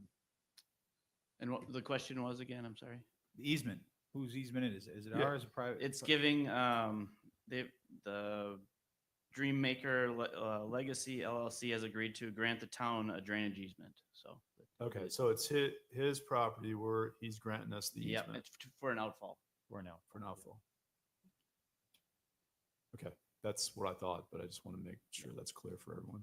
So council, just as a point of information, whenever a property owner gives real property to the town in the form of an easement or other type of property, it's always brought to you for acceptance. This makes the town aware of record as to what it actually owns. And also it eliminates, it gives you the ability to reject the acceptance of property that perhaps has hazardous problems with it or is otherwise not in the town's best interest. In your opinion, this is in the town's best interest, I'm assuming, It's in the town's best and the residents' best interest as far as flooding goes. Yeah, mitigation and the neighborhoods. and the neighborhoods. That's right. Yeah, And our email inboxes. and you're gonna know the best. All right, Karen, any questions for Jeff? No. Vice Mayor? John? Would you just clarify what an SRF loan is? It's a state revolving loan. We already have it through the Tier 1 project, doing a lot of the flood mitigation and drainage issues regarding stormwater. This is just one step in kind of it's not Tier 2, I'm not saying that, but we have some additional things off of Tier 1 that we want to mitigate some flooding throughout the town, and Carlos Circle is one of those. So we're going to try to add those funds to the SRF loan to pay it back. Thanks, Jeff. All right, thanks, Jeff. Probably have the next couple. Yeah, you go ahead and stay. Jeff. Yeah. I'll just- Any further discussion on resolution 25-241? I will move approval of resolution 25-241. All right, got a motion by Counselor King, Somebody wants to go home. Second. Seconded by Counselor Safford. Any further discussion? Counselor King? Aye. Counselor Safford? Aye. Counselor Woodson? Aye. Vice Mayor Adderholt? Aye. And I'm an aye as well. That motion carries unanimously. Next is item E. It is resolution 25-236, I hope. Yeah. This is a resolution of the Town Council of the Town of Fort Myers Beach, Florida, ratifying action of the town taken on April 22nd, 2025, and approving contract with Andrew Site Work for the emergency purchase and replacement of 36 non-operable fire hydrants located throughout the town in the amount of not to exceed $290,512, approving an addendum to the ratified contract to include additional terms and conditions required by Florida law and providing for an effective date. Again, Jeff Hauge, Community Services Director. Good afternoon. I didn't say that before. I'm not going to go over names because I don't want to be corrected. So we had checked 342 fire hydrants within the town that we owned. Some of them we don't that are private use, but the ones that we owned, 36 were not operable. We had to replace the entire hydrant. It wasn't even, we couldn't even get them open necessarily to check the guts of it, if you will. So we're going to replace 36, and part of that funding is also to replace some of the guts or a mechanism inside some of the fire hydrants, so we don't have to replace the whole thing. So that's the gist of it. So you can see it throughout the town. There's fire hydrants with bags on them. We're in the process of repairing those or replacing those. Are all the fire hydrants on the island town owned? No, there's some that are not out on. Well, we're working on that, but I can't remember what. Bay Beach Lane is not. Well, is not ours. So, yeah. John, questions for Jeff? Where's funding coming from? The water fund balance on that one. Thank you. Vice Mayor? Question? Yes. Counselor Woodson? Just a comment, I think it's of utmost importance to get our fire hydrants working. So. Agreed. And we have just to talk about that too. The fire department does it every 2 years. We put in our own system now to do it every single year. We're going to be testing fire hydrants. So Mark Ashton has that on his plate to do all of them, and they did check all 342 of them. So Jeff, on that point, so that the bifurcation between the town and the fire department, obviously the replacement is our responsibility, but also the checking and the inspection of them is the town's as well? It's the fire department's ultimate responsibility to check them. We put it on us to do it every year instead of every 2 years. So we do it. There are some that hadn't been done since Ian. So So we inspect them in addition to the fire department inspecting them? correct. We do. Does that seem redundant or no?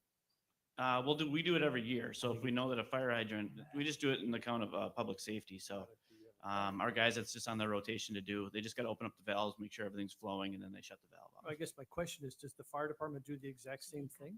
Yeah, but we don't get we haven't got a report from them. We requested it, but have not got a report back. Wouldn't that be a good conversation, Mr. Town Manager, to have with the fire chief? Maybe we could. It will. Maybe there's some synergies there. Yeah, we just Right found there. that there was a number of them after we were trying to go, use them for various things around town, that they weren't working. So we just took it No, upon I ourselves understand to- you've got to do what you got to do, but it seems like if the fire department's doing the same thing, there ought to be, maybe we could coordinate and just have one entity do it. We can talk Just to them. food Yeah. for thought. Yes.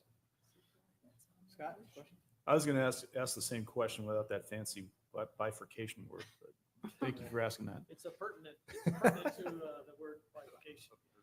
And my question, Jeff, is when I first read this is it common for this service or the maintenance or the repair of these to fall under municipality and not the fire district? I missed that one too.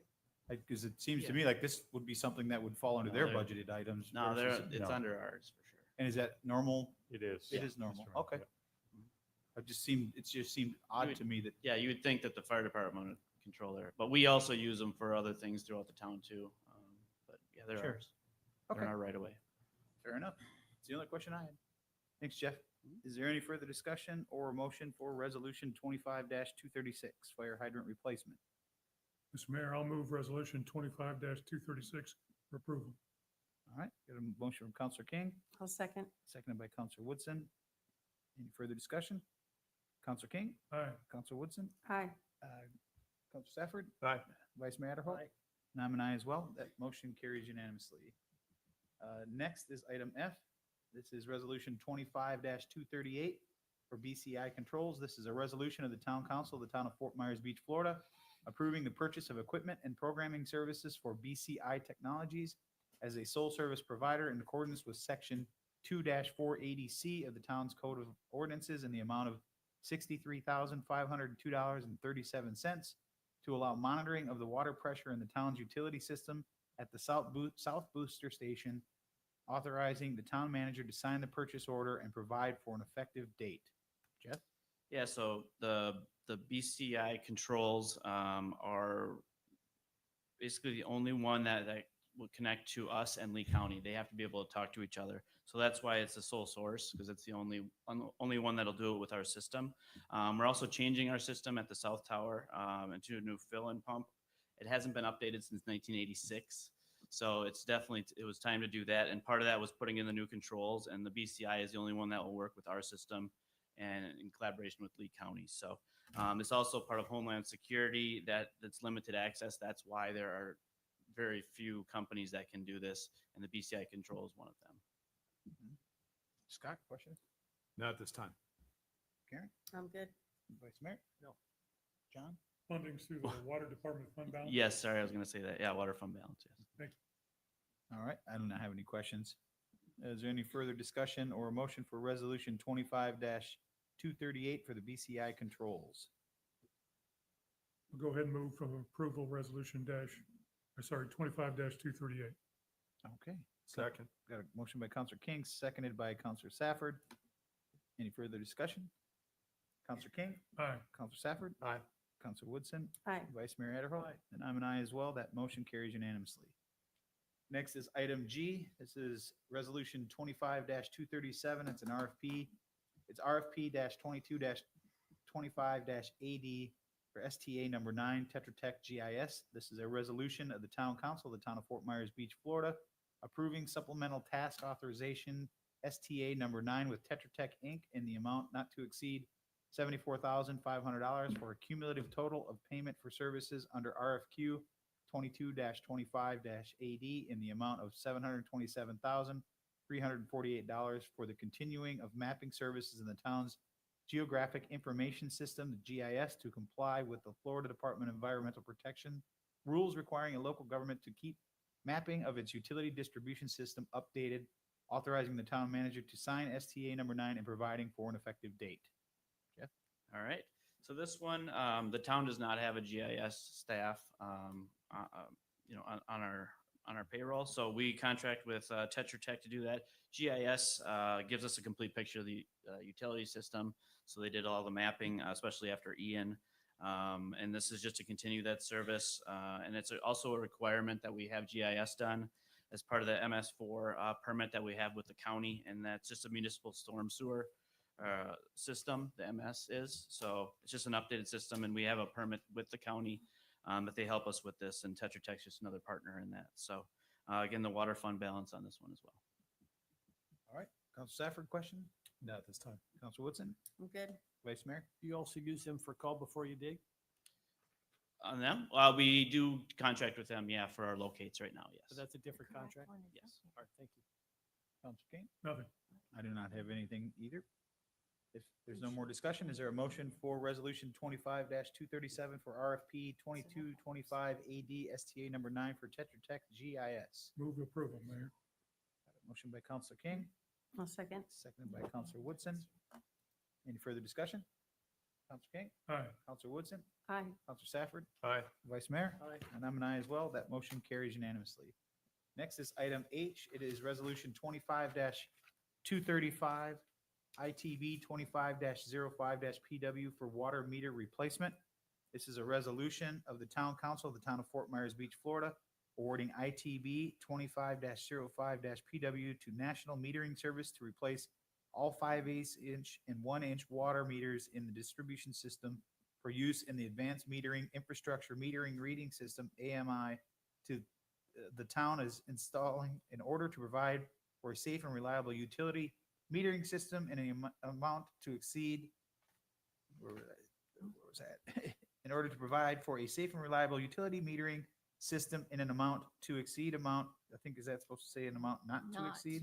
not. That's where I got, okay, in order to provide for an amount not to exceed of $1,619,790, authorizing the town manager to negotiate and execute an agreement with the National Metering Service subject to legal sign off and providing for an effective date.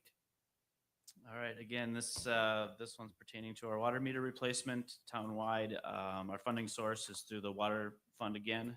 On this one, this is just, like it says, to replace all meters. Where we are hopefully going to be submitting some to FEMA through Tidal Basin to try to get these replaced, but we have to replace all the ones that are 5/8 and 1-inch meters to comply with our new system. Okay. Counselor King, any questions for Jeff? None. Vice Mayor? Counselor Woodson? Nope. Counselor Stafford? So how many is that percentage wise on the island? And how Well, long will it take? I think I gotta look it up, but I think it's. Let me find the data here. All of them that we haven't done already. Good answer.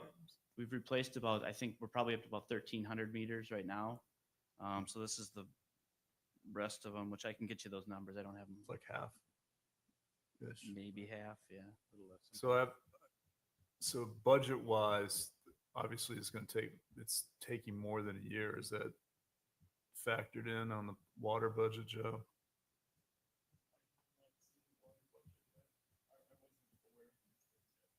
That's fair. Yeah, I'm trying to look where. Come on, Joe, you've been on the job since Friday. But the funding comes from the water fund, Yes, I would assume? yes, it does. That's what I said, yeah. I guess my question, I don't know if you can answer it, nor if Joe hasn't looked at the numbers yet, but is this coming out of 26 budget, 25 budget, 20? This one is coming out of. I think we have to sign the contract now, so I would assume it's 26. 26, yeah. Okay. Yeah, I'll get you a number. I just have the cost per meter, so I'll get that. Yeah, what to does it break out to cost per meter? you.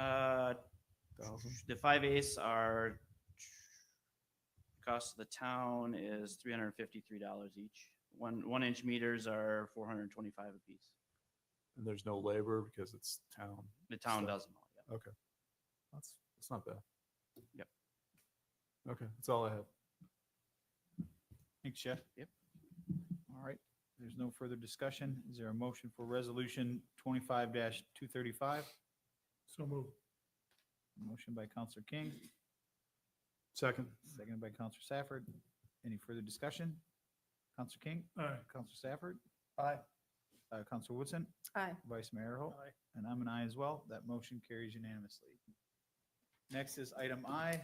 It is a 6-month review of approved resolution 23-87 for special exception SEZ 202-30126 that allows for temporary outdoor consumption on premise with retail use at 163 Old San Carlos Boulevard. Doesn't look like, go ahead, Will. I see no movement. I know Frankie can discuss this a little bit.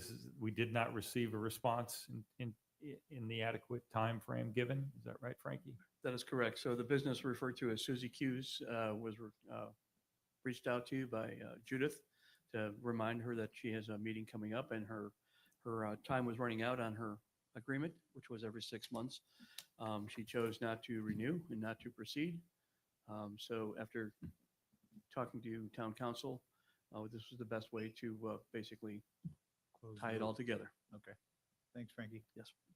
Anybody else have any questions? Well, what are we wanting to do about this? And Well, I think the action would be then to recommend denial. Yeah. close it Well, out. to expire, Mhm. to not renew it. Vote to not to not renew. extend it. All right. Any other? Not renew. What's the, aside from the obvious, Nancy, what's the practical implication? If she wanted to start a business again, she'd have to come start anew again? Yes. That is correct. Any other questions? Yes, I have a question. So all that stuff on our property, does that have to be removed? Is it FEMA compliant? Can we say that publicly? what's the process? So I on hate the to bring current, that up, but the yeah. current property, I don't want to speak for code enforcement, but the current property where she had her wine and beer trailer in that, that would all have to be remediated and put back. The sand can't be there. It was not there before. Fence. The fence, the trailers, all that. And as far as the structure next door, that's already, they've taken out a demo permit. Her and her contractor had come in and done that. And it's also on the desk of our building official for a red tag. So we're going hand in hand with both of those. Fair enough. Thanks. Thank you. All right, is there a motion for the 6-month review of SEZ 202-30126? So moved. What are you moving? Oh, I'm moving to move it forward, to To- approve it, To not to not, To to not extend. approve the not renewal of the. Correct. The do not renew. Okay, got it. Is that pertinent? Got a motion by Counselor Approve Woodson. the do not renew. Is there a second? Second. Second by Counselor King. Any further discussion? Counselor Woodson?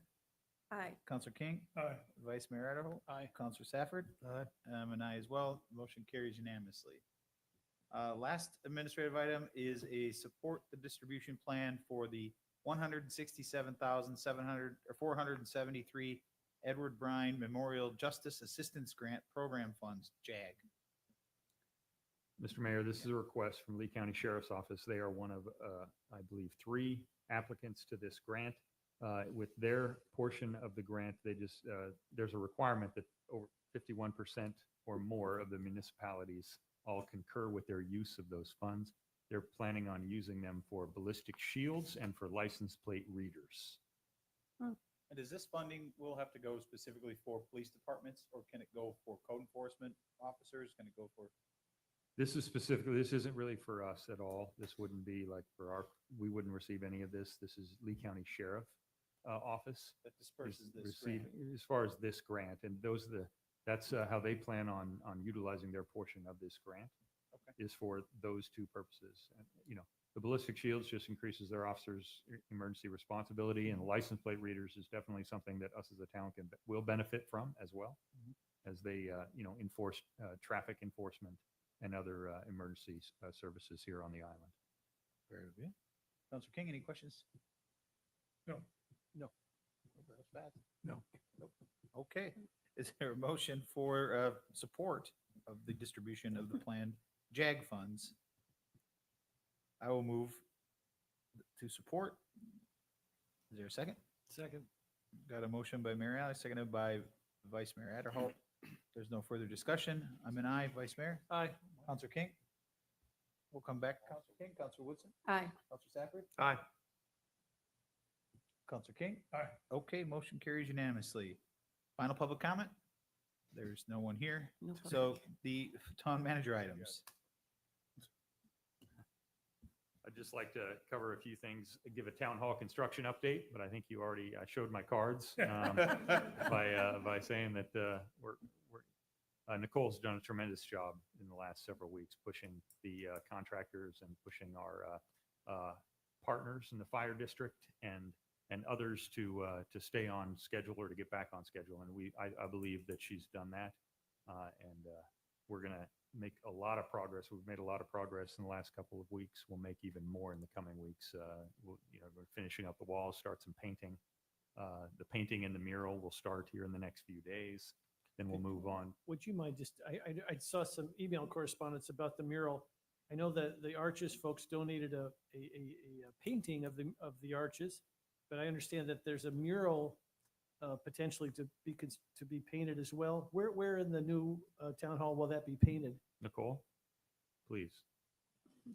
And I understand it's the same artist who did the mural for the old town hall. Yes, Nicole Burson, Communications Director.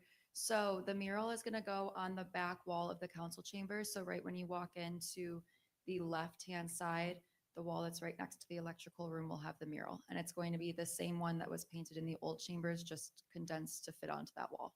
So a little bit smaller? Yes. All right, thank you. Next item, give an update on the FEMA cab assistance. Well, visit. before you jump off Yeah, of that one, no, go ahead. what about the elevator? I know that's been a, Nicole can speak to the latest correspondence. she had. Paintings are She wonderful, but did we get need some an elevator. correspondence from the contractor finally. Yes, so we're still waiting on a part for the elevator, but that will not hold us up on opening the building because we can always come downstairs and accommodate to the public. So that won't hold up an opening, but we are still waiting on a part for that. So hopefully in the next few weeks, we'll have more of an update on the elevator. Whoa, okay. Okay, so you might as well not leave yet, Nicole, because I think this will be under you too. So what is the plan for like grand opening, open to the public kind of thing? We're going to do anything along those lines? We haven't solidified anything. I think that we would like to do a grand opening. If we can make it before we're actually in there for council, I think that would be ideal if we can make that happen. But we haven't really solidified anything. Yeah, Nicole's right. I haven't solidified anything yet. I have taken into consideration,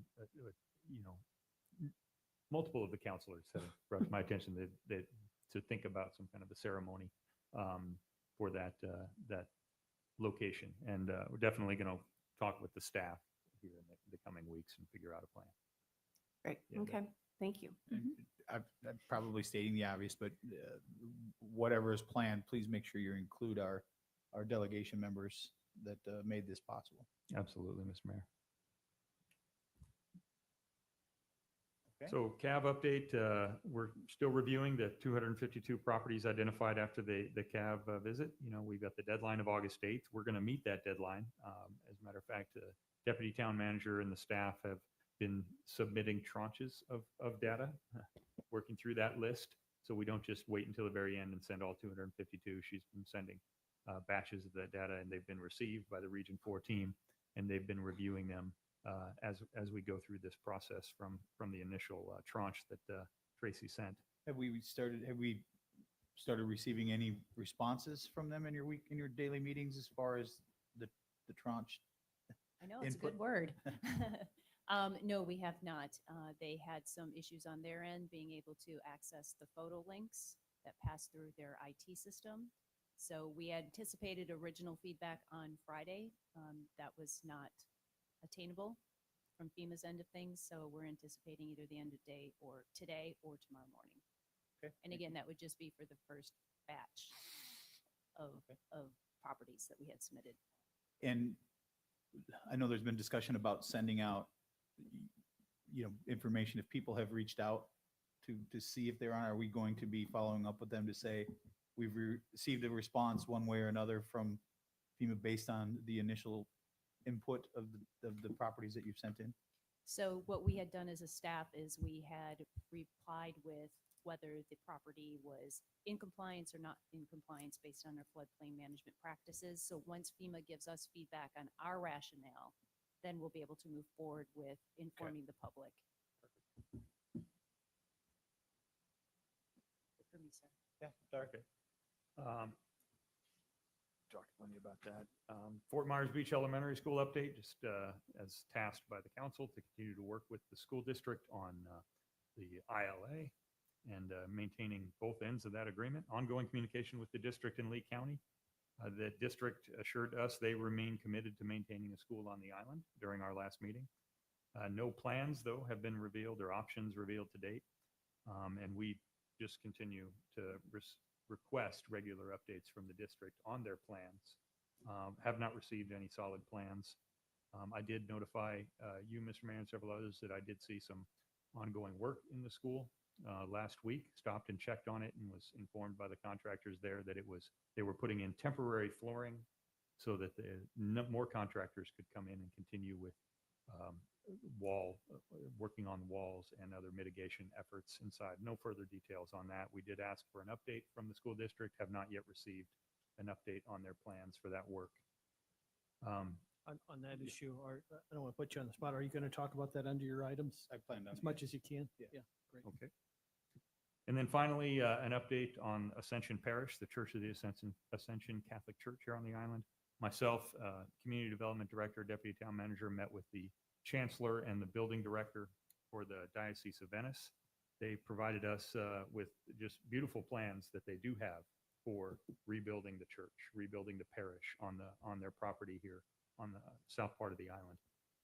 They were unable to leave those plans with us because they're still in the process of notifications across their diocese, which will include, as the chancellor told us, an opportunity for residents here of the island, those of Lee County, Collier County, and so forth, to attend a public session at a parish somewhere in the area. He said maybe St. Leo the Great or one of the other close parishes, for the public to take a look at those plans and provide public comment.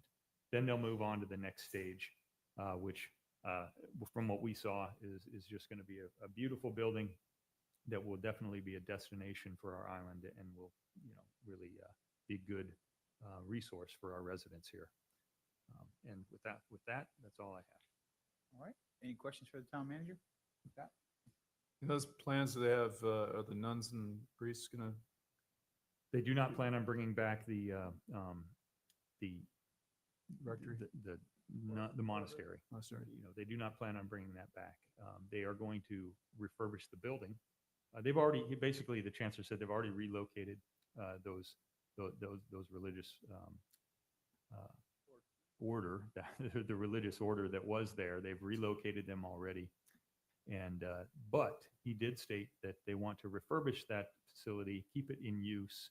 The diocese is seeking or is opening it up to another religious order if one is identified. So they plan on if you remember that building, the second and third floor received very little damage. They're going to repair those. They're going to turn the first floor into just storage as is required by code. And then they're going to tear down the old parish, tear down the community center, rebuild a new combined parish and community center in the center of the property. And then they want to refurbish the memorial garden on the north side. And then the diocese owns the rectory they're going to bring back, and they actually want to bring a priest back as soon as possible to the rectory so he can oversee the construction as well. And then on the southern part of the property is diocese-owned buildings, which they're also going to renovate and bring back. That's great. Need a place to go to confession. Thought you went to the beach park for that. That's true. Councilor Woodson, any questions? I'm good, thanks. Vice Mayor? John? Thank you, Will. All right, Nancy. Okay, so I do have one item. I just want to kind of bring you up to speed on the status. When we were first hired, we did inherit a couple of code enforcement lien foreclosure cases. We've worked through a lot of them. We do have one that still is in the process of being litigated, and that is 80 Avenue E. We had filed it in circuit court. It was moving along, and it came to our attention that there was a documentation issue. So we dismissed it, and we're starting over with one of 3 liens that is in that case. Over the summer, while you all were not in session, we were moving forward to the special magistrate. We had a hearing that was scheduled in July. We uploaded all our documentation that we had found. So this time, hopefully it would go forward. Last week, because of your meeting today, we thought, well, we'll give it one more shot and see if maybe there could be some kind of resolution of it. So we did schedule a mediation session with the owners of White Sand Properties. I can't speak to the issues that were negotiated because of confidentiality associated with that mediation, other than to say we don't have any type of proposed settlement to give to you today. And that was something that we thought might be a possibility, and we wanted to pursue that. So right now, it looks like we will probably be going to the special magistrate in September, and most likely refiling the litigation on 2 of the 3 liens. And that's it. Okay, can I say anything, or should I not? No, say? you can, as long as the mayor did participate, and Yeah. thank you, and so did Will. Yeah. in the mediation. Becky Vos participated by phone, and Chloe Barron was also available for information that we needed on this case. This is not an easy case. It's somewhat complex. There's a lot of documentation associated with it from the past. And again, we tried to see if there was any opportunity for some type of settlement. This is the matter that came to you back in, I don't remember the month, but for a lien reduction. The offer was made to the property owner to reduce the lien. The lien right now, there's 3 liens. One is $594,000, the other is $594,000, and then there's a $500,000 or $500 lien. Council, you made an offer to resolve the matter for, I think it was $247,000. That offer was rejected by them, and so therefore we have continued forward with the case. Yeah, I mean, it was an attempt to try to end a long-standing issue that has been going on long before most people were involved. But to say it ran into a brick wall, I guess, would be a severe understatement. We felt that we had made a very, very good offer to end this for both cases. We were very, very far apart. And I believe we did let them know that I was going to make a recommendation to the council. Can I say what I was going to say? To pursue it? To pursue Yeah. the 2 current open, I just lost the word, foreclosures. Two of the 3 liens. Two And of the that, 3 liens yes, for and council had already authorized. So today you were just going to reaffirm that that was still the position of council. Once we refile those 2, we would be able to have an executive session, at which point we could discuss the details of possible settlements in the future, what the legal theories are, and the case itself. But at this time, we're really not able to discuss in detail some of the issues. And is it within my purview to recommend, or the council recommend, depending on how this 3rd judgment hearing goes, to move forward with the outcome based on what the magistrate rules Yes, on the 3rd lien. on the 3rd lien? Yeah. So essentially, if the magistrate rules in favor of the town to give you authorization to go ahead and proceed as these 2 cases would be Yes. forward? Yes, it would be the town's strategy to go ahead and do that. Okay. Do you need a consensus from council to do that? No, really, I think it's really more of an update and just reaffirming that we are proceeding as you were as actually our predecessor was Director John Herron back in 2022 to go ahead and foreclose on this. Okay. That's it. Anything else? Nope. Any questions for Nancy? All right. Town council members, items and reports. Scott? I've got 2 things. Number 1, I may need an excused absence for Thursday. I'm having a procedure done Wednesday. I hope to be as strong as John King to get here on Thursday, but just in case, I may need an excused absence. Okay. I can lend you my walker. It's more like how I'm going to see. Maybe we can get a discount on 2 wheelchairs. Yeah. And then secondly, I just got a ton of tax calls regarding the new water software. There's apparently a lot of people that are having some issues with, did they get a bill? Did they pay their bill? There's just a lot of confusion about the new software. Can you provide an update? Can someone provide an update on where we are with that system? And people are afraid their water is going to get shut off and all kinds of, I don't know if we're in a position to provide an update on that right now. Jeff, we're not going to shut. They're supposed to be getting a bill. I don't know. Yeah. It's the utility billing is now under finance, so I don't have much. Well, of a there's lot of updates, just a but- lot of people haven't gotten their bills, so Okay. they're Well, we they're could wondering if definitely check on that it and was then we'll put something paid. out. Maybe if like I said, usually one Yeah. or two people, if I get one or two phone calls or emails, I just got a ton over the weekend, especially like one neighborhood, they're all just, Yeah, if you want to forward them on to myself or Joe, and we can get those answered, and we'll get an answer for everyone here probably by tomorrow. Okay, that's fair. Okay. I didn't expect the answer right this second, but I just want to let you know. okay. it We'll get is on it. An issue. Yeah, I had the same concern, like, I'm gonna have my water shut off, is it, the system changed, so Right. I never get a paper And bill, it- so you don't know what. the well, account there's some number is. people, look, there's some people, if they don't get a bill, they freak out. So it's just one of those things. From what I was told, everyone's supposed to get a paper bill too. That's what I was told by Roxanne, so. If not, Okay. I'll Now, find out though. So if you were, I guess one of the biggest questions was if they were set up on automatic payment, that automatic payment's still in effect, or they have to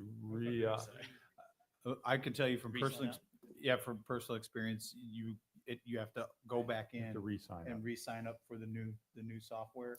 Huh. But you need your account number to be able to do it, so. We'll get with finance tomorrow and figure out what's going on with it, because that's actually the first I had heard about it, but it's not really my department. Okay, so can we put something out? We So had put something out. We're on it. We'll, Right. yeah. I we're can't on it. remember We'll- how we'll- long ago, but we'll- we did put something out with instructions on how She to did. sign up. I remember Yep. seeing a post. Well, I mean, if we're, I don't want to add cost, but if we're sending everybody a bill, can we just pull a note in there? Hey, this is how you pay it, Yeah, do you want to comment on maybe? any? I'm not sure. I'm sorry, Scott, what did you ask? So if they have to if they're on if they set up their debit or bank card or bank account to pay every month, and now they have to re-sign up, wouldn't it make sense that in their next water bill that you have a little note in there saying this is how you do it? Because apparently everybody's calling, and the voicemail's full, they're freaking out. Just want to make it easy on our residents. Sure, I don't know what was done, but we can make sure it's done going forward. Okay. Yeah, that's one area I have not. Welcome back, Joe. I don't know. I don't know where we're at. I'm sorry. I mean, I do know Friday there was an issue because they're still in the process of doing the conversion. Right. And I think the payments were still collected. The automatic payments were still collected in the old system that needed to be applied to the new system. And as far as I understood it, that's where the point at which they were working on last Friday was just making sure everything was updated in the new system according to what was paid in the old system. Okay. So I would hope that there's a breathe easy dispensation period where if somebody didn't pay their water bill, we'll give them the benefit of the doubt that there's a billing and or payment issue. Got a little update. Somebody must be watching. So, Okay. So you have to go ahead and sign up for auto pay again. If you have to still do that, go ahead and do that. And then billing should go out this week. No one will be shut off. Okay. So just an update. That's So from the so water. if I could just ask Scott, because this is obviously the utilities pertinent to the finance director. Right. So, but do we have a new paradigm shift here and that billing now is handled by the finance department? Yeah, versus the water utility folks? Utility billing had switched over even when Joe was here before. So they take care of the billing, we take care of the field work. So That's correct. So all the internal, if people have questions about their bill, they don't call water utility, they call the finance department? correct. Oh, I did not know that. They're supposed to be, huh? It's still the same line, but they'd ask for the billing. But the receptionist should be able to decipher if it's a billing one, it goes to a certain one, or if it's a field one, it goes to a different. If somebody has a customer complaint, if it's billing, it goes one way. If it's regarding their pipe, it goes your way? That's the way it's supposed to work. Okay. All right.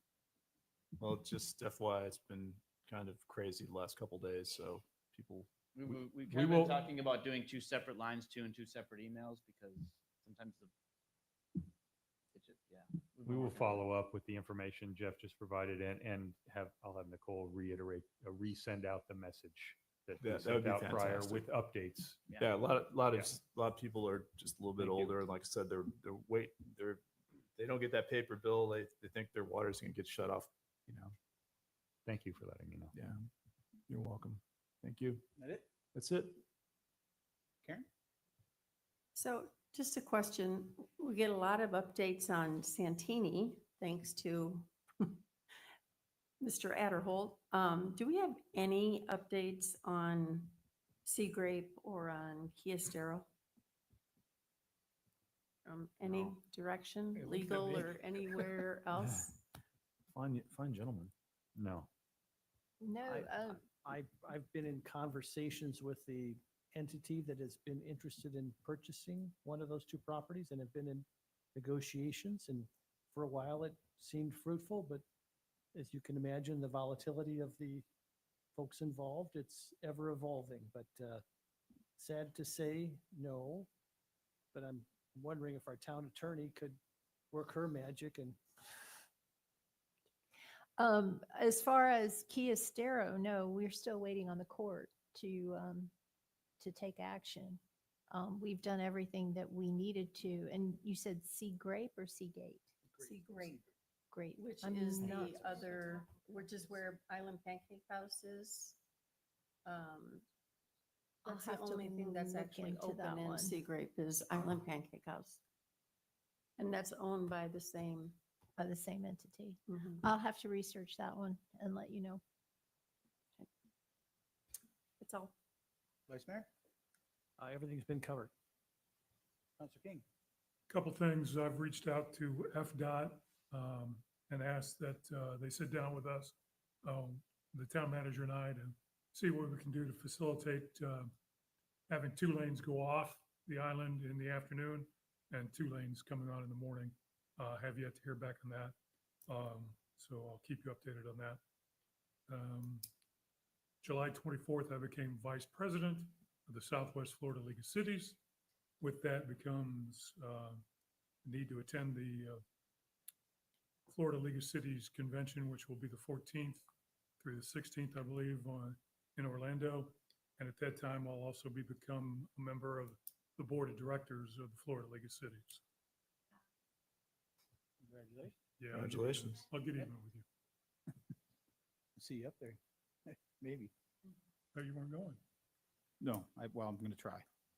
John, since we're not allowed to discuss these things except in public, one of my dreams for the League of Cities has always been, if there's a disaster, those cities that are not impacted by the disaster, if we could create a kind of a mutual assistant program where they could task send force.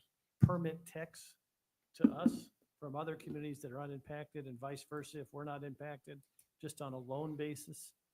Boy, that would have been so helpful to us after the storm, to have some seasoned permit techs from Florida, some other community that was not impacted, to spend, a month or 2 in Fort Myers Beach to help us get over the nightmare. That's a dream I have of that organization. So Yeah, I'm with you on that. thank you. That's something that I will try to champion. Thank you. Yeah, I think now's a good time, just a little shout out to Holly Smith from Sanibel. She will be at that same event. She She'll will be become getting president. the president of Florida League of Cities. So obviously she's fully aware of everything we've had to go through and she understands all the issues. So she is a bulldog. She is a Yes. very hard worker. That's an understatement. Yes. So we'll be fortunate to have her at the lead over the next year. But I believe it's at the same event that she's being. Yes, What else you got, John? that's it. Thank you. All right. I just got a couple of issues, minor issues that going to your point there, Scott, with getting a lot of emails about voicemails being full, not being emptied out. They can't get through to anybody, not getting calls back. I know we've talked about it a little bit, but it seems to be amping up a little bit more on not just the water bill, but other issues with code, with community development, with a lot of emails saying inboxes are full and they're not getting, they have no way to get a hold of people, especially those that are remote. So just wanted to bring that up in the public meeting, that we hear you. We're bringing it forward to the town manager. He's fully aware of it. The other issue, just to give an update on the school, much like Will and staff have met with Denise and their staff. I've met now individually with all but one of the board members to try to see if there's a solution to keep the school on the island. I won't go into details as to, what has been said. I get the same inclination that you do, Will, as far as I believe the intent is there to keep a school in some sort on the island. What the recommendation will be from the superintendent at any point to the board members. I'm not sure what that's going to be yet, but I have the same feeling that you do, Will, that, it sounds to me like it's moving in the right direction. What that's going to look like yet, we don't know, but they are having a meeting tomorrow. I believe it's at 1:00. And I believe the last agenda item is a discussion about the school. I don't expect to see or have any resolution from that, but they will be discussing probably what Denise and our staff have, or the superintendent and our staff have talked about, as well as maybe what I have talked about with the individual members. So looking forward to see what comes out of that, but That's a full school board meeting tomorrow? yeah, I believe it's like a management and planning is what I'm. And we're actually on the agenda? I believe we're the last agenda item on it. You know what time that's at? It starts at 1:00. If I'm able to, I'm going to try to attend in person just to be able to listen. Being the last agenda item, it's probably not going to be right at 1:00. I don't know exactly how late it's going to be, but they can tend to go on a little longer, much like our M&P meetings can too. So, but that's tomorrow. You can obviously tune in, I'm sure, and see it via YouTube or their channels to be able to see it. But there's still talks, there's still communication, there's still hope, there's still progress. And I really want to thank the board members that have met with me.